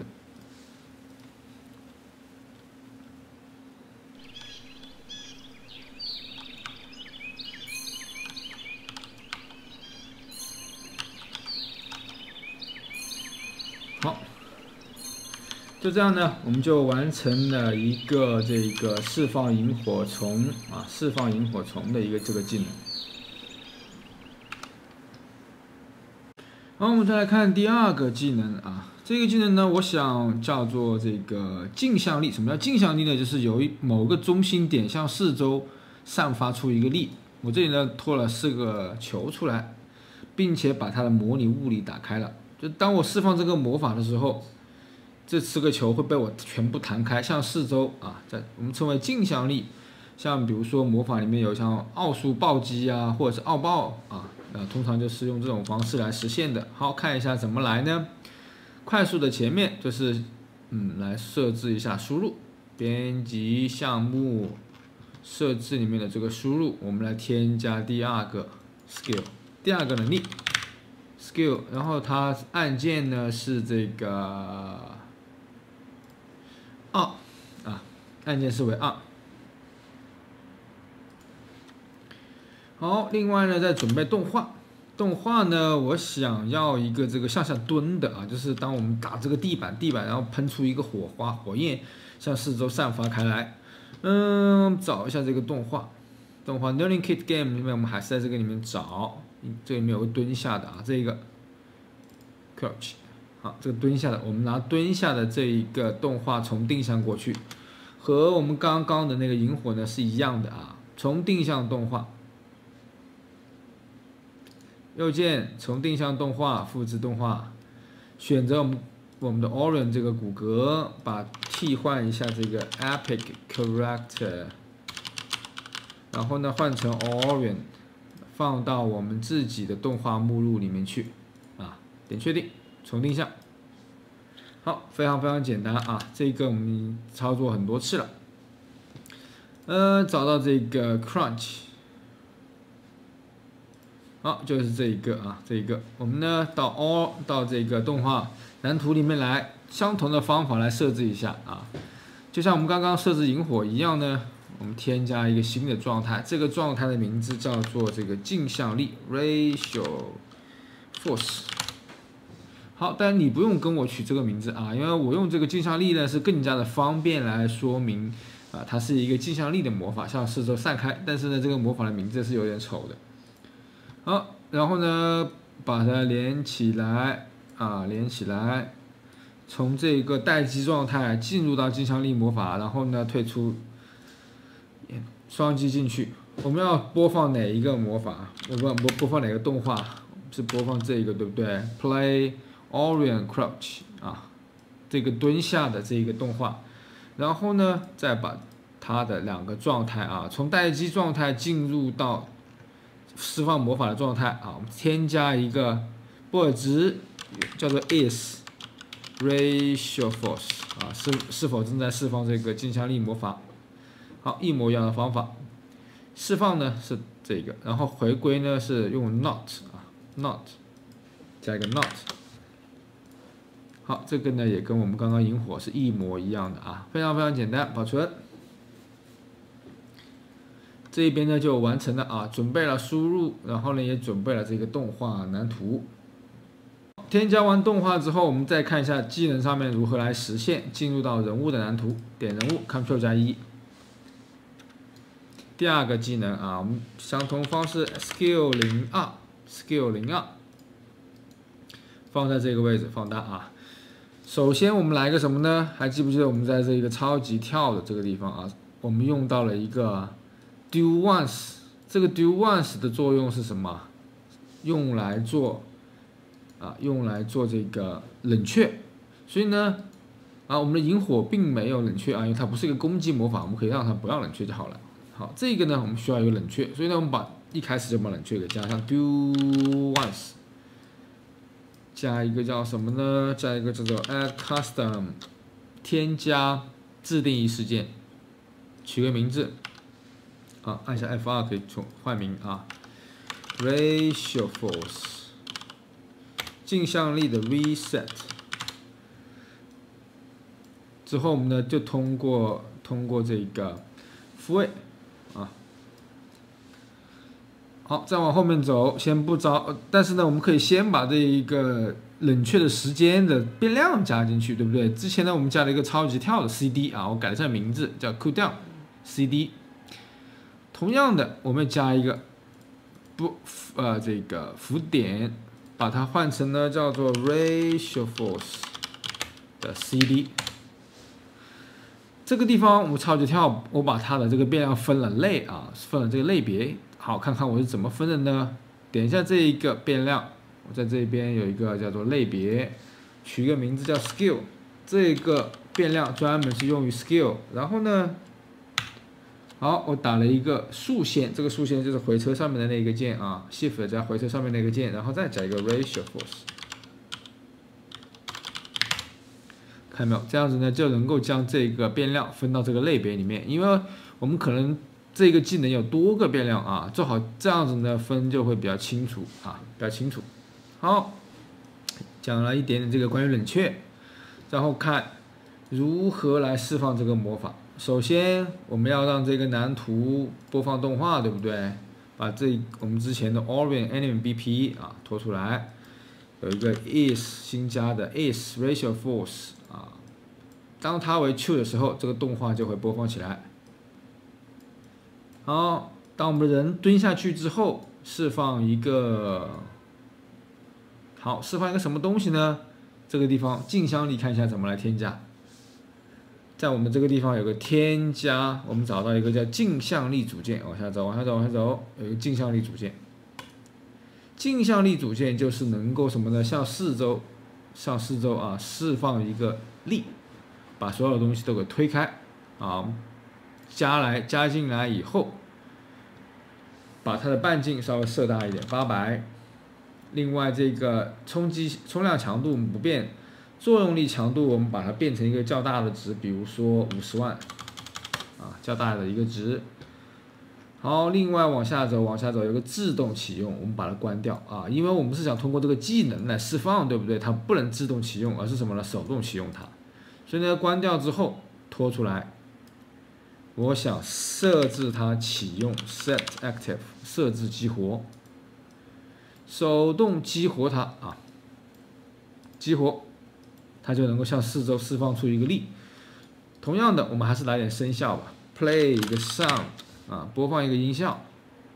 然后刚刚我准备了一个音效啊，但是这个音效呢，你可以自己去找 ratio force 目的啊，有这样的声音。另外呢，我们还可以加一个这个粒子特效，对不对？粒子特效 ，attach 生成粒子啊，生成发射器附加。我们这次不用这个附加生成发射器，我们用这个在位置处生成啊 ，spawn。可以看这个地方有一个粒子系统，看到没有？粒子系统。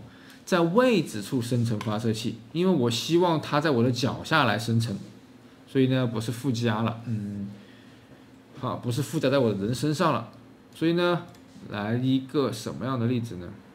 想想看啊，爆炸 ，OK， 我们就用这个爆炸的这个 explosion 爆炸，然后呢位置我获取到我人物的位置 get actor location 啊，获取我人物的位置。但是呢，我们先试一下啊，看看这个位置 O 不 OK。好，变异，我们先暂时不结束它啊，直接来试一试看看。好，球推出去了啊，但是这个动作没还原 ，OK， 正常的啊。我再试一下，看一看，有点夸张了这个。差不多啊。好，我们来复原吧。复原大概 delay 个多少秒呢 ？delay 个延迟个0.5秒之后，我们让它的这个镜像力呢就取消掉，镜像力失效啊，镜像力这个组件失效。另外还需要让动画也失效，对不对？动画也要复原。动画复原。另外，冷却 delay 我们的冷却时间啊，冷却时间，我们用这个 ratio force CD 啊，冷却之后来进行再运行这个事件 ratio force reset 啊 ，ratio reset 啊，你看我怎么守，我就打了一个 RA， 然后打了一个 reset 啊，这样子可以很快速的来找到这一个，打几个关键字就好了。好，这一段比较长啊，比较长，那再跟着一步步来，我们试一下，先看看 O 不 OK， 按一下啊，可以看到这几个物理球背，冷却时间有点太短了啊，我们找一下，编译一下，冷却时间难怪0秒，我们把它设为1秒吧，1秒冷却，再试一下。啊，或者站远一点，这个力度啊非常大，感觉这个爆炸的这个感觉太大了吧，我人都看不到了。换一个例子看看啊，我们换一个例子系统，换一个什么样的例子系统呢 ？Hit， 看一下，我们看一下这个 hit 怎么样啊？啊，这些粒子系统呢，都是我要大家下载一个 FX Variety Pack 里面的。好，这个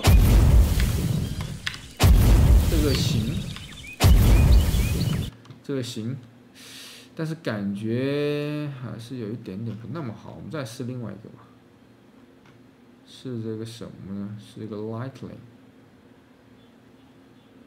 好，看一下这个怎么样？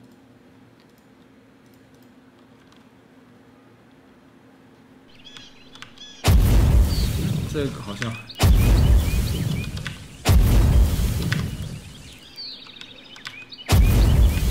这个也差不多吧，可能那个，好，这个根据大家自己喜好来啊，我呢就还是选回这个爆炸算了 ，explosion 啊，这个稍微还正常一点，然后根据你自己的喜好来，用什么粒子来实现这一个镜像力的爆炸啊，我们再试一下，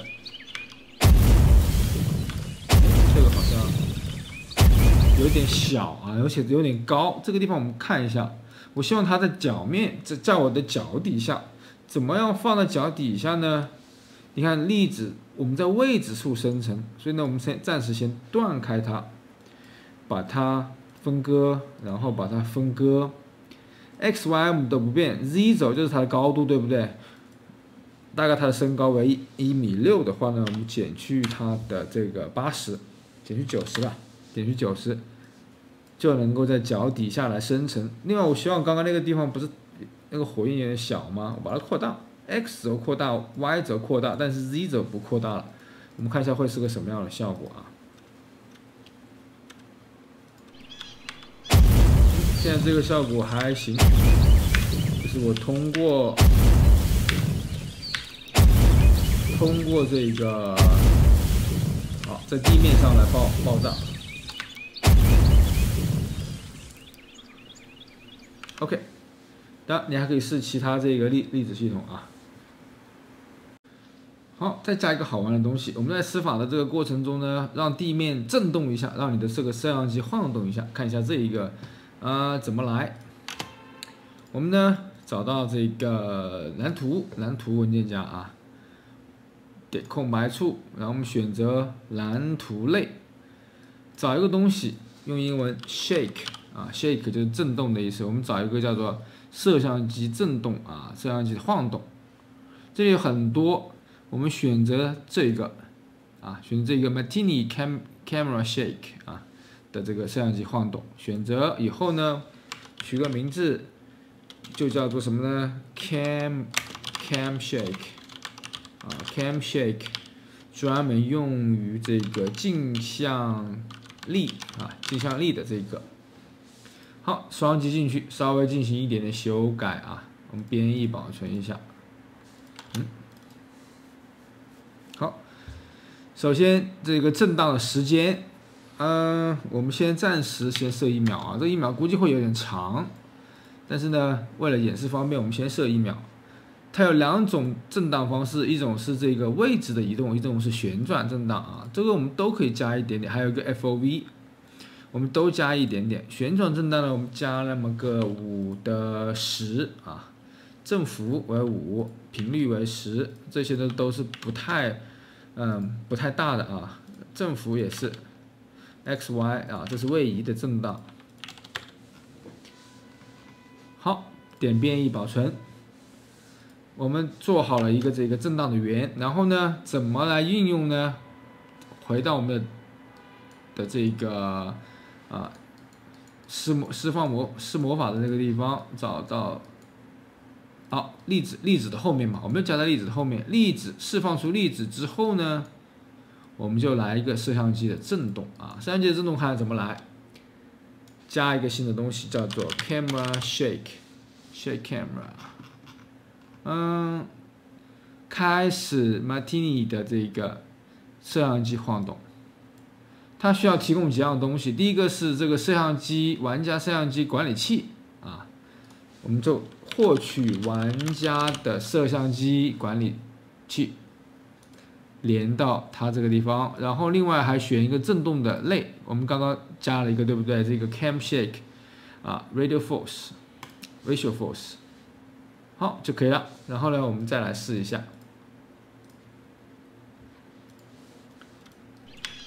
好，按一下啊，可以看到这个屏幕在震动，但是这个震动的这个时间，这过于长了啊，过于长了。我们把这个时间调短一点，进到这个震动里面来啊。我们说的这个类，把震动调成0.2秒吧。我们再来试一下0.2秒，运行。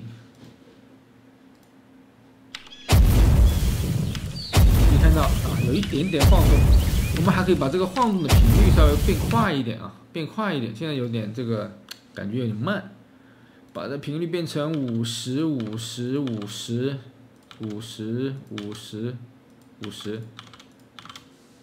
好，然后再来看看能不能稍微 OK 这个晃动的这个频率还行啊，有一点点过多了，我们再把这个50稍微变慢一点，30，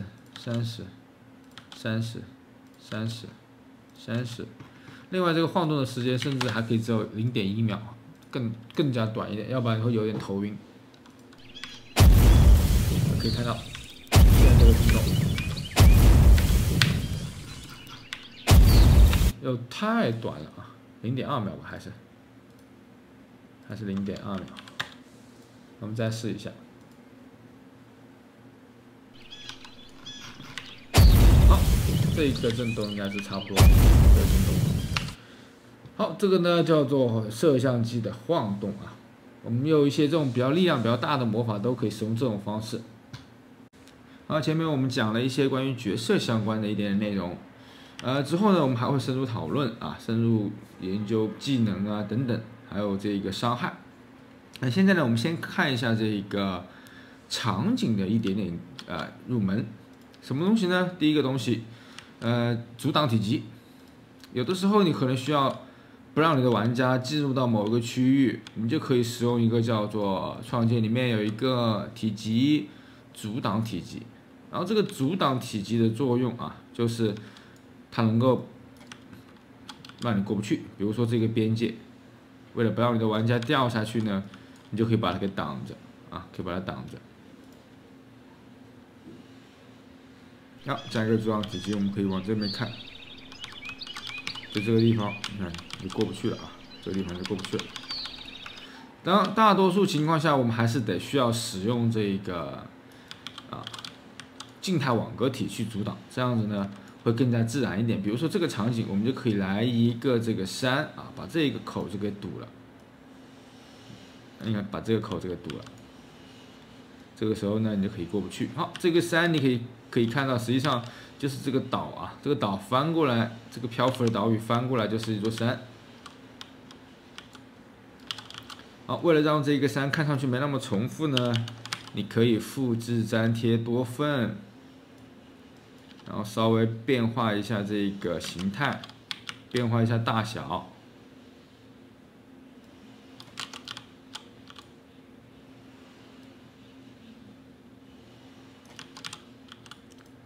变化一点点形态就好了。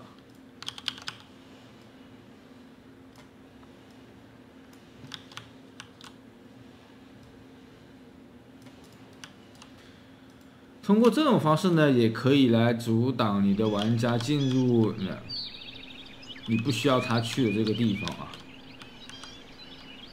好，这个还比较简单的阻挡体积。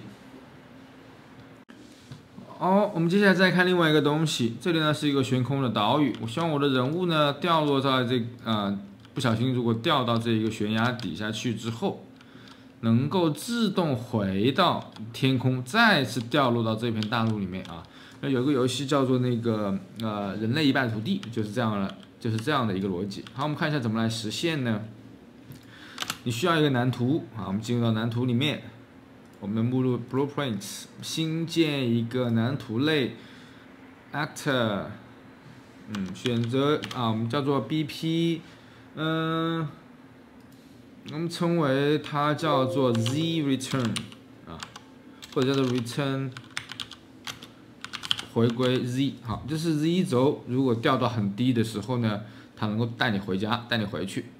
好，我们来看一下，进去以后，我们来一个叫做 Box Collection 啊，合体触发器。但是这个合体触发器的大小非常非常大，它的范围，我们可以来个2万，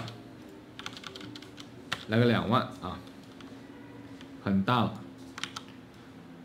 暂时呢，先不写代码，我们把这个合体触发器呢丢到这个，我们看一下覆盖范围，好，还行。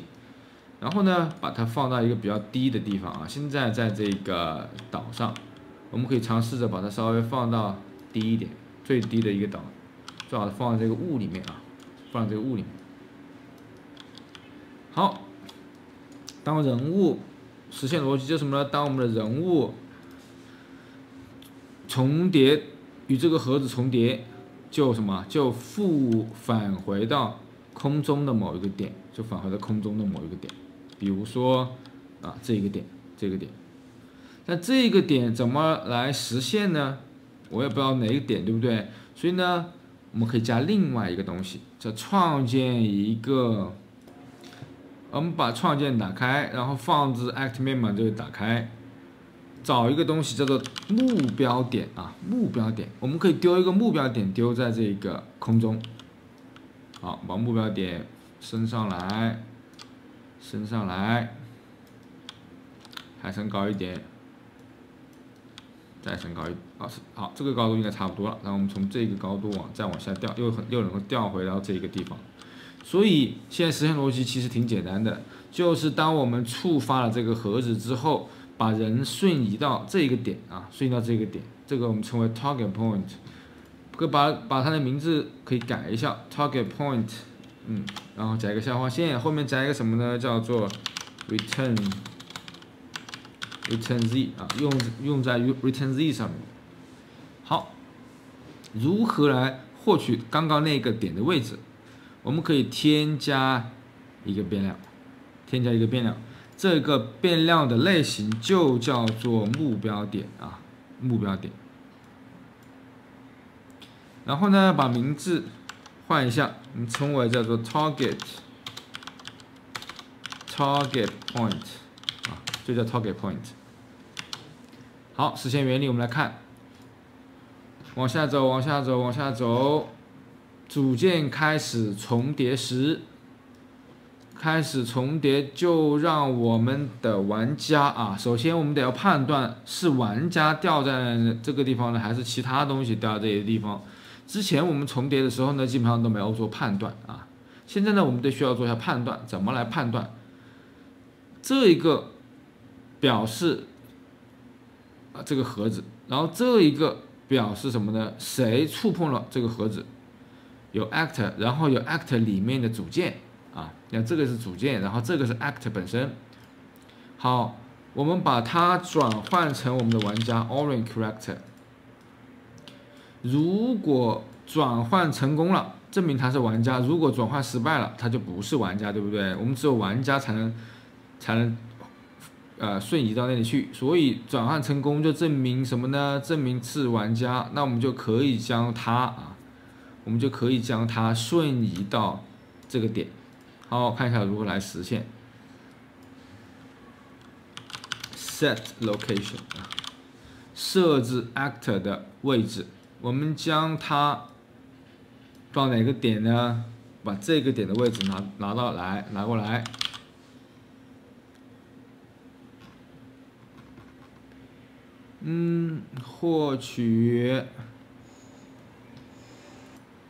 获取它的这个位置，获取这个点的位置啊，这个目标点的位置，然后传给它。好，编译保存一下，我们就可以看一下这个 return z 了啊。return z 刚刚丢进来的这个底下这个大框框，在这个地方啊。进来编译保存一下，还需要做一件事情，就是把这个目标点旁边有个眼睛啊，这一个叫做公有，设为公有变量。什么叫公有变量呢？当我们打开这个眼睛之后，外面就可以看得到了。你看，外面就可以看到了。这时候我们就可以把这个点设为我们刚刚的那个目标点顶上那个点啊，设为 target point return z， 对不对？就是上面这个点。好，我们来试一下。当我们掉落到这个深渊之后，你看到它又掉回来了啊，又会掉回来这个点。好，当然你还可以把那个掉落深渊往下拉一点，然后这个目标点呢，你也可以更加往上面一点，这样子就不那么容易穿班啊，不那么容易穿班。我们看一下这个 target point， 再拉高一点。这个高度往底下掉，还需要高一点。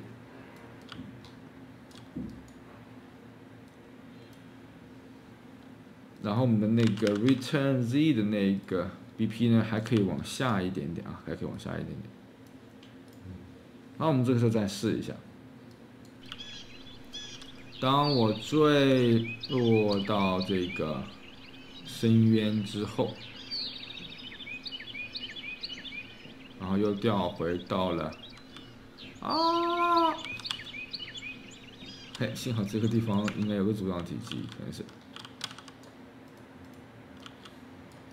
又掉回来这个原点啊。好，这个就是关于这个掉落深渊的做法。另外，我们学到了一个新的东西，叫做公有变量和私有变量。好，接下来做一个东西，我希望在这个屋顶上做一个超级大的风扇，让它转动啊。你会说，那直接在去其他3D Max 或玛雅里面来建一个模。其实很多种情况下，我们可以用现有的这些模型呢来创造，比如说像山，你只需要1-2座这个山可以组合成无数种类型的山，对不对？就让它们互相重叠起来，然后变大变小就好了。所以呢，我们可以用一些现有的方式来做一个大的风扇。好，看一下怎么来呢？创建一个蓝图。因为我们要让它转动，所以呢，我们得使用蓝图。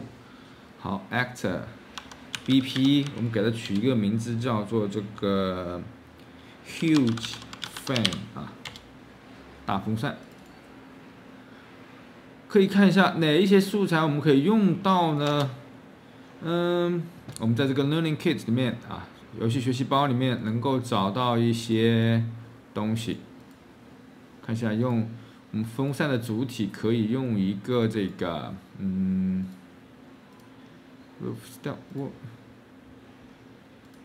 再看一下这个东西。好，我们用这个东西作为风扇的中间的部分，然后用这一个又作为作为这个风扇的叶片，好不好？如何来快速定位这个东西在哪里？我们可以选择这个物品，然后按 Ctrl 加 B，Ctrl 加 B， 马上就能够知道，它在这个地方。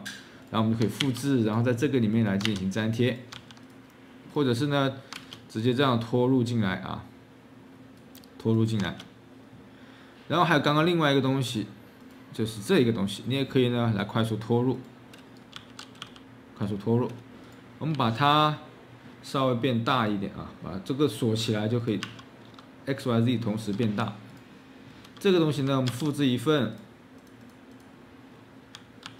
然后让它旋转一下，然后再复制一份，再让它旋转，再复制一份，再让它旋转一下。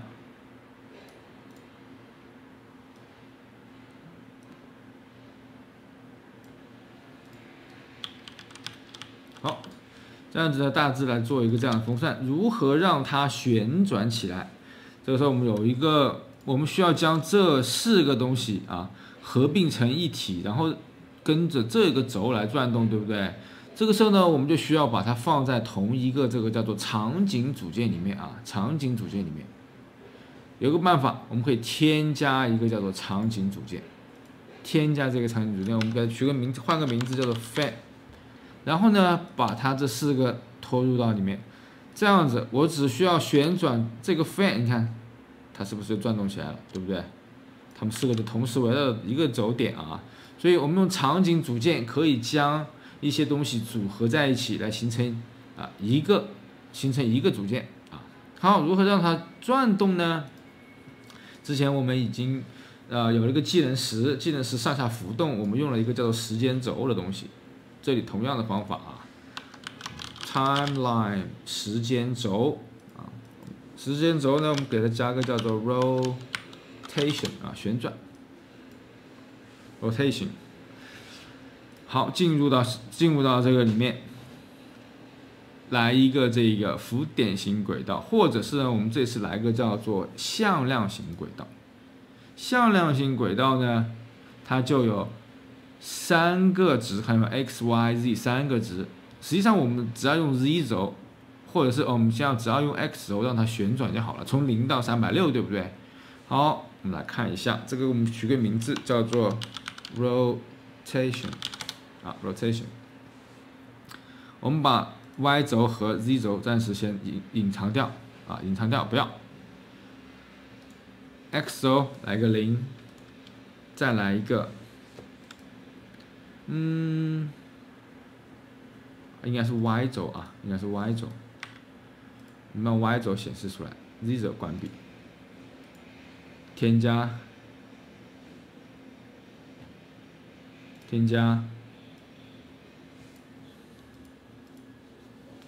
好，然后 y 轴为0的时候呢，它为0度，然后 y， 让它大概3秒钟之后吧，然后转成360度，把它缩放一下，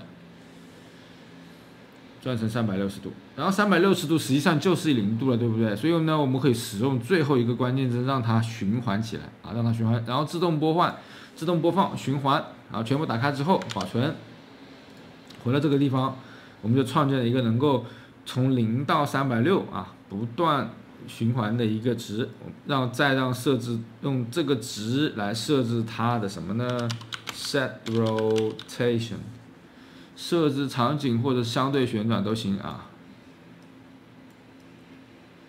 然后呢，把它展开，把它也展开，我们只需要它的 y 轴y 轴，或者是呢这个地方。我们也可以只用一个浮点值就可以了，对不对？用一个浮点值来控制所以这个地方把它重组，直接连就好了。好，我们来看一下，丢到场景中来看一下。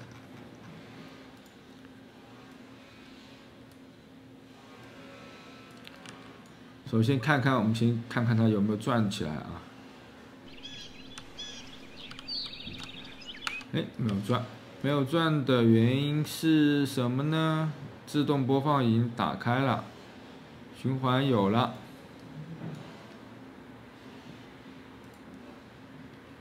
好，我们这样运行来看看它有没有执行。如果有执行呢，它这个地方会有一个，看到有个这个东西。好，没有执行，我们再找一下原因。原因就是这个我刚刚直接拖过来的时候。x 轴的这种旋转，这个转换是错误的这个转换错误的，我们还是呢，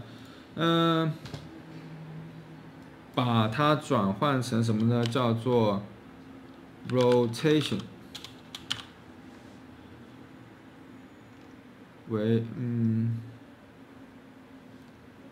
换一个叫做什么呢？叫做 make roll， 创造一个旋转体创造一个旋转体，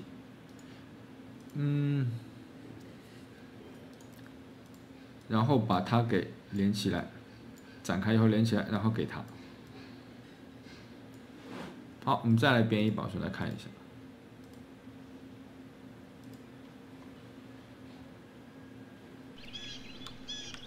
好，现在这一个已经在动了啊，已经在动了。调整一下方向，调整一下，我们让它在顶上转，把这个角度打开的。还可以呢，我们把它变得更大一点啊，把它变得更大一点，在这个上面来吹这个房子。好，有超级大的风扇，就这样完成了。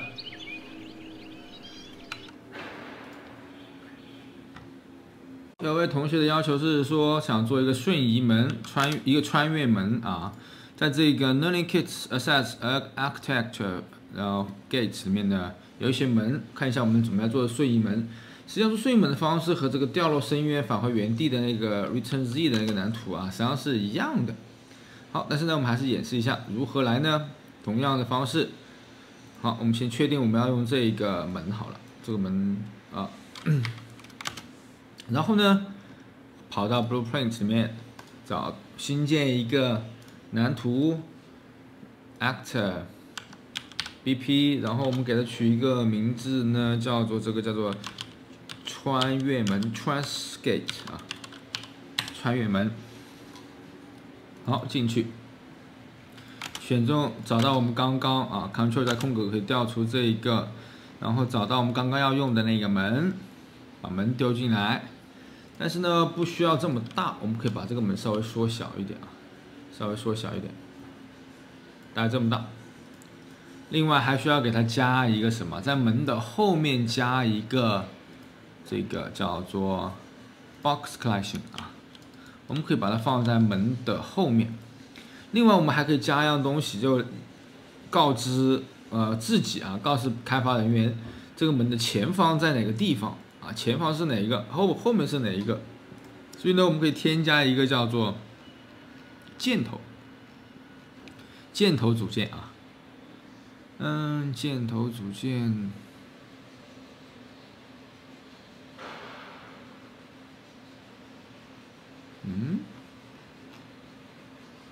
在这里箭头组件，箭头组件的作用呢，就是告诉你指示一个方向，所以呢，我们可以把这个箭头啊，把这个箭头稍微旋转一下，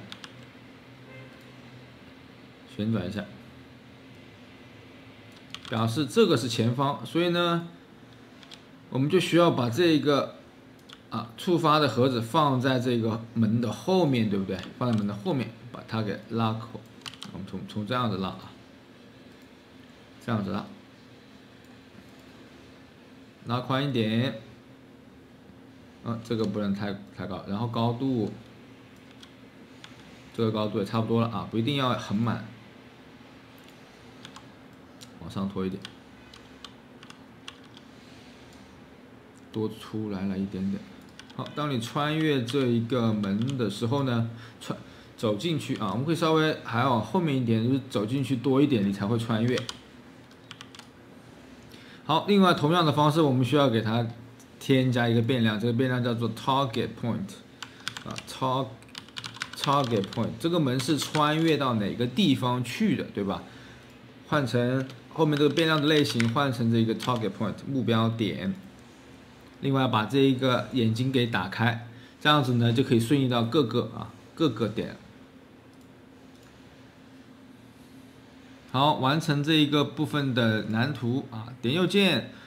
添加事件 on component begin overlap， 或者是呢往下面走，这个开始重叠时，让这一个触发啊，我们不光这个时候呢，我们不光自己的主角可以穿越，所有的东西都可以穿越，所以呢，我们就只要将这个东西 set location 设置 actor 的位置。到哪里呢？到这个 point 它的位置，对吧？设置 actor location， 获取 actor 的位置，然后传给他。好，非常简单啊，这非常简单，我们来试一下。首先将这个门呢，我们找到我们的蓝图，新创建的这张门，好，放在这一个位置，然后很明显它的箭头，我们可以看一下。我们可以把箭头稍微提高一点啊，要不然就识别不出来。我们把这个箭头组件稍微提高一点，表示这个是前方。好，可以看到这个是前方，所以呢，我们把门这样子转一下，就很容易识别。好，你还需要一个 target point， 对不对 ？target point。假设这扇门是穿越到这个岛的，所以呢，你需要在这个岛上来创建一个这个目标点。我们把这个目标点拖出来，然后呢，注意啊，因为目标点会越来越多啊，所以呢，你需要将这个目标点的名字换一下，在哪里呢？在这个位置啊。我们把这个目标点换成名字，换成这个叫做 Island。我们的第一个岛呢叫做 A 岛，好了，这个岛叫 B 岛 ，Island B。同样的，你也需要这里来一扇门，这扇门可以穿到 Island A， 好，可以穿到任何一个地方啊。我们做一个岛的迷宫也行。我们这个地方要再设一个这个 target point 啊，目标点，它呢叫做 Island A。Island A。好，于是乎我们就可以来各种了啊，比如这扇门是穿越到 Island B 的，然后刚刚这一张门呢是用来穿越到 Island A 的。好，我们点运行，这样门可以穿越到这里来，然后这里又可以穿越到我们的 Island A。好，当然你也可以加一些穿越的那个瞬间啊，加一些声音。好，我们可以找到人的这个门的这一个蓝图，我们在前面加一个声效，对吧 ？Song play song 啊，我这里找了一个这个 hue， 好，这有声音呢。关于声音的一些制作，你可以听我另外一个课程的声音设计啊，声音设计的课程。好。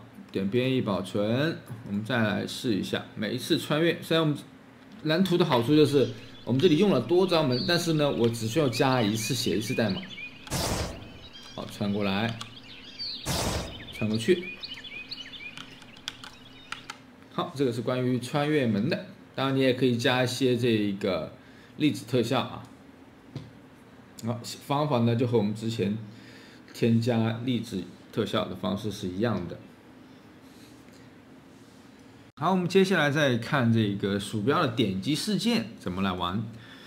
现在呢有个这样的需求啊，我想做一个这个把手，在我们的这个 Learning Kit Assets 的 Props 里面有一个 Level A， 有一个门把手，然后有个基座。我希望呢这个门边上装一个这个把手，当我用鼠标点击的时候啊，这个把手呢就会往上或者是往下啊，看看这一个怎么来实现。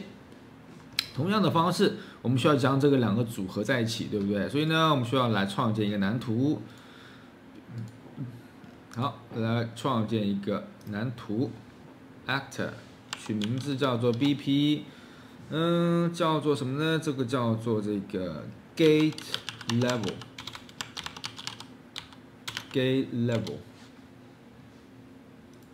好，进去。我们把刚刚那两个东西加进来啊，这两个东西。好，加进来之后，我们看一下它是怎么动的。我们可以看到它的这个锚点啊，这个把手的锚点在这个位置，所以呢，只需要我对它进行旋转，看见没有，就可以来控制这个把手啊。好，想想看怎么来呢？首先，我们需要做一个 timeline， 让它做一个时间轴啊，让它从上转到下，然后再由下转到上，对不对？所以呢，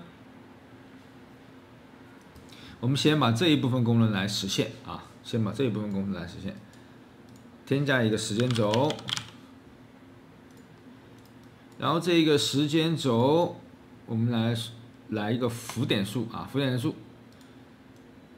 添加两个关键帧，一个是0秒的时候为0，然后大概花个0.1 0.5秒吧，0.5秒就能够转好，转好就是1。好，0到1的一个轴啊，我们把这个改一下，它的名称啊，按下 F2， 阿法。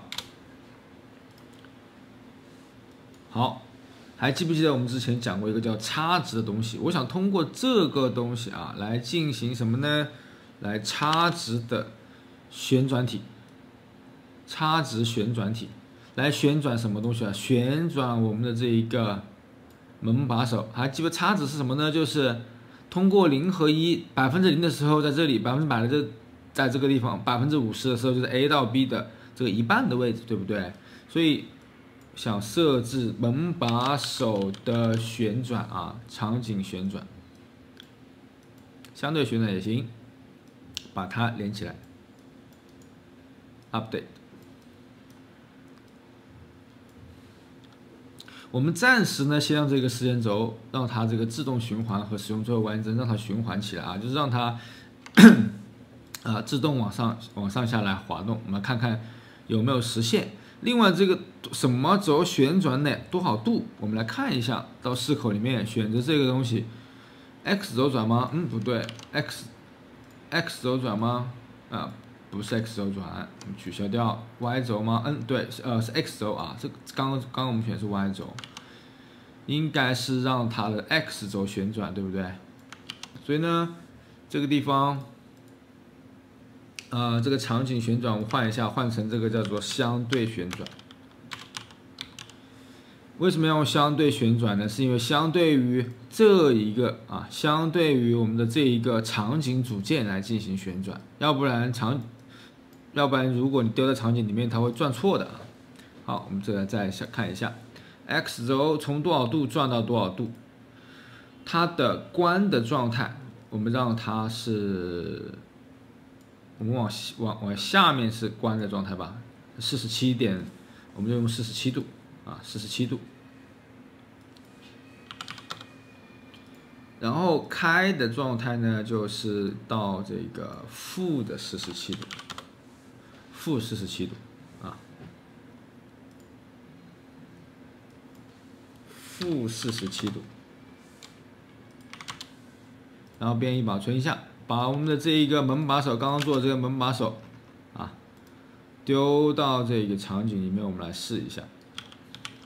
好，旋转一下，打开这个东西打开这个对齐，拿出来一点点，放这个位置。好，点运行，我们来看一下这一个东西会不会。可以看到，现在它已经在动起来，对不对？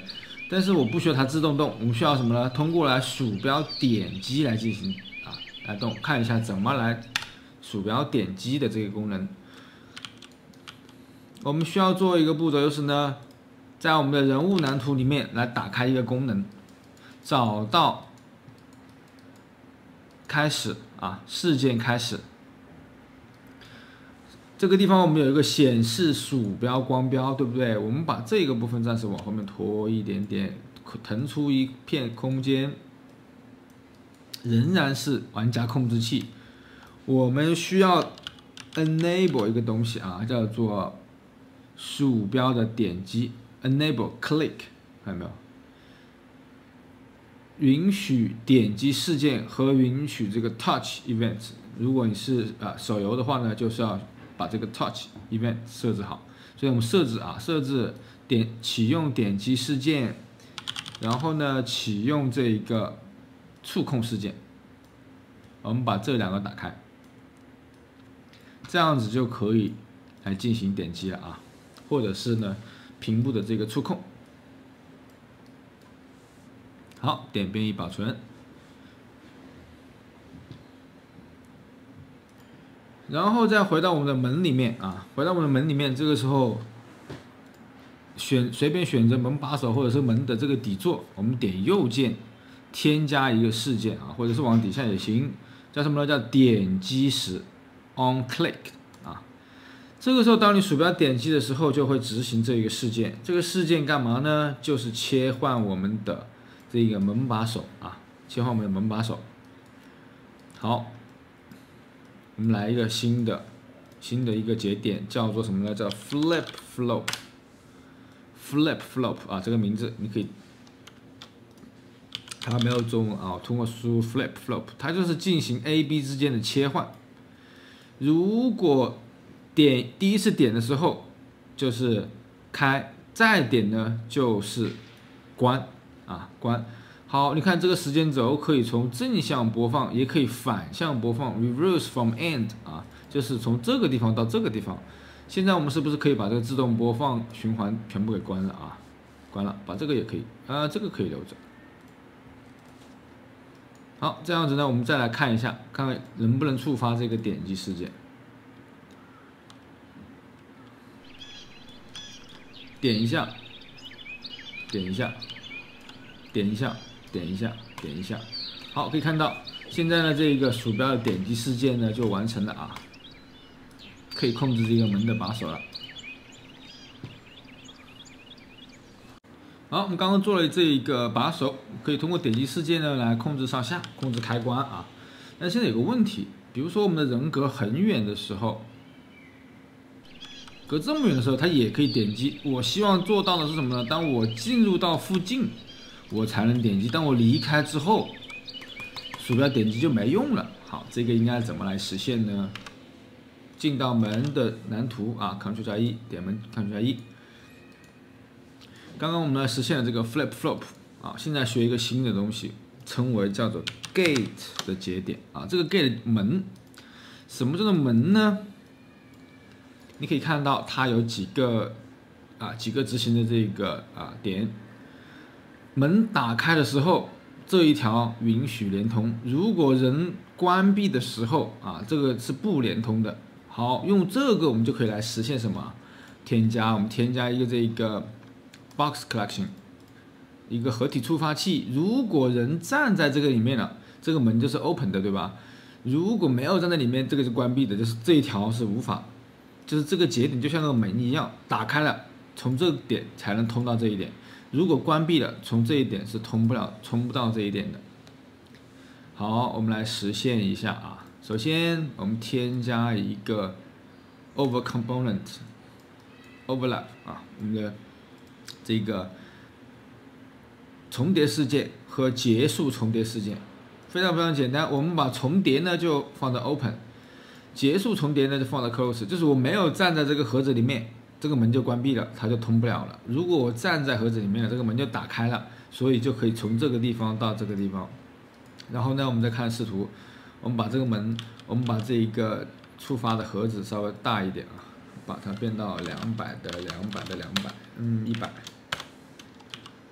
也就是说，你只要站在这个盒子里面，这个我们还可以，把这个，把这个稍微宽一点，200，150吧。好，你站在这个盒子里面，你才能进行这一个门把手的控制。我们来试一试。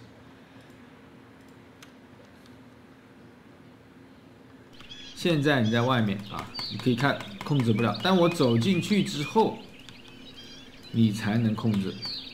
但我出来，我又控制不了了。好，这一个节点啊 ，gate 用的地方非常非常多，因为我们经常会有什么？就是这种触发点用来开关门啊，或者是执行某一个事件啊，但是有的时候可以执行，有的时候没有执行。比如说你完成了什么任务才能打开，对不对？或者是你踩到了什么点，或者触发了什么机关，你才能 open， 其他的时候都是 close 的。所以 gate 啊，一定得要理解它。我们刚刚做了一个小机关，通过点击事件可以控制它开关，那么得控制点什么东西？首先我们把它移动到稍微偏一点的地方，让玩家找一找，找以后呢？点击它开一扇门，所以呢，我们就做一个门好了。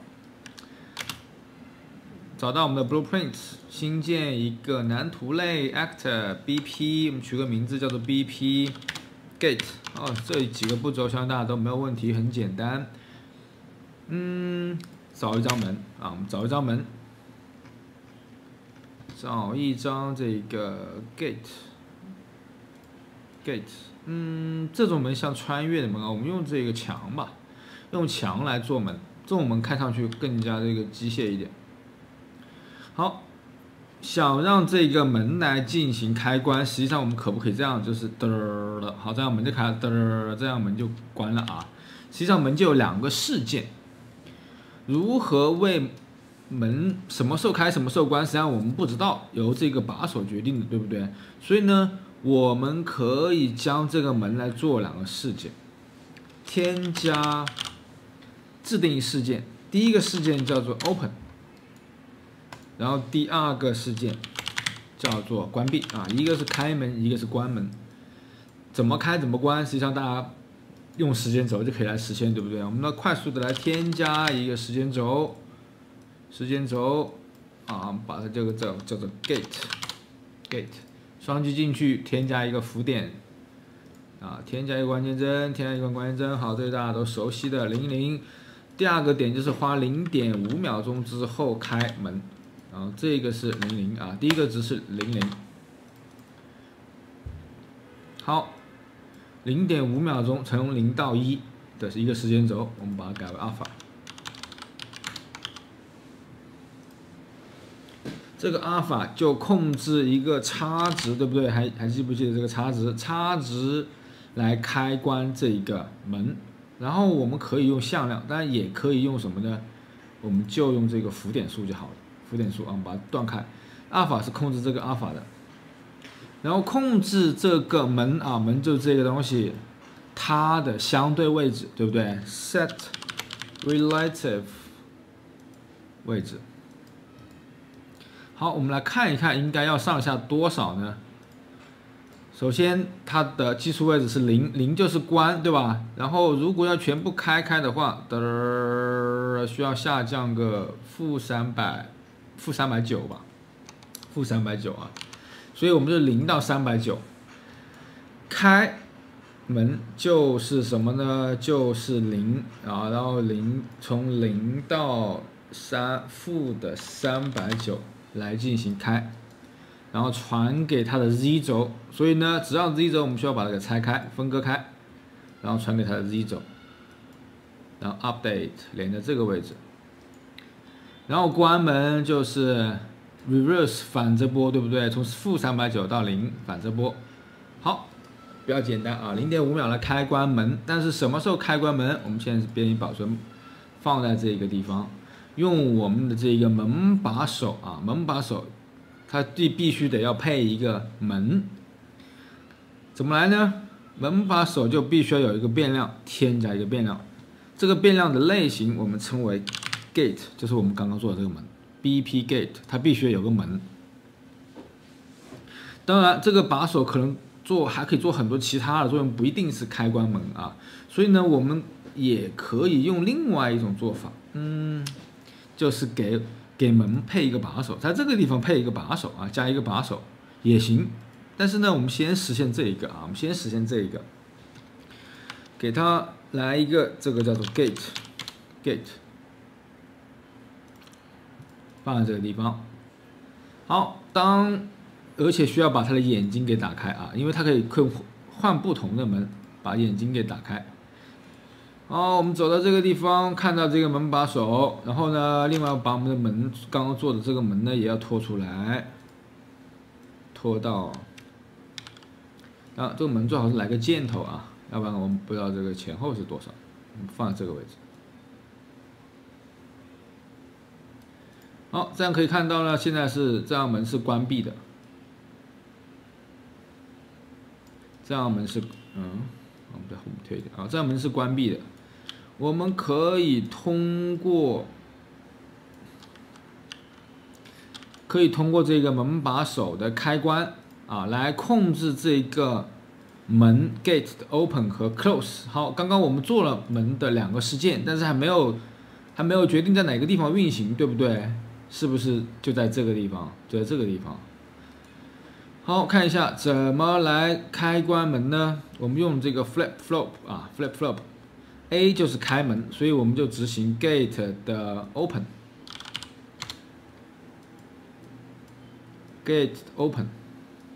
然后下面就是 gate 的 close 啊。好，这个地方我们的自定义事件就是这么用的。我们在 gate 里面设置了 open 和 close 两个指令事件，在这一个门把手这个地方，我们就可以执行它，看见没有 ？open 和 close 实际上执行的就是这两个东西，这两个事件。好，我们现在再来看一下，来执行一下看看。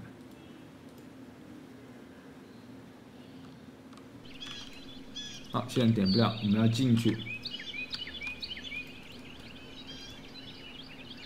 好。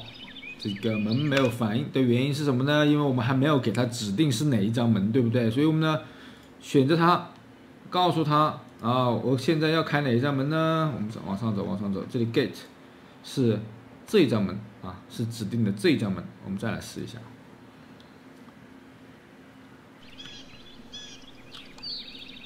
可以看到现在就 OK 了。哎，但是没有关门，为什么没有关门呢？找一下原因。这个 close 事件，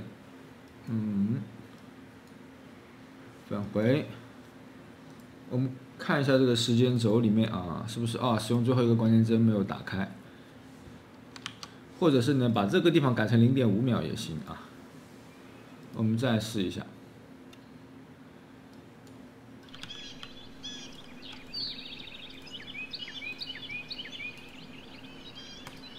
好，现在是 OK 了。我们打开门之后呢，就可以进入。没有打开门呢，就进不去，就被挡住了。好，我们这做了一个这个用机关来开关门的方式。好，我们接下来再看一个如何做一个用鼠标点击就能点亮的一个火焰灯啊。好，首先看蓝图，我们就做一个这样的蓝图。另外，这个蓝图的文件夹有一点点乱了啊，我们把它新建一个文件夹，然后分一下类。首先，门类我们把它放在 gate 里面。对，因为有3个门呢，放在 gate 里面。然后有跟摄像机相关的啊，比如说我们这个镜头的震动，我们把它丢在这里。然后技能相关的，我们也可以丢在 skills 里面。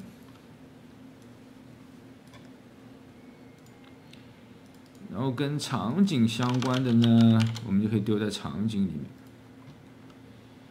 Huge fence 这个是这个也是，我们可以丢在场景里面。然后这个技能石头，我们丢在这个 skills 里面。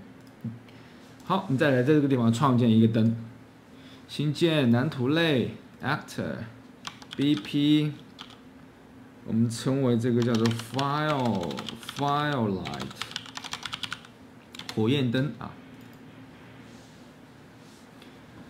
好，火焰灯呢，我们需要一个样子，所以呢，我们从这一个里面找一个模型，找一个网格体，我们用什么呢？bottoms，OK， 我们用这个吧，这个作为一个火焰的底座啊，火焰的底座，然后需要一个火焰，对不对？所以呢，来一个叫做粒子系统，粒子系统组件，选择火，我们就用这个火吧，稍微把它变小一点，0.7，稍微小一点点，往上走。好，在这个火的基础上，我们再加一个灯，加一个叫做点光源组件啊。火虽然它是亮的，但是它不会点亮周围啊，所以呢，我们需要加一个这个点光源，这样子呢才能点亮周围。好，把它的强度稍微变低一点点，变到2000。另外，光源的颜色偏火一点点啊，偏火焰一点点。好，就这样呢，我们完成一个样子，但是还需要做一件什么事情啊？点击啊，当我们这个用鼠标点这一个火焰的时候，或者是用我们手机屏幕触摸这个时候，火焰能够点燃。所以呢，我们需要加一个东西，就是外面这一个罩子啊，我们加个什么呢？加一个叫做合体触发器，或者我们用胶囊触发器吧。我们加一个胶囊触发器。然后把它扩大一点。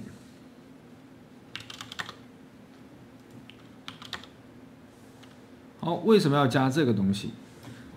因为底下这个底座光点击这个东西它可能太小了啊，太小了。我们加上面就是整个这个区域内进行点击，它都是可以触发的。我们再把它变大一点，变高一点。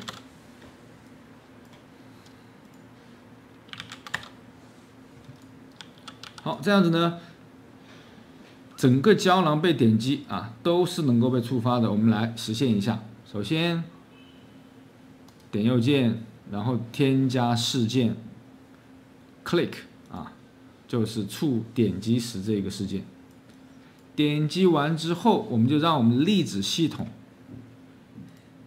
还有灯光亮起来，对不对？它的默认情况下呢，它是不可视的。我们把可视关了，灯光的这个把可视也关掉我们把灯光的可视也关掉。这样子，粒子系统当我们点击的时候，我们将它的可视性设置为 true 它的可视性设置为 true。好，这一段还是比较简单。另外，我们还可以加一个声音，有一个点火的声音play sound fire。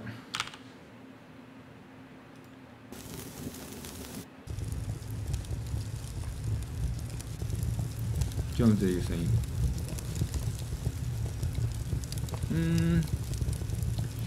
OK， 这个声音会有一点点问题就是它会不断一直在播，对不对？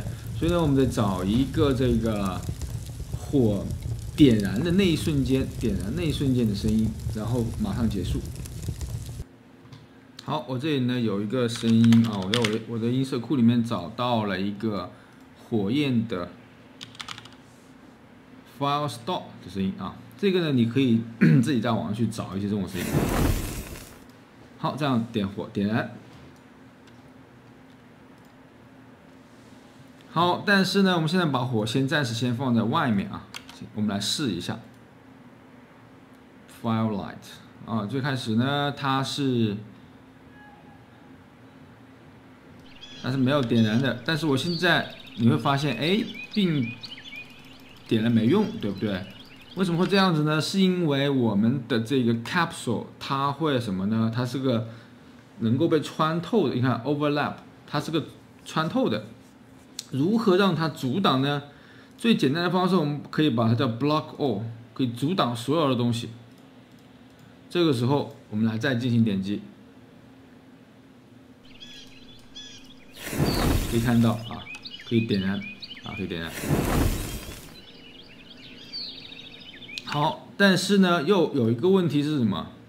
如果你阻挡了所有的东西，你会发现它踩不上去了。你看，它被挡住了，踩不上去了。如何阻挡除了我们人物的所有的东西呢？这里有一个选项选择 capsule 有一个选项，这个碰撞预设阻挡有一个叫 overlap only palm。只有 palm， 只有我们这个人物可以踩上去，其他的都会被阻挡。然后我们再试一下这一个，现在我们可以踩上去，然后呢，也可以把这个火焰点燃但是现在有个问题，不可以不断点它，这个是不对的，对不对？这是不对的。我们点燃以后就不能再点燃，不然再第二次点燃了。所以呢，你需要来一个变量来标明这个火是否点燃了，所以我们可以用什么呢？用一个变量，或者只是叫做什么呢 ？is light on 来判断这个火焰是否点燃。它的默认状态下是没有点燃的好，拖出来，我们来判断一下。来 if 加个 if 加个分支，按 if 点分支。如果火焰没有点燃，就是 false， 对不对？没有点燃才可以被点燃。如果点燃了的话呢，就不能再点燃了。没有点燃，好，就后面显示火，然后呢加个音效。另外需要把我们的这个 light 设置一下，变为点燃，对不对？没有点燃的话，我们点燃一下，然后加一个 on。好，这样子呢就不会被重复点燃了当然还有一种方式。还有一种方式，你可以用这种叫做 do once， 还记不记得？只能做一次，只能点燃一次啊，这样也行。但是呢，这样是有一定的缺陷。我们用一个布值来判断呢，啊，会更加好一点啊，更加。OK， 我们进入，现在点燃它。当我再点的时候，它就不会再次点燃了啊。我们把它拖到这个里面来试下效果，拖到房间里面。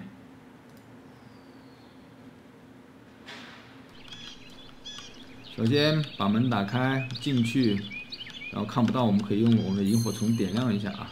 然后这个地方，好，可以看到，在房间里面呢，我们就可以把这个火点燃了，来照亮了小范围啊，照亮了一个小范围。好，接下来我们看这样一个问题，我现在呢想在房间里面放5到6个这个火焰灯，啊，暂时把这个火焰灯给拖出来吧，因为里面太黑了。假设我在这里摆2个、3个，我希望有一个这个开关啊，一模一样的这个开关，能够同时将这3个火焰灯啊全部开启。但是你会说，哎，我们点下这个开关啊，你会发现它的 gate 它的这个默认啊，我们刚刚已经设成了叫做只能开门的。如何让这个开关既能用于开门，又能用于开关这个，又能用于开关，比如说其他东西啊，可能有10样东西啊，你会说那我就做10个这样的开关吗？那有点累啊，这重复工作、重复的代码，我们写10遍也没有必要。所以呢，这里介绍一个东西给大家，叫做什么呢？叫做继承。好，什么叫做继承？跟着一起来做一遍你就知道了。首先，我们把这个开关改装一下。怎么个改装法呢？首先把它的名字换一下，就叫做 level 啊，而不叫做 gate level， 就叫做这个把手啊。然后在这个把手的基础上，我们点右键选择创建指南图类。然后这个 level 我们后面加个 gate， 这个是用于创建门的。我们再创建一个创建指南图类。这个是用于创建什么呢？用于这个firelight 火焰灯的。好，于是乎我们就有2个子1个负。什么？我们进到负里面来，无论是我们这样理解啊，无论是这个开关火焰还是开关门，反正我们都有一个开关功能，就是往上往下，对不对？所以这一部分我们都要留着。好，但是呢，我们得要做一下优化，做的什么优化呢？把这一个门的部分去掉。我们不是开关门了，我们是开关其他东西。开关什么东西呢？不知道，有可能是火焰灯，有可能是门。所以我们把这个不知道未知的东西，我们把它留在这个地方。好，添加一个自定义事件，我们给它取名叫做 open。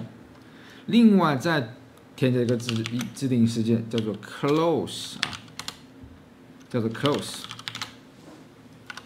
所以我们的把手啊，我们这个把手就有2个事件，一个 open， 一个 close， 但于他们做什么，我父亲不知道，我要儿子去决定啊，儿子去决定。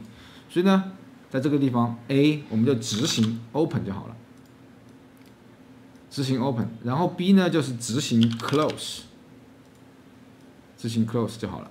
至于 open 和 close 是什么，由子类再去决定啊，我们父类只是决定了这个接口，但是呢，这个我们还暂时不称为接口啊，只提供了一个叫做虚的函数，没有实现它啊。好，这个地方父类我们就准备好了，然后再看一下这个子类。另外，我们这个地方有一个问题啊，我们之前讲的是这个点这个基座，实际上我们还需要将这个事件 on click。点这一个把手也要能够起作用啊，因为我刚刚在玩的时候发现点把手没用啊，把它全部都连在这个地方，就点把手或者点这个基座，点这2个部分都能够有用。好，于是乎我们就做了一个这个把手啊，但这个把手控制什么现在还不知道。另外这个 gate 我们去掉不要了，因为我们的父类还搞不清楚到底是控制什么，对不对？好，然后再到子类里面去。子类首先看 gate，然后你会发现，哎，它也有一个这个把手，但是我们这个地方什么都没有，是个空的啊，是个空的。好，我看一下如何来玩这个东西呢？我们来添加一个变量，这个变量叫做 gate， 因为我们现在这一个子类啊，它是把手的子类，但是这个子类是专门用于开门的，所以呢，我们把刚刚那个门 BP gate 啊，就放到这边来了，放这边来了。好，然后实现什么东西？这里有个函数存在啊，什么叫做函数存在呢？我之前的这个 open 和 close 在 BP level 里面我们是没有实现的，对不对？没有实现的，所以呢，这个地方我们可以来将它实现了。open 存在一下 ，close 也存在一下。这个时候再来说什么？当我打开的时候，就会需要将这个 gate open 啊，这个 gate 是我们在门里面写的那个 open 啊。然后 close 呢，就是将我们的门 close， 这样子很清晰了啊，非常清晰了。所以这一个把手是用来控制门的，所以呢，我们把这个把手换一下，换成我们的门把手啊，换成门把手。这个暂时先删掉了，不要了。好，我们来试一下这个能不能控制门把手。靠近，哦，发现还没有指定，对不对？又忘记了这一个，我们要指定一个门，点一下这一个，然后呢，好，我们需要再回到这个里面来，将这个门的眼睛打开啊。如果没有打开的话，外面是看不到的。然后编译保存，然后再到这个里面来，这个时候就能够选择，我们点下这个把手。然后这个 gate 就可以选择我们是控制这一张门了啊。好，可以看到可以控制门了。好，另外那个怎么来实现呢？火把。好，我们的刚刚已经建了这个啊 Firefly 的这个把手，这个把手我们双击进去，它呢就不是用来控制门了，而是控制这个叫做添加一个变量，然后来一个叫做什么呢 ？Firelight， 看到没有 ？Firelight， 然后把它的名字改一下 Firelight。但是现在我们的 Firelight 并没有开关这个事件，所以呢，我们到 Firelight 里面看一下，现在 Firelight 只有点击啊，只有点击，所以我们把后面需要给来设置一下。首先呢，添加一个自定义时间，叫做什么呢 ？Open。再添加一个自定义事件，叫做 Close。Open 就是什么呢 ？Open 就是将我们的这一个东西显现出来，对不对？将我们粒子系统显现出来。注意啊，这个灯也需要打开。这里有个 Propaganda to Children 啊，这个灯是这个粒子系统的子类，所以呢，我们要把这个也要打开。好，另外把它的声音播放一下，另外 Light On 也放在这个地方。好，上面呢我们暂时清空了啊，上面清空了。这个是开灯啊，当然开灯应该是 Light On 和 Off 啊，我们把它改一下 On 和 Off。然后关灯呢，是不是把这一切，这怎么两个呢？播放个音效，然后把这一个直设为 On， 然后这一个 Off， 关灯啊，就是将它不显示啊，将它不显示。另外这一个音效呢，也可以播放一下，然后将这个 On 去掉。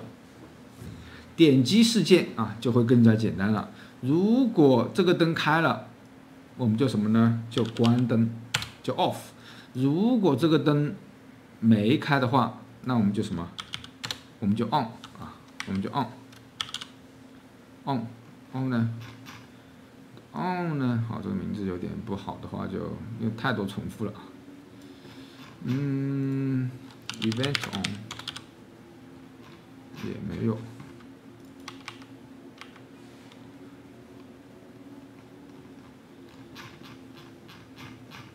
这个名字太多重复了啊，我们把这个 on 和 off 改一下，叫 light on， 这样子就没有太多重复了，要不然搜索的时候会很痛苦。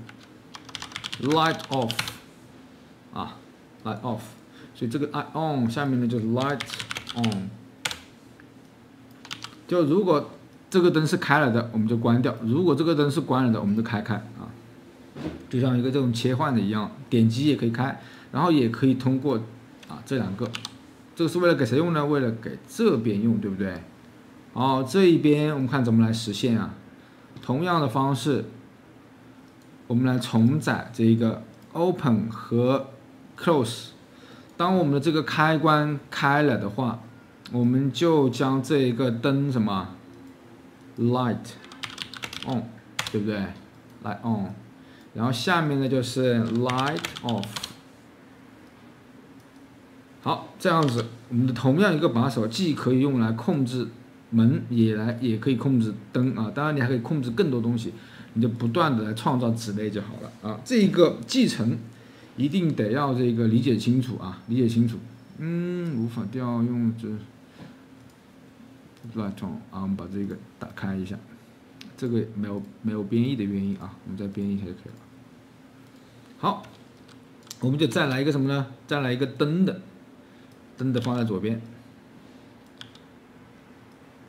灯的放在左边，然后选择哪一号灯呢？选择1号灯啊，就是我也不知道1号灯是哪一个。所以现在我们可以靠近啊，来靠近一点，可以用来开灯，也可以用这个用来开门。好，但是我现在发现一个问题啊，就是我每一次我的这个默认状态不太对啊，你看我第一次按的时候它会抽动一下，对不对？这是因为默认状态不太对，我们在这个副类里面改一下，就是将它的这个把手的默认状态是为关的啊，所以呢，就是得往下得要变成47度啊，这样就不会出错了。啊，我们再试一下，默认状态是为关的。好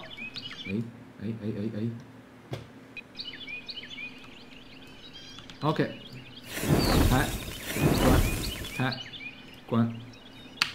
好，这样子呢，我们就完成了这个一个开关来控制多种不同的。然后，但是呢，我们的代码只写了一遍啊，就是开关的这个代码就都是用的这一套，只是在后面呢，我们有 FireLight 和这个 Gate 的这一个。好，关于这个继承了之后，我们还会在物品里面也会详细来讲。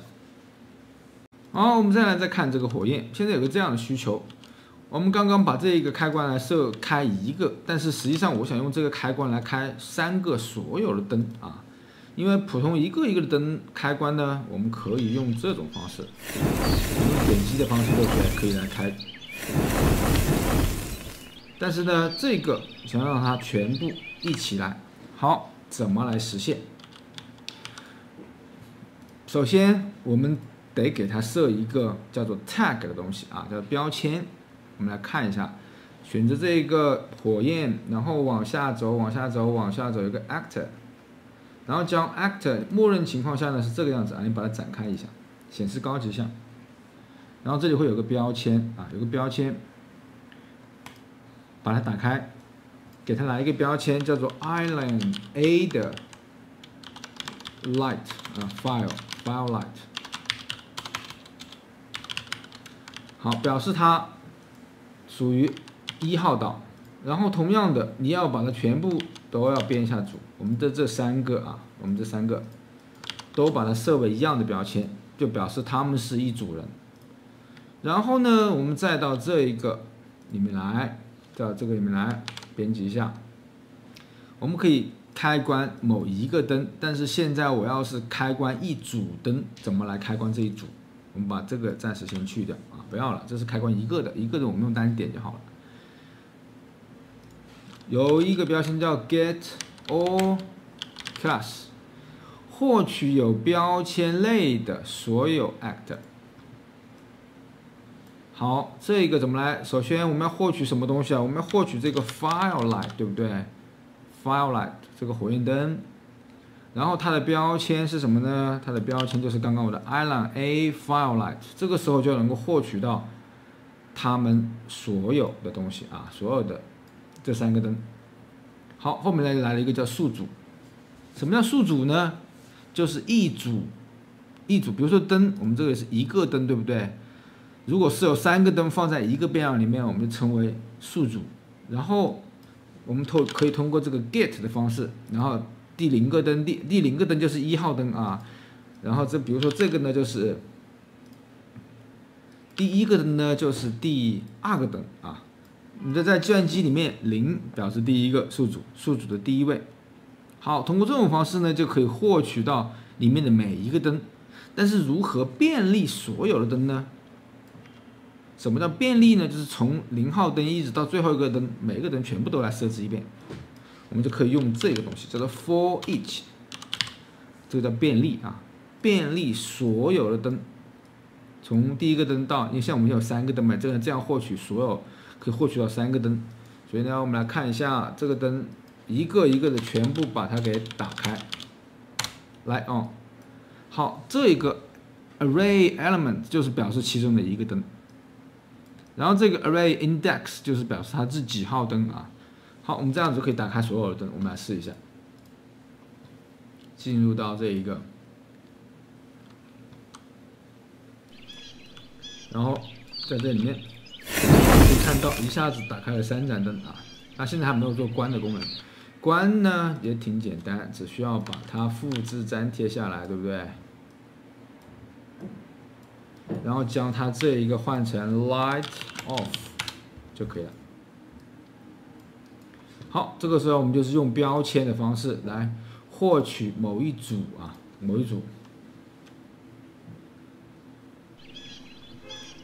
好，再来看一下，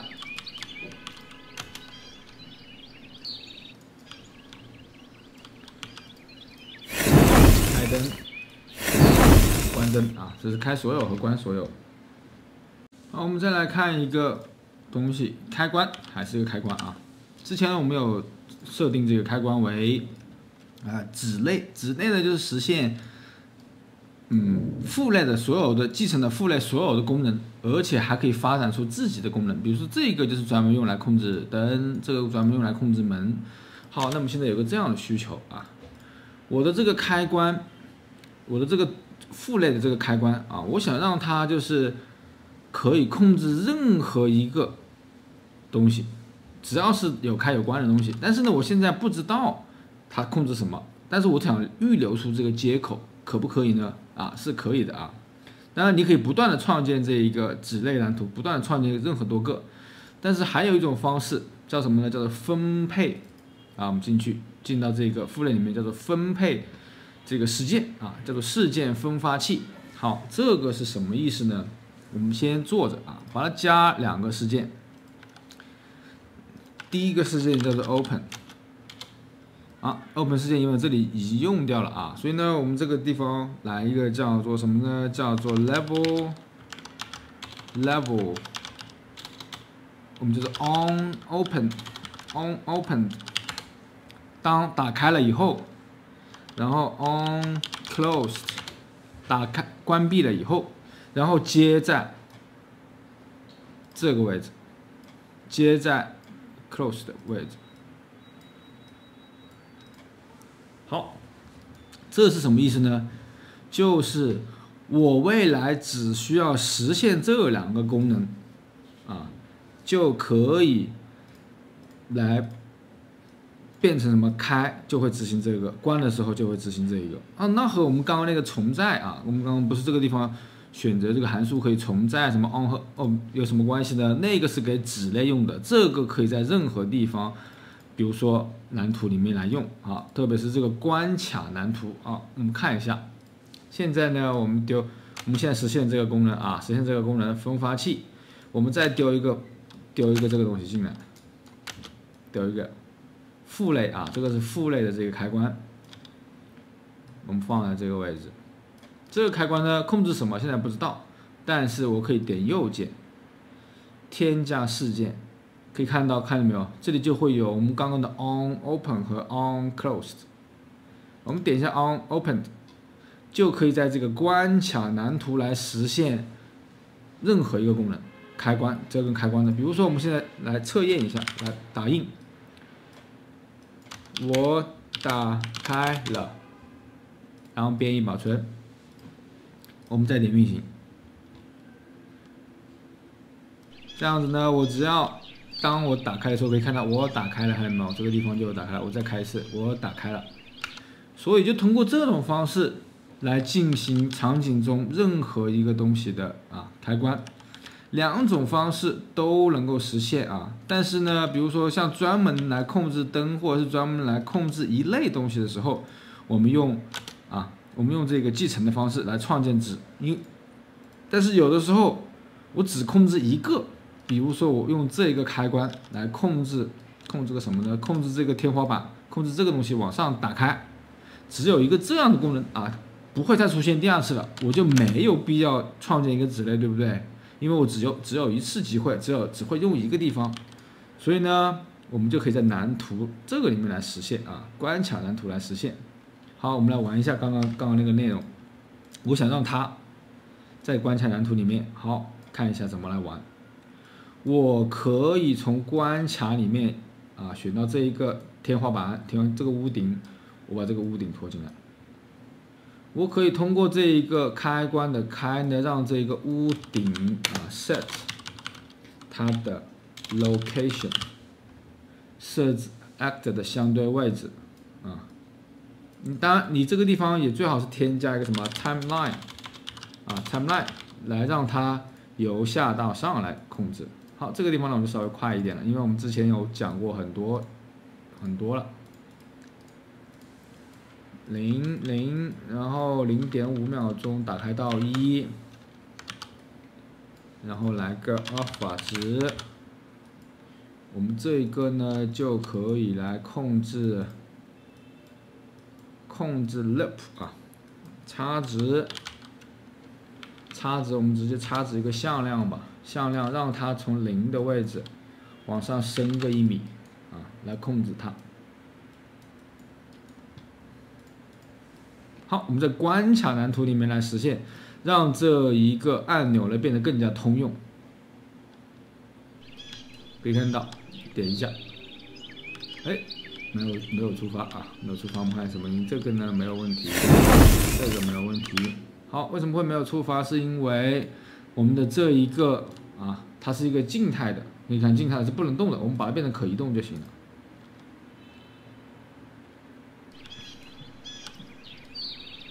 我飞到哪去了？飞到这么高。我们看一下设置相对位置00，我们这样子吧，就将它的位置来进行相加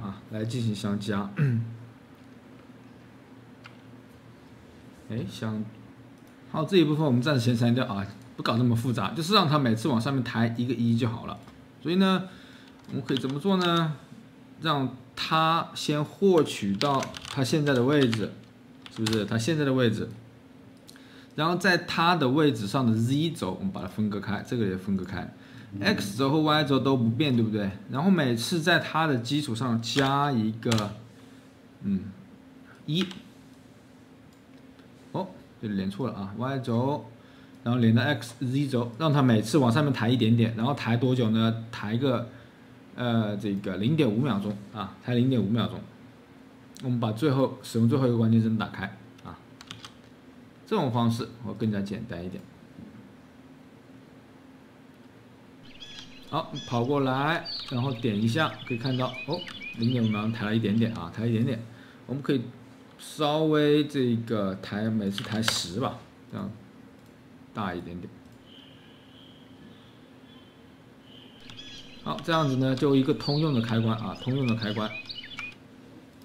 当然，你也可以再来把它关闭来关闭，点右键，然后添加事件 on closed， 对不对？当你触发这一个 close 的事件，它就反着拨啊，反着拨。这个地方呢，我们可以用这个 play from start 来正着拨和反着拨。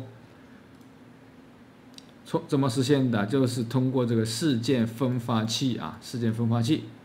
当我们调用这个 open 的时候，它就会 open 为什么从哪里调？当你触碰了这个开关，它就会调用 open 调用什么？就是会调用这个事件，但这个事件没有实现，在哪里实现的？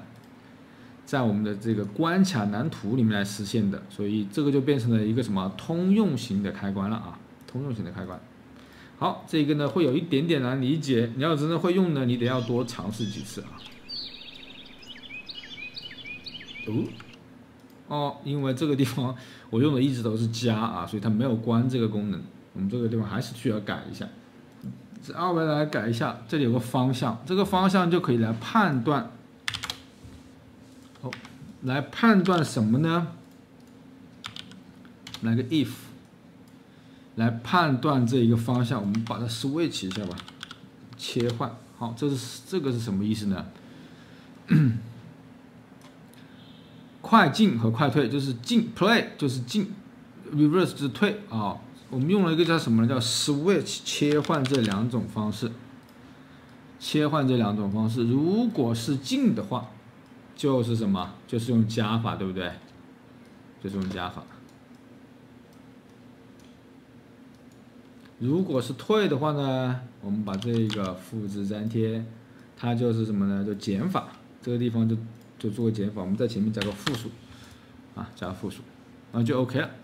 好，当然这是比较快捷的方法搞定啊。所以最主要是理解，我们把它变成一个通用开关。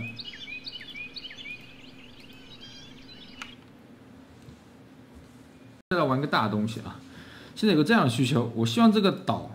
它能够顺着某一条，我们把它粘进来。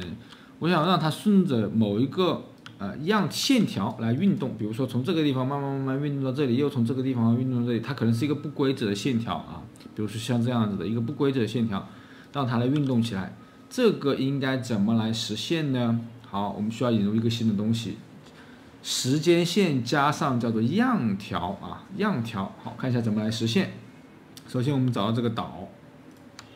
找这个岛啊，在这个位置 ，Ctrl 加 B， 然后呢，我们回到这个蓝图里面，点创建蓝图，我们创建一个新的 actor，BP 这个称为叫做浮动岛，啊，浮动岛，进来之后呢，我们再次找到这一个，啊，将这个岛呢拖到这来。好，这样子呢，就有个大的静态网格体了。我希望这个岛顺着某一个样条、某一个线条来进行运动。好，怎么来实现？我们的添加里面有一个东西呢，叫做样条组件啊，样条组件。好，这有个样条网格体，不是这个东西啊，是在样条组件啊，这样条组件。这个时候就会有一条这个直线摆在这个地方啊，可以看到有一点点，我们把它稍微拉长一点。那这样子，点旁边这个点，我们可以把它拉长，或者是你直接来控制，控制到2000。no， 这样子来拖吧。好，将这个线稍微拉长一点，然后确定这个继承时可编辑这个地方，然后保存啊，保存。于是乎，我们再把这个岛拖到我们的场景里面，在我们蓝图里面刚刚创建的这个浮动岛，把它拖到蓝图里面。往这里走。好，于是乎呢，你就会看到这个岛带了一根线条，我们把它搬到靠我们这个主岛近一点的地方。好，你就会看到这条线条啊。我希望这个岛怎么来动呢？这样的动啊，做一个浮线、曲线运动啊，看看怎么来呢？我们选择其中的这一个点，然后换成移动啊，换成移动，把它移动到这个位置，然后再在这个地方再加一个点。我们刚点错了啊，应该是选这个点。这个是它的贝塞尔曲线的那个点，我们选这个点，这个是中间那个点。大家如果用过钢笔工具，一定都知道啊。选了这个点以后，我们再在这个点上点右键啊，这个地方小心一点，那线很细，在此处添加一个样条点。好，这个时候有2个点了，当把第2个点往这边拖，这个时候就能够出来一个曲线。啊，这个地方再拖一下。好，就一条曲线过来了。当然，这条曲线你可以做得很复杂啊，做得很复杂。把这个往这边拖一点点，这边这个点，这个点我们再往拉一点啊。好，这样子呢，就一条这样的曲线。我现在希望它能够从这个岛，从这个地方飘到这来啊，飘到这来。怎么来完成呢？看一下如何完成。我们在事件图表里面来一个添加一个时间轴，然后给它取个名字叫做 floating 啊 floating。好，双击进去，来一个浮点。同样的方式啊，这个之前我们加了很多次，加2个点进来。第一个点在0秒的0值，然后第2个点呢，我们希望大概在3秒钟之后漂浮到指定的最后的那个位置1。我们老是用0和1啊，总是用这个0和1，是因为我们用百分比的方式去控制会比较方便一点。1就是100%，0就是0%啊。然后把它的值改一下，改成叫阿尔法。好，这样子呢，另外还需要把这个自动播放循环，使用最后一个针打开。好，如果使用循环的话，飘到那个地方，那我们还要飘回来，所以呢，我们干脆做成这个样子。6秒钟之后，它又飘回来了，所以这个长度要把它换成6秒啊。这个地方长度一定要记得，如果超过5秒，它默认是5秒，超过5秒的话，你要把它变长。飘过去又飘回来。好，看一下这一部分后面怎么来写。我们把样条拖出来，首先要获得样条它现在的长度 length， 获取样条的长度。这里是个百分比，这是样条的长度，我就可以知道这个样条多少的时候在哪个位置，对不对？因为这个样条有一个这样的函数，我们来看一下，叫做 get distance 啊，你可以记一下中文，获取样条处的距离处位置。好，这个有点拗口啊，什么意思呢？我可以通过百分比来获取这个样条现在走了多少。走了，比如说我现在走了50%啊，假设这个样条是100的长度，走到了50%，这是50，那么在50的距离里面，它的位置在哪里？就是它在空间中的位置是什么地方啊？就这么去理解。我们呢，首先来个乘法，它的总长度乘以现在走的百分比，就是它现在的距离，对不对？我们把它现在的距离放在这个地方啊，现在距离。就知道它现在获得的点了。好，这一段啊，一定得要理解。然后我们就将这个岛屿呢来进行漂浮 ，set location 设置它的位置，对不对？设置相对位置，然后把它连起来，然后将这一个位置，将样条，我们从样条处获得的位置呢，连接到这个地方。好，点编译保存来试一下。看看这个岛有没有飘起来。好，这个岛飘得好快啊！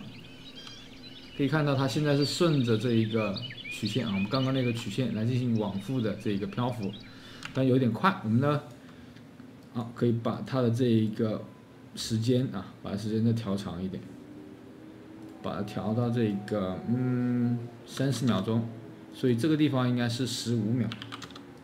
对不对？然后这个地方呢是30秒，变成了一个比较长的这个轨道，比较长的啊，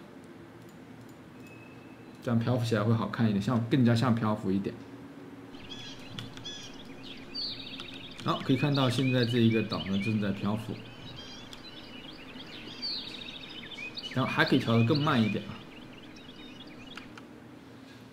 再来看一个东西叫做关卡切换，有的时候呢我们编辑了一个地图。通过某一个穿越点的时候，需要切换到另外一幅地图上啊。这个怎么来实现呢？啊，首先我们要不就拿这样门来改一下啊，拿这样门改一下。之前我们是穿越到某一个点，现在我们呢把这张门找到这张门，然后我们复制粘贴来另外一个门啊。这个叫做什么呢？这个叫 level gate 啊，可以切换关卡的一个门。把之前这些东西我们全部去掉，用在这个地方就是只剩下这个盒子可以切换啊。当我们进入的时候，切换到另外一个关卡。好，这个还是比较简单，这一部分很简单啊。我们把这个门安在这个位置，这样就可以进来。太挤了，装在这个位置。好。我们来新建一幅地图。新建一幅地图呢，可以直接拿这个地图来复制，或者是点文件新建关卡，创造一个 time of day 啊，创造一个 time of day， 保存一下。好，我们就新创建了一幅地图啊，给它加一些岛屿吧。在我们的学习包里面呢有 island， 好，随便拖一个岛屿。就好，我们就让这个世界只有一个岛屿，其他的都不要了，这个球也不要了，只有一个玩家起始点啊，把这些东西暂时也先去掉。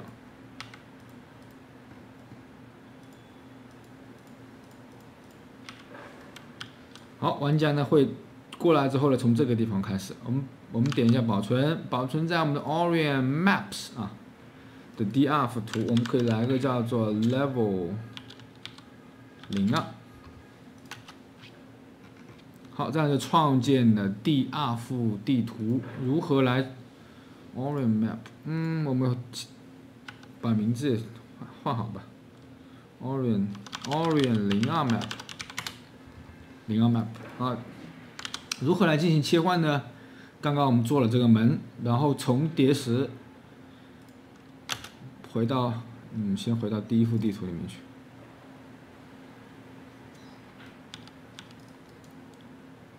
好，到这个地方来，如何来切换关卡？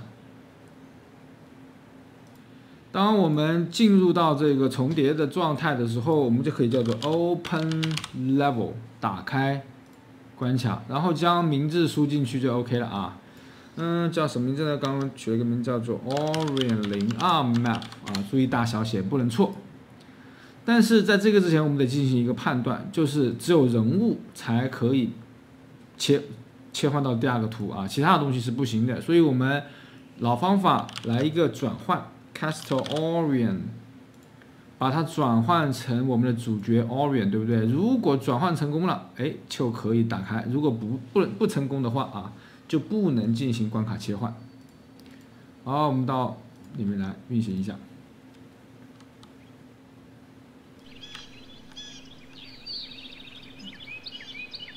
可以看到，瞬间就到这边了。但是这一幅地图我们的人物还没有改，对不对？我们的第二幅地图里面，我们需要好看一下怎么来改呢？改第二幅图啊，第二幅图保存一下。这之前我们没有讲过，世界场景设置里面有一个游戏重载模式，我们需要把这个重载模式换成我们自己的 Orion Game Mode， 对不对？这之前我们自己创建的。好，这样子呢才行。我们又回到第一幅图。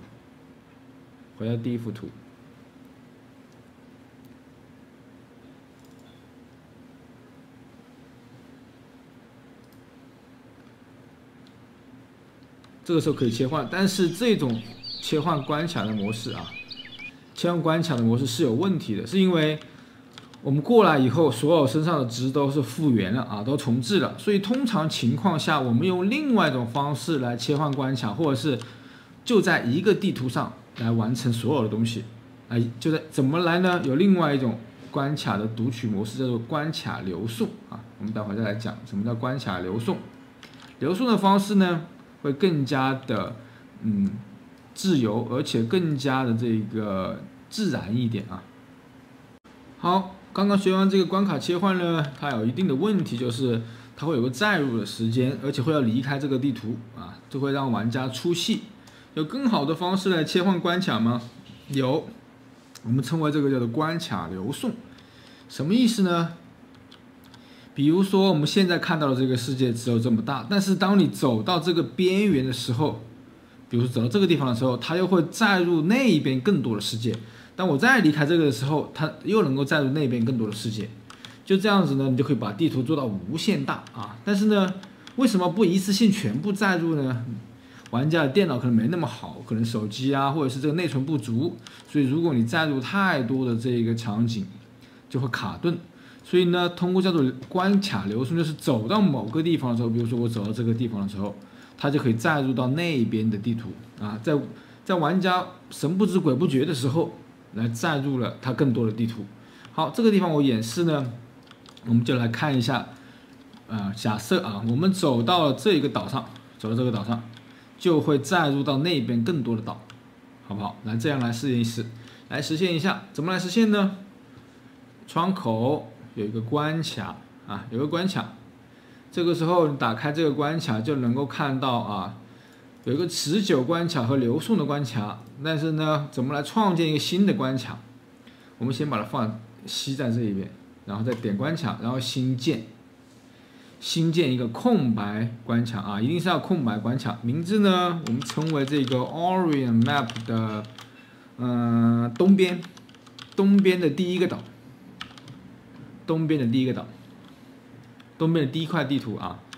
好，这样子就创建了。然后我们双击它，进入到这个，然后呢，我们复制这个岛啊，我们假设这个岛，把这个岛复制过来，然后放到这边，然后把它变大。注意啊，我是点了这个 East 啊东边第一个岛的这张图，所以呢，这一个岛实际上是建在这个地图里面。然后我们回到主关卡。啊，持着关卡就是我们这一边。好，我又现在回到了，这样保存一下来看一下。你看 ，Orion East 01已经帮我们建好了，而且你会发现这一个世界它有一个岛，看到没有？但是因为看不见，是因为没有光啊。但是我们暂时不需要在这里看见，因为我们在主关卡里面就能够看到这个大岛，但是我们现在运行一下。你会发现，那个岛是看不到的啊，它还没有载入到我们来。如何来载入呢？我们需要来建一个东西，叫做关卡流送体积。好，创建体积，关卡流送体积。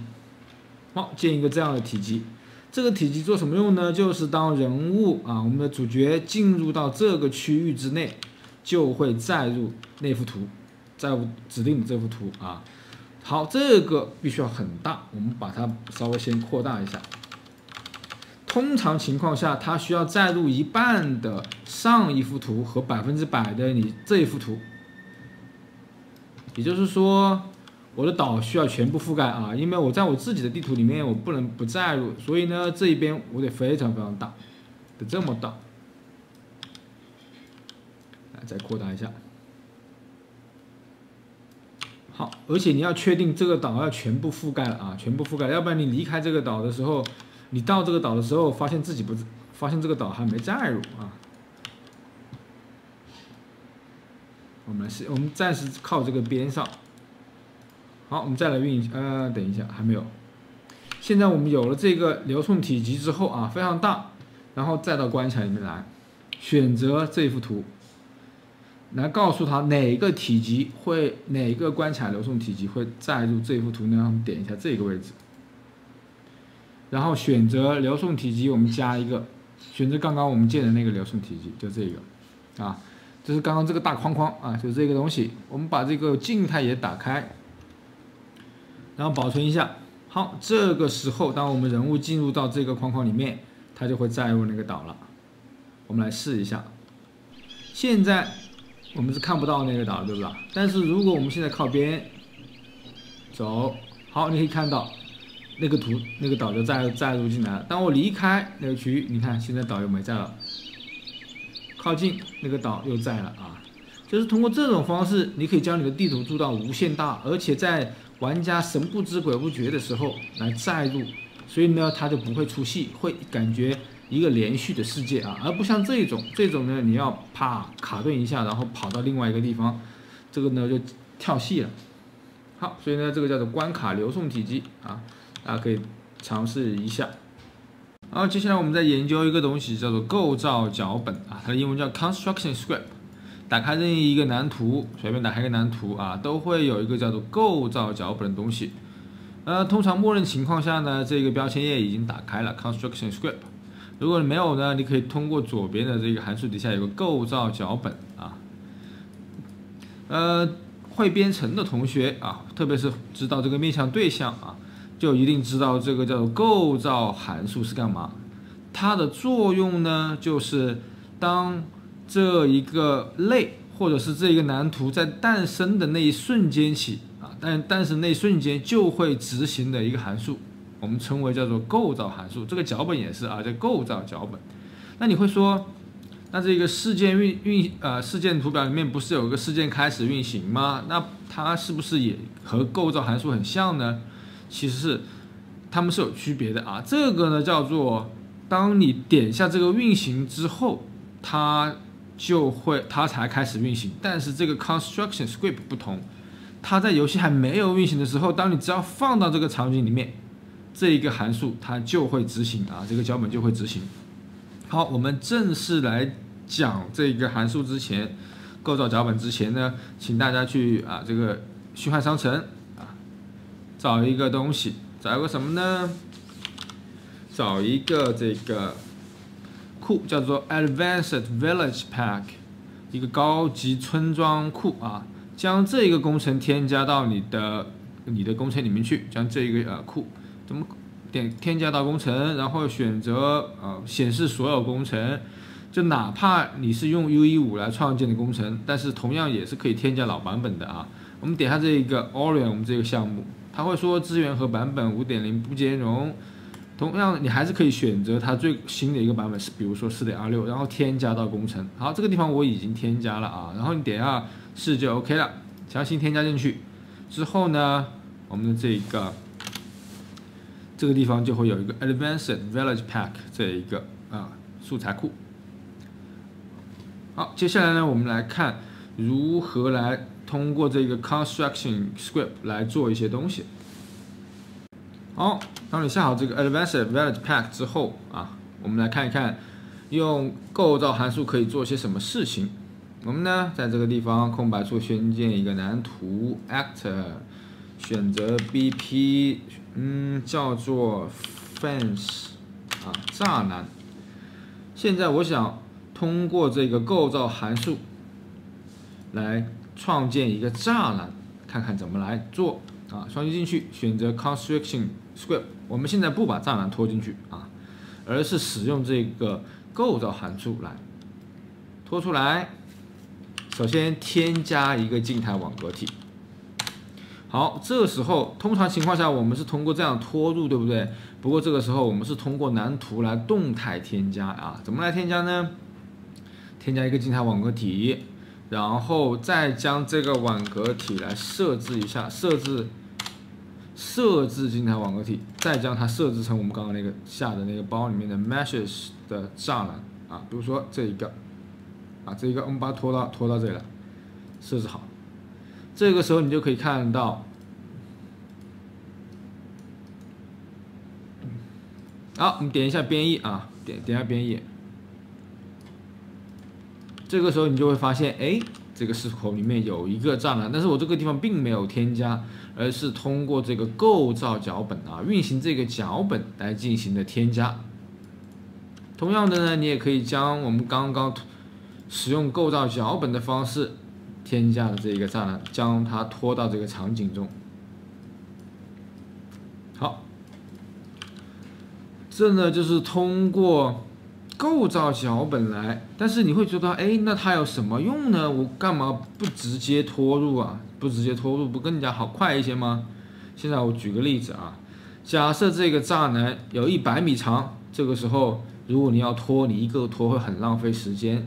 或者说，我们先不说100米长，我先说，我想要一个这个栅栏堆很多堆在这个地方，那你会说，哇，那不停的拖入栅栏就好了，这样很浪费时间。我们可以通过代码的方式来进行动态的添加啊，动态的添加。好，看一下怎么来实现呢？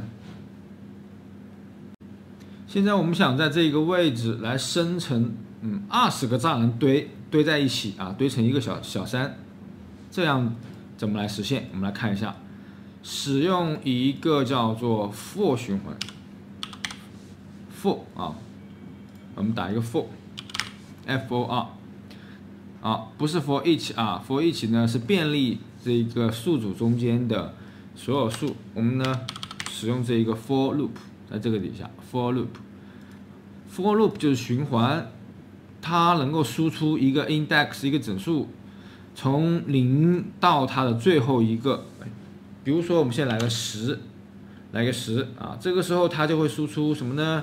好，我们先不着急输出，我们把它打印出来，把这个先断开，然后来看一下它会输出什么东西。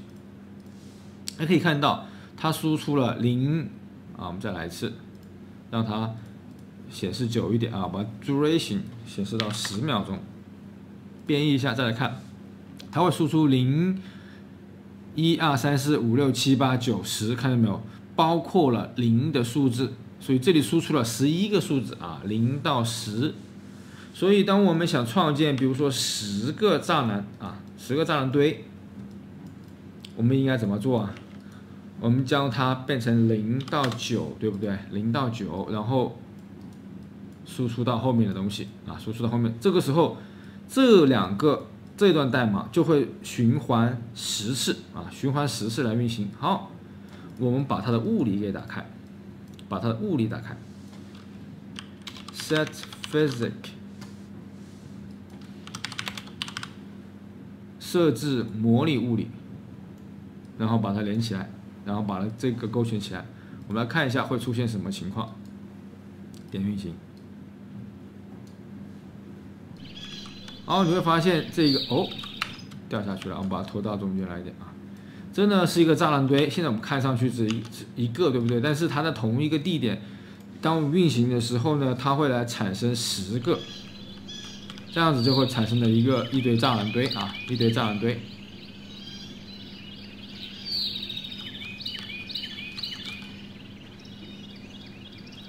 好。问题是呢，它们都粘在一起了，是因为都在同一个位置。我们看一下这个添加静态网格体组件，有一个叫做 relative transform 啊，把它给展开。这样子呢，我们可以通过每一个这个栅栏在不同位置来生成，看一下怎么来实现呢？让它随机位置啊，随机位置。我们来一个叫做 random vector。随机一个向量啊，随机一个向量。我们就用这个随机单位向量，它就会产生一个长度为1的随机向量。我们需要乘以一个数啊，它才会变得很大。乘以一个是多少呢？我们把它变成这个浮点，乘以一个1到100之间的数，这样子它们就会分开。好，我们这里再来一个随机。random float 随机一个浮点数，范围内随机浮点。这个函数起到的作用就是，它可以在任意一个范围，比如说我从1到100，随便产生一个数啊，可能是82，可能是76，可能是7，可能是5。好，这样乘以呢，就会产生各种不同的位置，我们再来看一下，把它编译一下。之后你可以看得到，现在它们的位置不同了，但是还是靠得比较近啊，我们可以来个200试一下编页。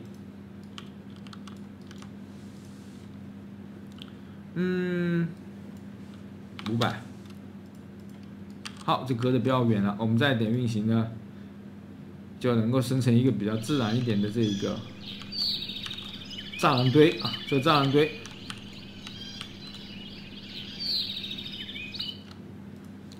好，这个是我们使用这个构造脚本来添加循环多次，我们使用这个 for loop， 另外还有我们学到这个随机来产生一个栅栏堆。那接下来再看如何来产生一个栅栏产生一个栅栏。刚刚我们呢产生了一个栅栏堆，接下来看如何来生成一排整齐的这个栅栏首先我们把这个栅栏换个名字吧，叫做 fences 的 heap 栅栏堆。接下来呢，创建一个栅栏。好，我们呢直接将这一个复制，我们按了 Ctrl 加 W 可以来直接复制一份，这个就是栅栏 fences 如何来产生一排栅栏呢？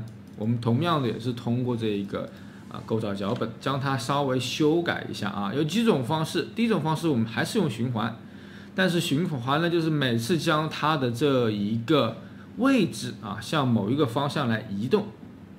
好，看一下怎么来。我们把这一个随机部分暂时先去掉，而是另外用这个 index 这个值。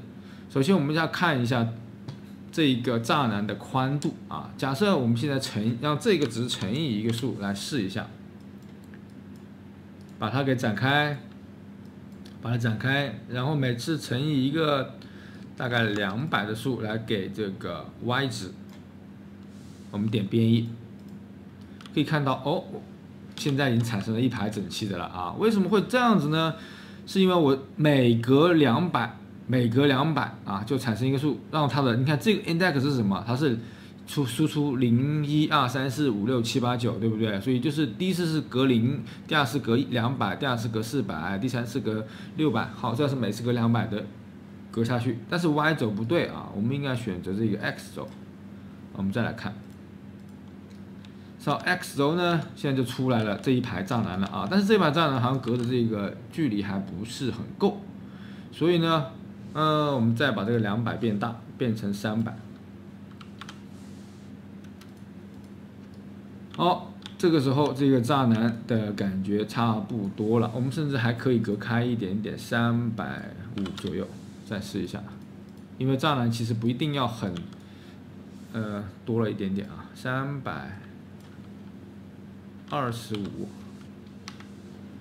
编译保存，注意一定得要点编译保存。好，这个时候呢就产生了一个栅栏。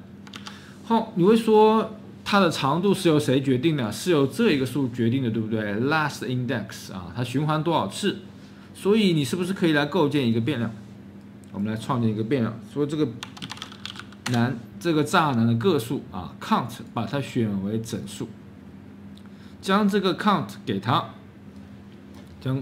另外呢，我们将这个眼睛打开就变量就变成公有的了，可以在外面进行编辑。好，我们保存编译。现在我们的默认 count 呢，我们假设是3个，就是默认情况下它是3个。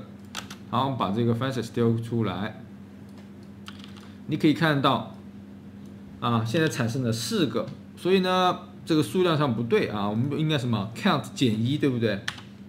因为我刚刚有说这一个是从0开始的，所以呢我们需要来减去一个1减去一个1才是正确的数量。所以可以看到count 决定了这个数量。如果你看这个地方就可以选择换，如果换成4，它就会多加一个，然后10，你就可以很快速的来创建这一个栅栏创建这个栅栏。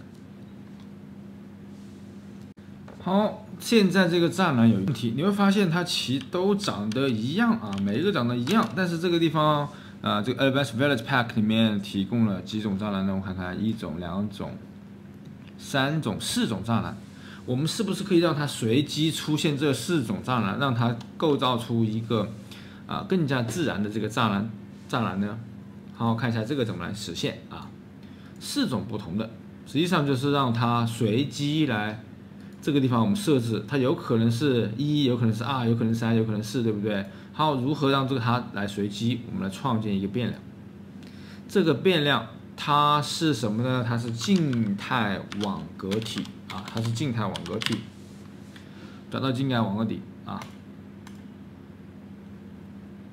好，给它取个名字叫做 fence 啊 fence， 但是呢，我们给它加一个 s 啊 fence 的这个 s， 为什么呢？因为它将是一个宿主。好，我们之前接触到的变量都是单个，然后呢，有一次实际上我们已经接触到数，但是我们没有自己创建啊。这样我来创建一个宿主，什么叫宿主呢？就是一堆栅栏。我刚刚说，我们想把这4个栅栏全部放在一个变量里面，如何放啊？就是放到宿主里面。好，看一下怎么来。我们点一下编译保存，你会发现这个 fence 出来，我们点加，它就可以出现4个了，看见没有？我可以就把它放在这里，然后好，你可以一次性把它加完。当然还有更好的方式啊，我们先删掉这一个。更好的方式就是什么呢？点完一个以后，点这个拷贝，这样子呢就可以很快速的我选第2个，看到没有？然后再拷贝，我又选第3个，我再拷贝，我选第4个，这样子更加方便选择。好，于是乎呢，这4个它的索引号为0、1、2、3的方式就可以让我来进行选择了。好，如何在这个地方来设置随机产生一个呢？我们把它拿出来，获取。之前我有说过，把宿主如何获取宿主中的某一个元素，我们打一个 get 就可以将它拿出来。然后呢，这个是索引号，我们刚刚这一个宿主里面有0、1、2、3，对不对？我们让它随机产生一个啊，不管是不知道是0、1、2、3是多少，所以呢，我们让它随机产生一个整数，好，随机产生一个整数，然后范围内随机整数啊，因为我们不能超过这个数了，所以呢，它最小值是0，然后最大值是多少？我们最后这个地方，当然你可以直接输入一个3，因为它最大是3，对不对？索引。但是呢，还有一个更加科学一点的办法，我们将这个 fences 拖出来，有一个 length， 它的长度啊，就是它的项目个数。所以呢，我们可以通过这种方式，获取它的长度减去1，一定要减1啊，因为不减1的话呢，它就会超过它的边界了，因为是4个，但是我们最大的数值是3，所以这样子的好处是什么？如果我们再往里面添加一个东西，这个代码我们就不用改了啊，就更加方便一点。好，这个地方一定要能够看懂为什么要这样子写，尽量少出现常数，尽量都用变量来代替。好，再连接到我们产生的这一个进给它替，我们点一下呢编译。好，你会发现这样子就会有不同了啊。但是这3个，挺奇怪，是吧？这3个挺奇怪，烂的差不多。所以呢，我们尽量大量的还是使用这个好的，然后偶尔1、2个烂的。好，这样子呢，我们就这个随机产生了，你看每次拖动的时候啊，它都会产生一个新的布局。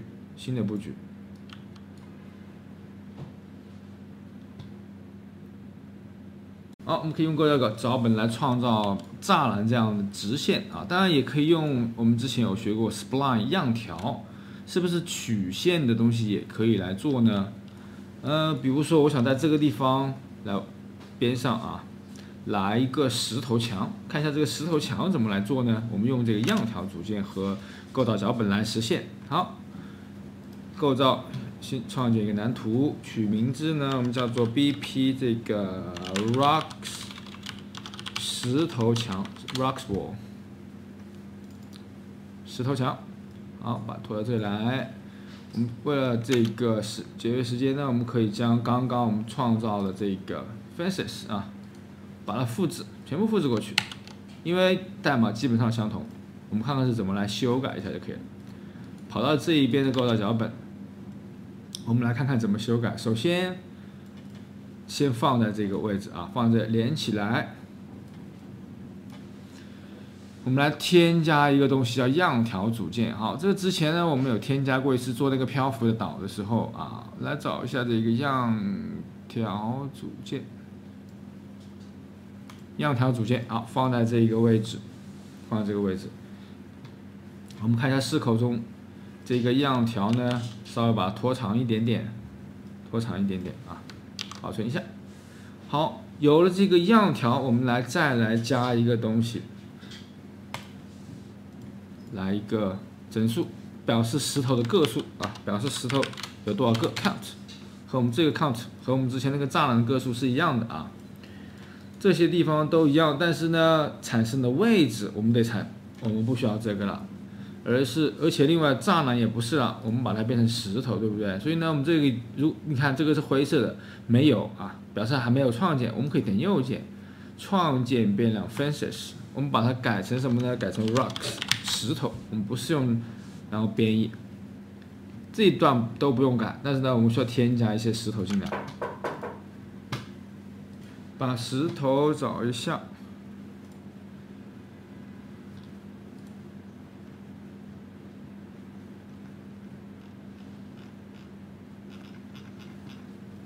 好，我们可以随意丢几个石头进来啊，随便丢几些。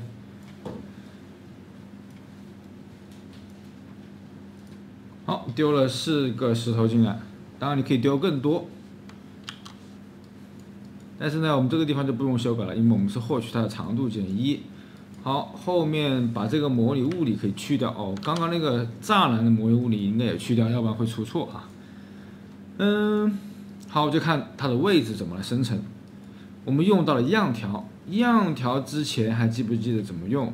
首先我们要获取这个样条的长度，对不对？整个样条有多长，然后根据这个值。比如说我们有10个，那我们等于就是将样条分成了10份。好，这个地方除以 count 的数量。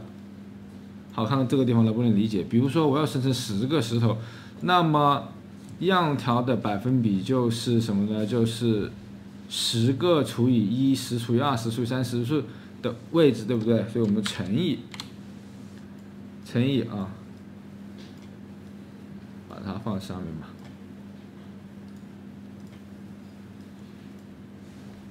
样条的长度乘以现在这一颗石头它所处的这个百分比的位置啊。好，然后再将这一个值，我们再来个 spline， 叫做 get distance， 获取样条距离处的位置。好，这个跟我们之前生成那个漂浮的岛啊是一样的，我们把它拖远一点点，用这一个数啊 ，distance， 这个 distance 哪里来呢？就是从我们的样条总长度乘以现在这颗石头应该所处的这个百分比的位置，我们乘以给的这个 distance， 然后再给什么呢？再给这个 location， 对不对？给它的位置。好。我们来看看，编译保存一下，然后拿一个我们拖刚刚那个石头的蓝图出来，看一下哪个地方有问题啊？它没有出来石头，是因为这个 count 没有设置。我们先来10个石头吧，先来10个石头啊，默认的10个石头。好，10个石头现在堆在一起了，对不对？因为我没有把样条给拿开。我们现在找一下样条，因为是黑色，这个样条是不是找不到呢？我们看一下这个样条，我们把这个样条稍微拖长一点吧，默认就拖长一点啊。还是看不到这个样条吗？哦，样条在这里啊，样条在这里，按一下这个G键，按下键盘上的G啊，就可以来换。现在呢，我们就可以通过这种方式将样条拖长，然后呢，一样的可以把它变成一个曲线啊。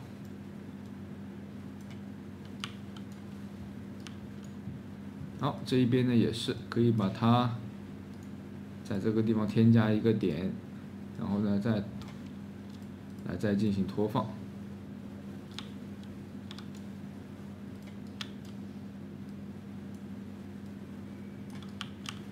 好，通过这种方式呢，就可以造一个石头墙，但是你会发现这个石头有一些尴尬，长得太一样了，而且没有旋转。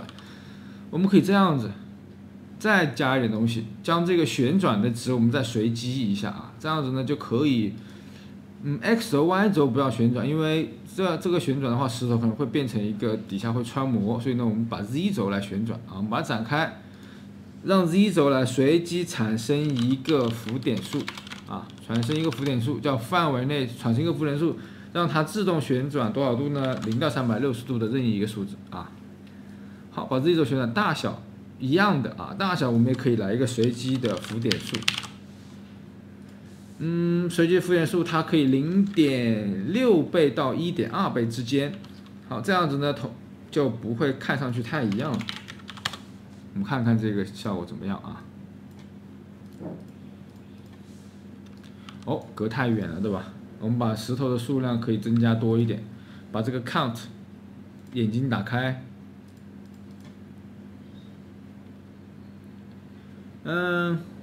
可以看到你在不断的变化的时候，每动一次道它会产生一个新的变化。我们把变成30。